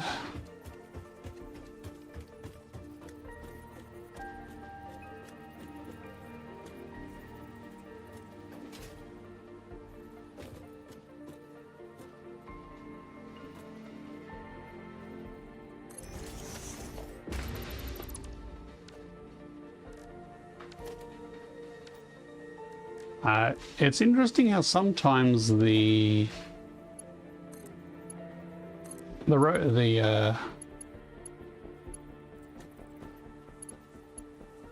can't even think of the words currently. I need sleep. This. Sometimes it gets inverted, which is very odd. I wonder what causes it. That's not inverted. Is it because I was looking up? Maybe it's when I'm looking up. Yes. Okay, when I look up, this is inverted. That's very interesting. I shall have to tell myself there is a bug to fix. Okay, I'm going to sit down on the stool because this is getting exhausting, and I'm staring at the up a lot, which is that's one thing that is more tiring in VR, is looking up at ceilings. Okay, so power down here. Probably bring that up to on the pole here somewhere.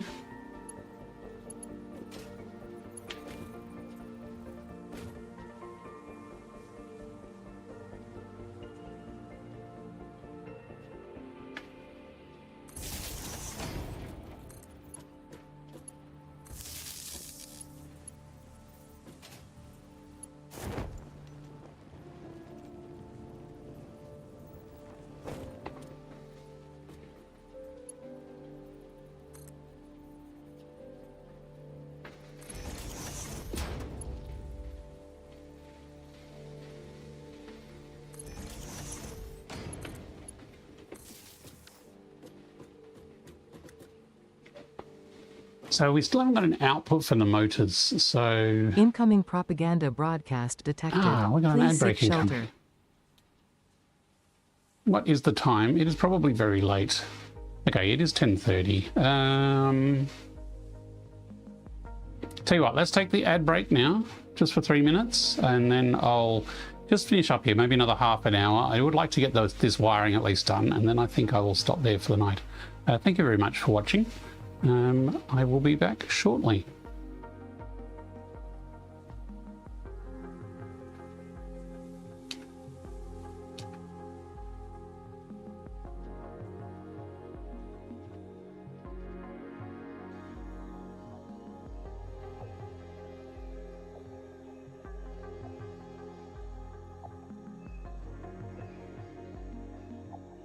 Look lively. It's time to do those stretches and hydrate.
Okay, we are back just at the end of, nearing the end of the session. Let me just touch base on what we're doing at the moment. We are making a blueprint factory to make motors. So this is the plan that we're following to make this blueprint factory. We're taking about 75 steel ingots in and 78 iron ingots. We're using two alternate recipes. We're using the iron wire recipe, so we don't need copper. And we're using steel rotor alternate recipe, which simplifies it so that basically your rotors take the same input that the stators do, which makes it a lot easier. So on the bottom floor of our blueprint, we're making all the wires. So we have 6 constructors with 1 overclock. On the next level up, we have 2 assemblers making stators and 2 constructors, 1 overclocked to make steel pipes. And then on the top level, we have 2 assemblers making rotors, and then it all goes into another assembler, which is making the motors. So plonk down one of these blueprints, put in the inputs, and you will get 5 motors per minute output. Let me just put my headset back on.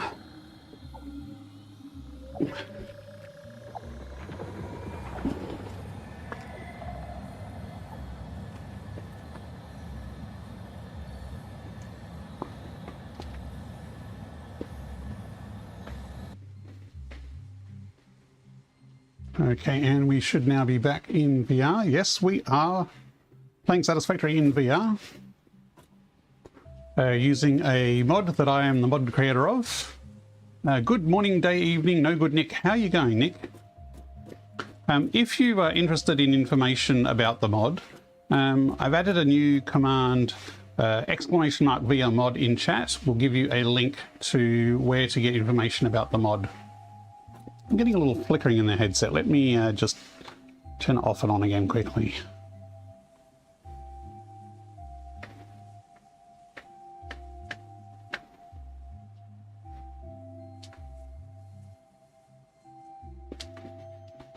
Is it flickering? Hopefully it's not flickering. Hey, the alias worked. Okay, so I am getting a little flickering in the headset now. Are you getting that at all? Yeah, it's flickering. That's a bit odd. Great, open it up for later. Awesome. Good on you, Nick. Yeah, my Quest is playing a little silly. I'm going to restart Virtual Desktop to try and get rid of this flickering. I will be back in a few seconds.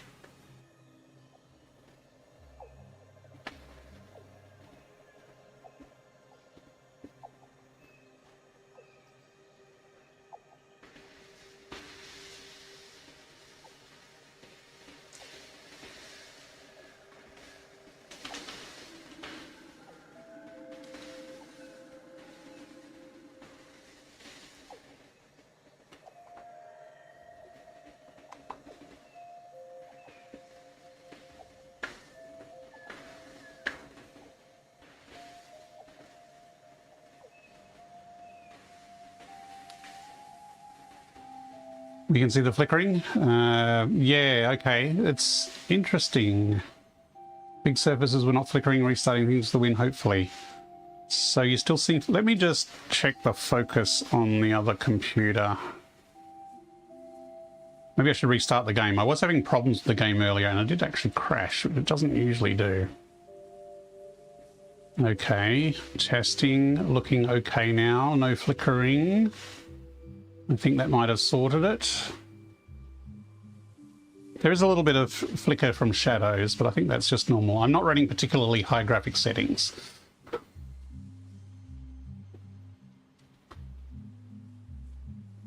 I'm seeing some flickering in the stream. It's looking smooth in the headset now. Is it okay? Actually, let me see if OBS is focused because I changed to the browser. That's probably what it was. Stupid OBS. Okay. Let's see if that's stable. It's like, come on, I've nearly finished. I just got to finish this wiring. That is still looking very shaky in the stream.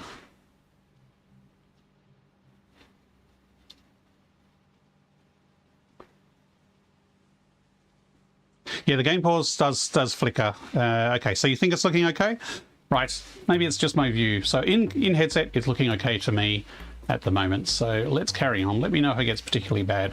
I'm nearly finished. I just want to finish doing this power wiring, and then we will stop for the night. And then on the next session, I will actually take this blueprint out and set it up in a real factory. So these assemblers,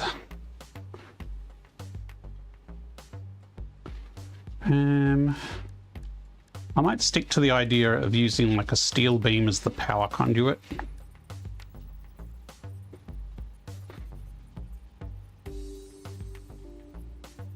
Even if I have it just flush with this beam here.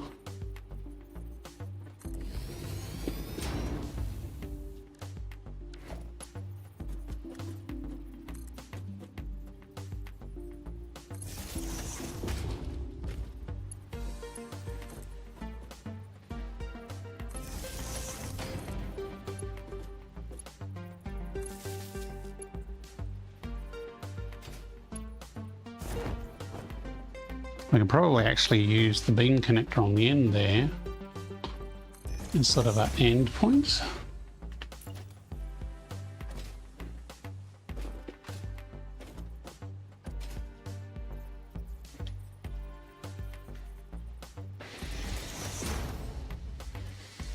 And if we run this across to there, we could maybe run another steel beam along the edge.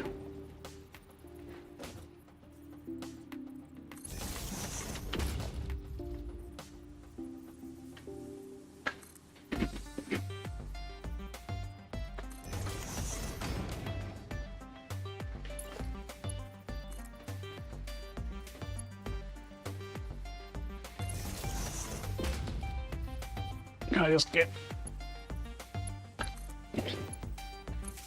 that hooked in there.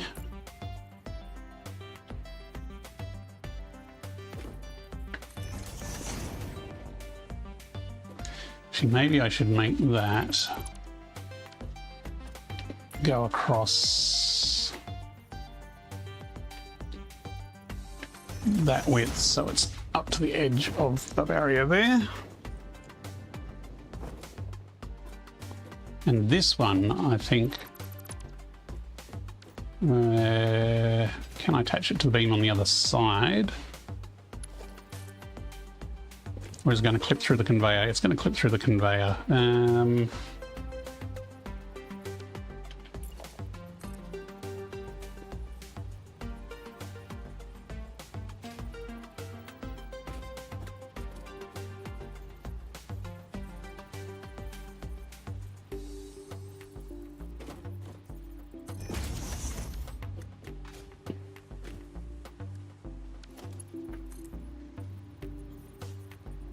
Actually, that's probably fine on the end there like that.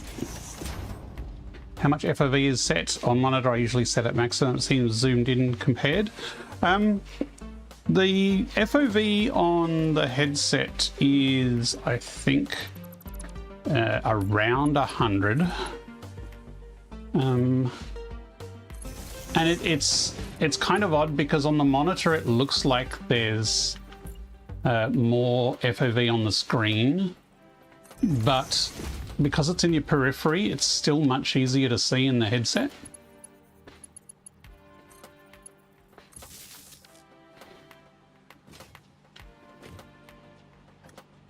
If that makes any sense.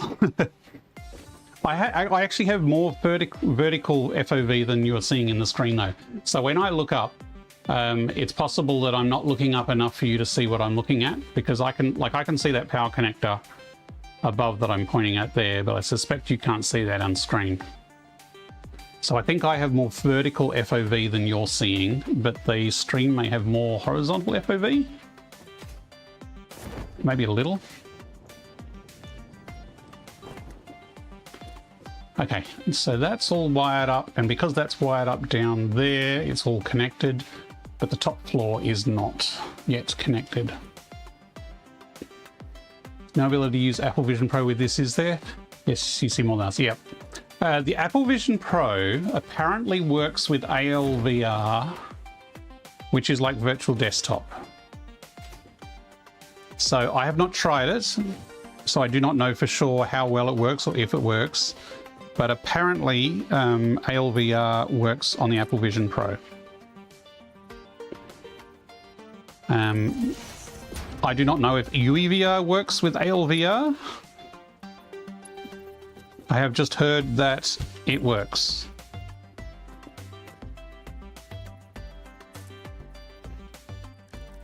I would be very curious to know if this worked on an Apple Vision Pro, because that would be very cool.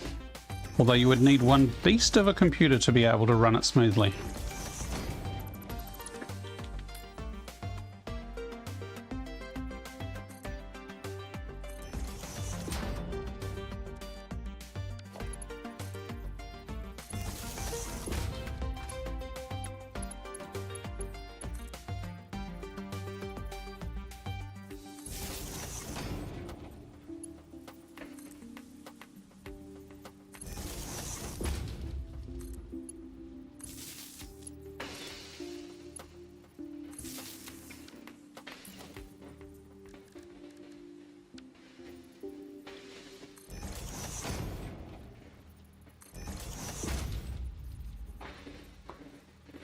Yeah, the Apple VR, it has ridiculously high resolution.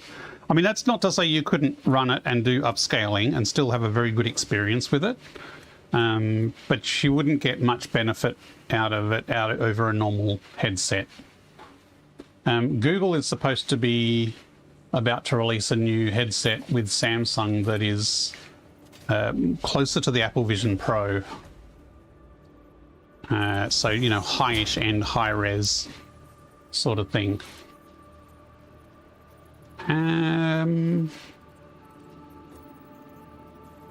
That's okay. And being Google, that's probably easier to support as far as getting things like virtual desktop running on it.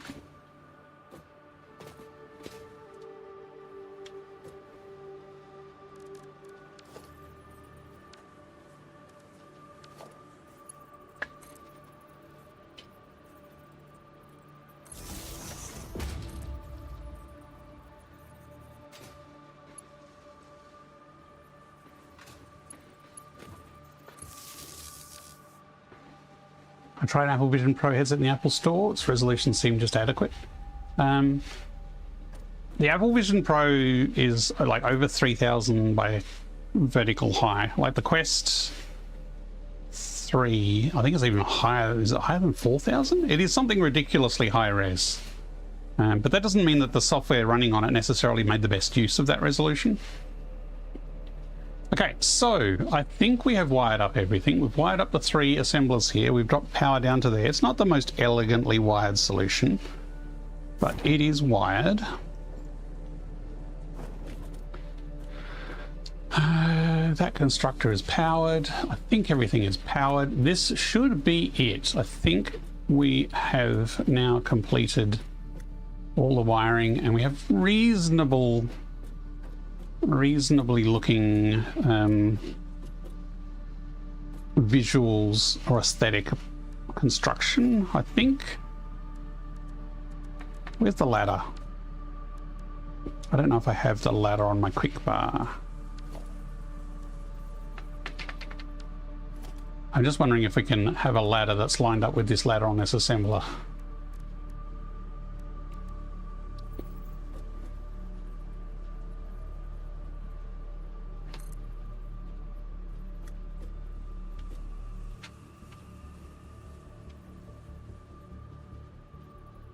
Kind of, except it doesn't want to do it because it's clipping in with the assembler ladder. Okay, let's do that.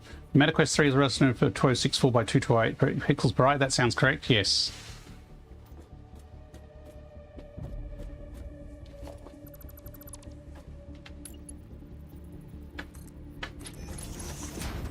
And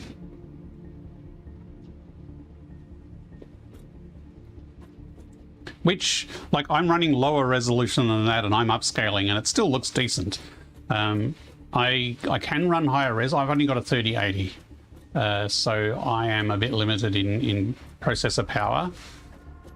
So I wish I could run at native res, but I'm actually running lower than the native res and upscaling, and it's okay. I'm also trying to hit 60 frames a second so that the stream is semi-smooth. So normally I would run at a higher resolution, but I'd aim for 45 frames a second and then use synchronous space warp to get 90 frames a second out of that. But because I'm streaming at 60 and it won't let me stream at 45, I'm therefore targeting 60 and getting 120 in the headset. But I have to do that at lower res.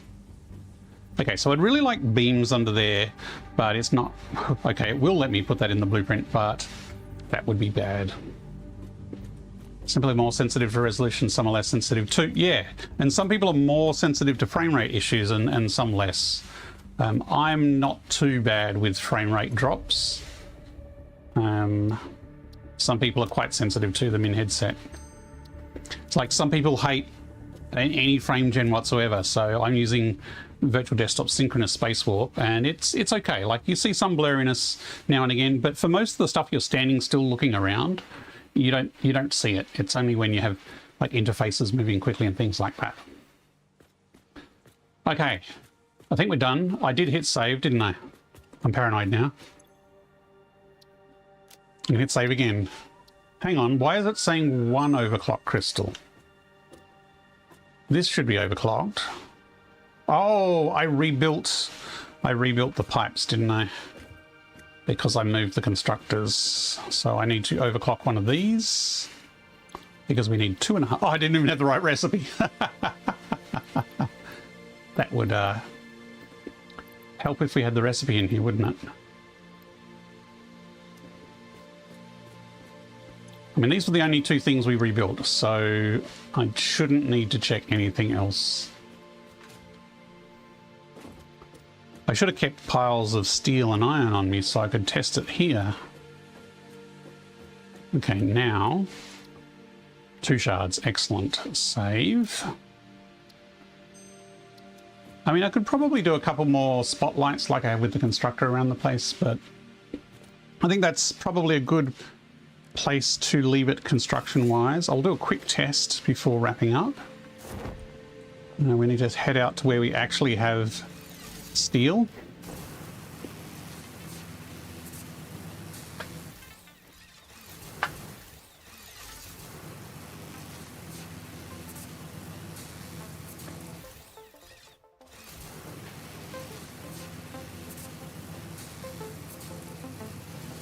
Acknowledged. Anyone else?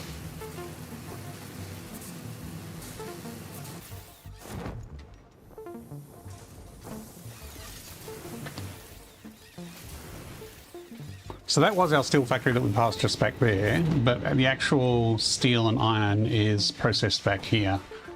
And I'm not currently sending any iron to the factory, so I need to come up here to do my test build, even though we'll probably build the factory and run the iron to where the other factory is built, because I'm kind of doing a design with a circle of factories around the Blue Crater Lake is the general design.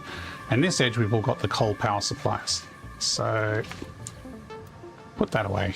Let me try building out. Where's it gone? Lost the category again. No? Yeah, there it is. It's looking a bit more impressive.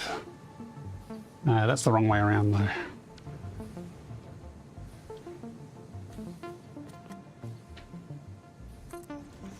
So the idea is theoretically we should be able to vertically stack these and put a vertical splitter in here and somehow get a vertical splitter in there for the steel. That one on top is backwards, but I don't know. I don't know if I'll vertically stack them or not. It would be an interesting challenge though. Okay, so we need... I should have left this all set up before because I had it all here before.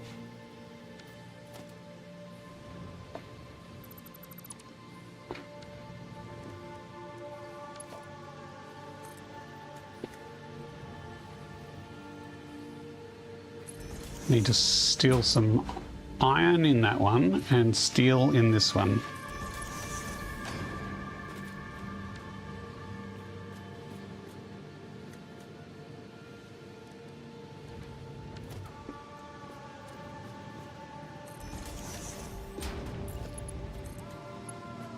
So that's the steel.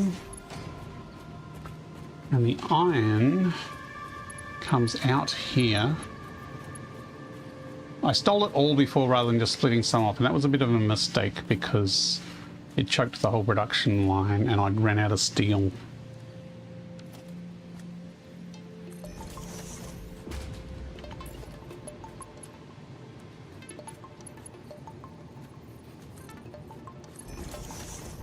Let's do this.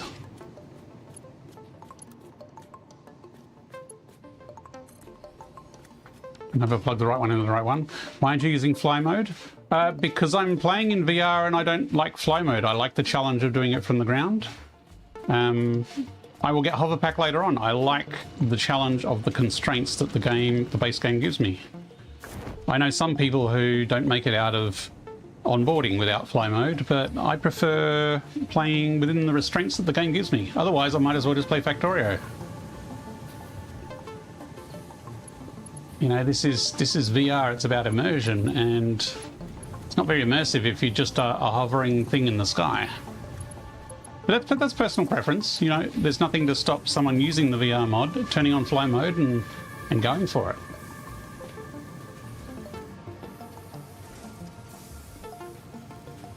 It's like the creatures. I could turn passive mode on, and some people turn passive mode on for the creatures, but I actually like the challenge of having random encounters every now and again. Like, I like my peaceful factory building, but I also like it when I get jumped by a stinger in the middle of a cave or something like that. Gives a bit more variety into it. Okay, so we checked these before, so all the wire seems to be puttering along nicely. That's churning out wire, so that's all good. A heart attack from stingers. Okay,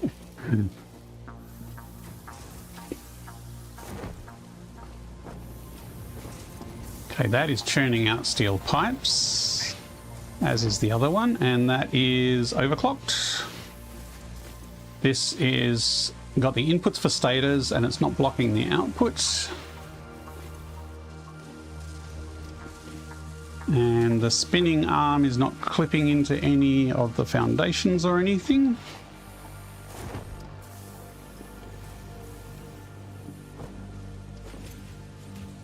And that is correctly making rotors, as is that one. So we should have motors coming out the other end. It looks like it is all working. This is excellent. Okay, so while we could spruce it up a little bit with some more glowy signs or something like that, I think that's a pretty functional, clean and presentable factory. Oops, no, don't delete that. Actually, it doesn't matter because we're deleting the whole thing. Yeah, so next time we will try and actually fit this into a factory floor somewhere. Oh, this is interesting. See, these are the vertical lifts. And even though I didn't edit anything, they are still not deleted when the blueprint is deleted. Because vertical splitters and mergers are special. Okay. Maybe I'll leave that there just in case I need to test it again in the future.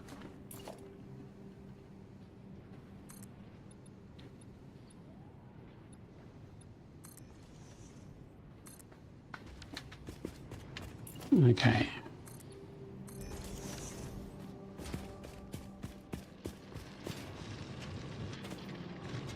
Ah, there's a dismantle crate. Of course there is. It's probably full of steel and iron bars. Oh, that's not too bad. It's only just a few beams. Ah, there's all the bars.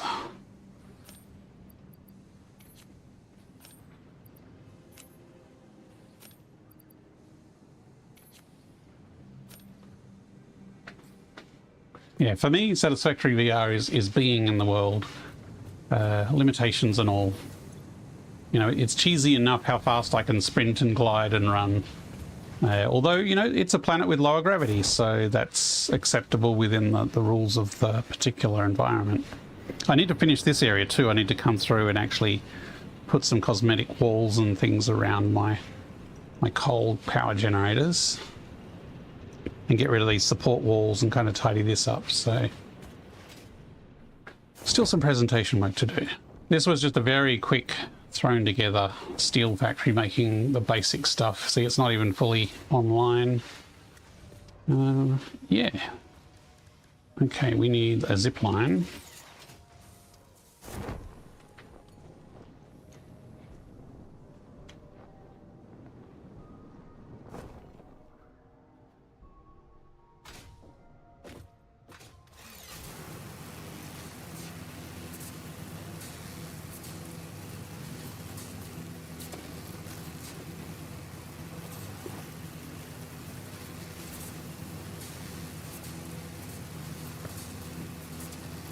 Still got a little bit to finish off on that factory too. I've got some of the inside roof to do, and some of the walls around some of the trees still need to be filled out a bit.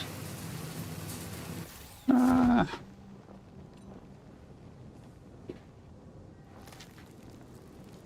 probably finish with that actually. Let's check on our doggos, having fun in their water park. Hey boy. Got some rotors. I need to get a few more doggos in here.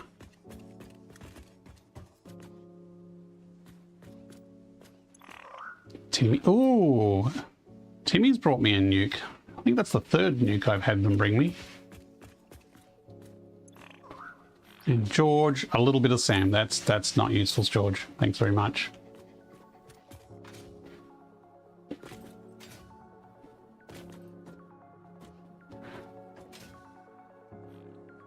Okay, so I think that's a good place to pause it for the night. We've finally finished our motors factory. We still need a little something around the bottom here, but I think when I put this on a foundation, I'll probably lower it all by a meter, which means that will kind of sink into the foundation. I could put foundations on here, but I also might raise it up a little bit, because that's what some of the other blueprints are like. So we finished our motors. I was still considering making one for just stators. Stators would be kind of a stripped down version of this, so pretty much just a third of it. And that's the thing, I don't know if it's worth having a custom blueprint just for making stators, unless you want to make 20 of them, but at this stage I don't need 20 of them. I only need like 10 to put into storage or something like that. So earlier in the session we made a few other general production blueprints. We made a constructor blueprint which is vertically stackable, so if I load that one, this is what we made earlier.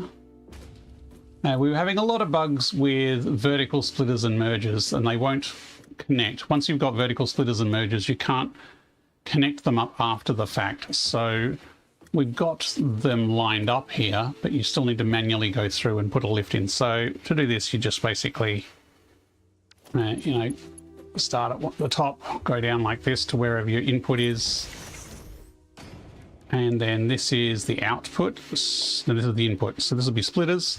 So then you just go up and you put your splitters on and your conveyor belts, and then you've got a vertical stack of constructors, which you can keep going higher. This is just 3. This is all I could fit in the blueprint maker, but you could go much far higher than this. Then you wire all your power through the middle column there. So this is probably what I'll do for the pipes and beams when I rebuild them. I'll use that blueprint. Okay. Vertical stack. Yeah, bugs. There's nothing buggier than vertical splitters and mergers at the moment, I think. Okay. That's a good place to leave it for tonight, I think. It is just hit 11 PM over here.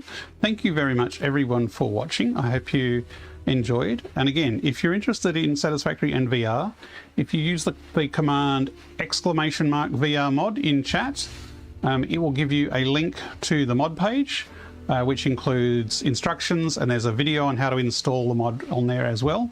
So if anyone's interested, you can do !VR mod, follow the link there, and it's easy enough to download and install. It's not too hard. I stream Fridays and or Saturdays most weeks, so it's a Saturday currently. I'll probably next be streaming next Friday at a similar time. Occasionally I'll do a middle of the week one. So yeah, there's the info link. If you'd like to leave a follow, that would be really appreciated. I've been streaming nearly a year now, but I'm still pretty low on the follows. But I appreciate all the support, and I appreciate people hanging out or lurking. And I appreciate all the questions. I'm happy to answer any questions about Satisfactory or VR or Satisfactory in VR. Now let me see if there's someone to raid out to. And thank you once again. I will just go to the outro screen and take my headset off, and then I'll look at the raid interface.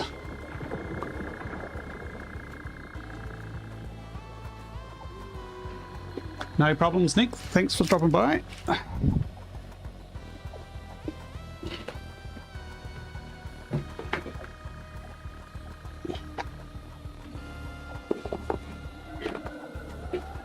Okay. Who do we have on the raids?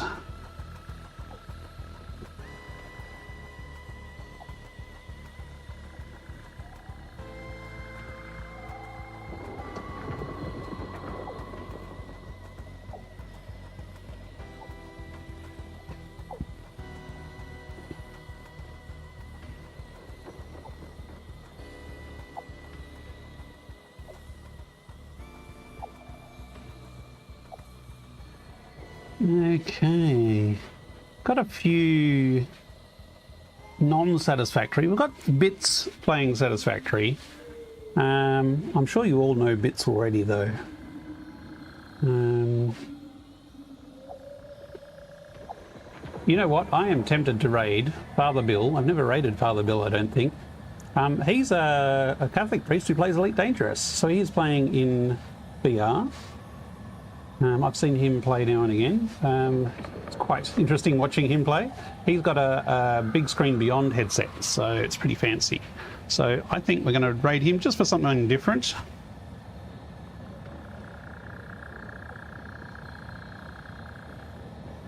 Looks like he might have only just started streaming too. Okay, let's jump in. Why not? I like supporting other VR streamers if they're on. So once again, thanks for watching, and I hope you drop a follow and tune in next time. See you next time. Thanks. Bye.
Oh, cool. Landing coupler deactivated. Your way is clear to depart.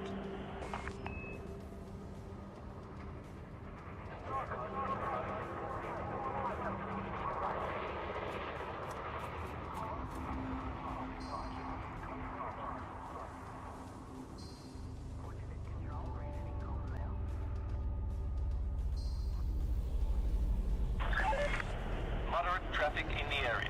Please allow for increased flow.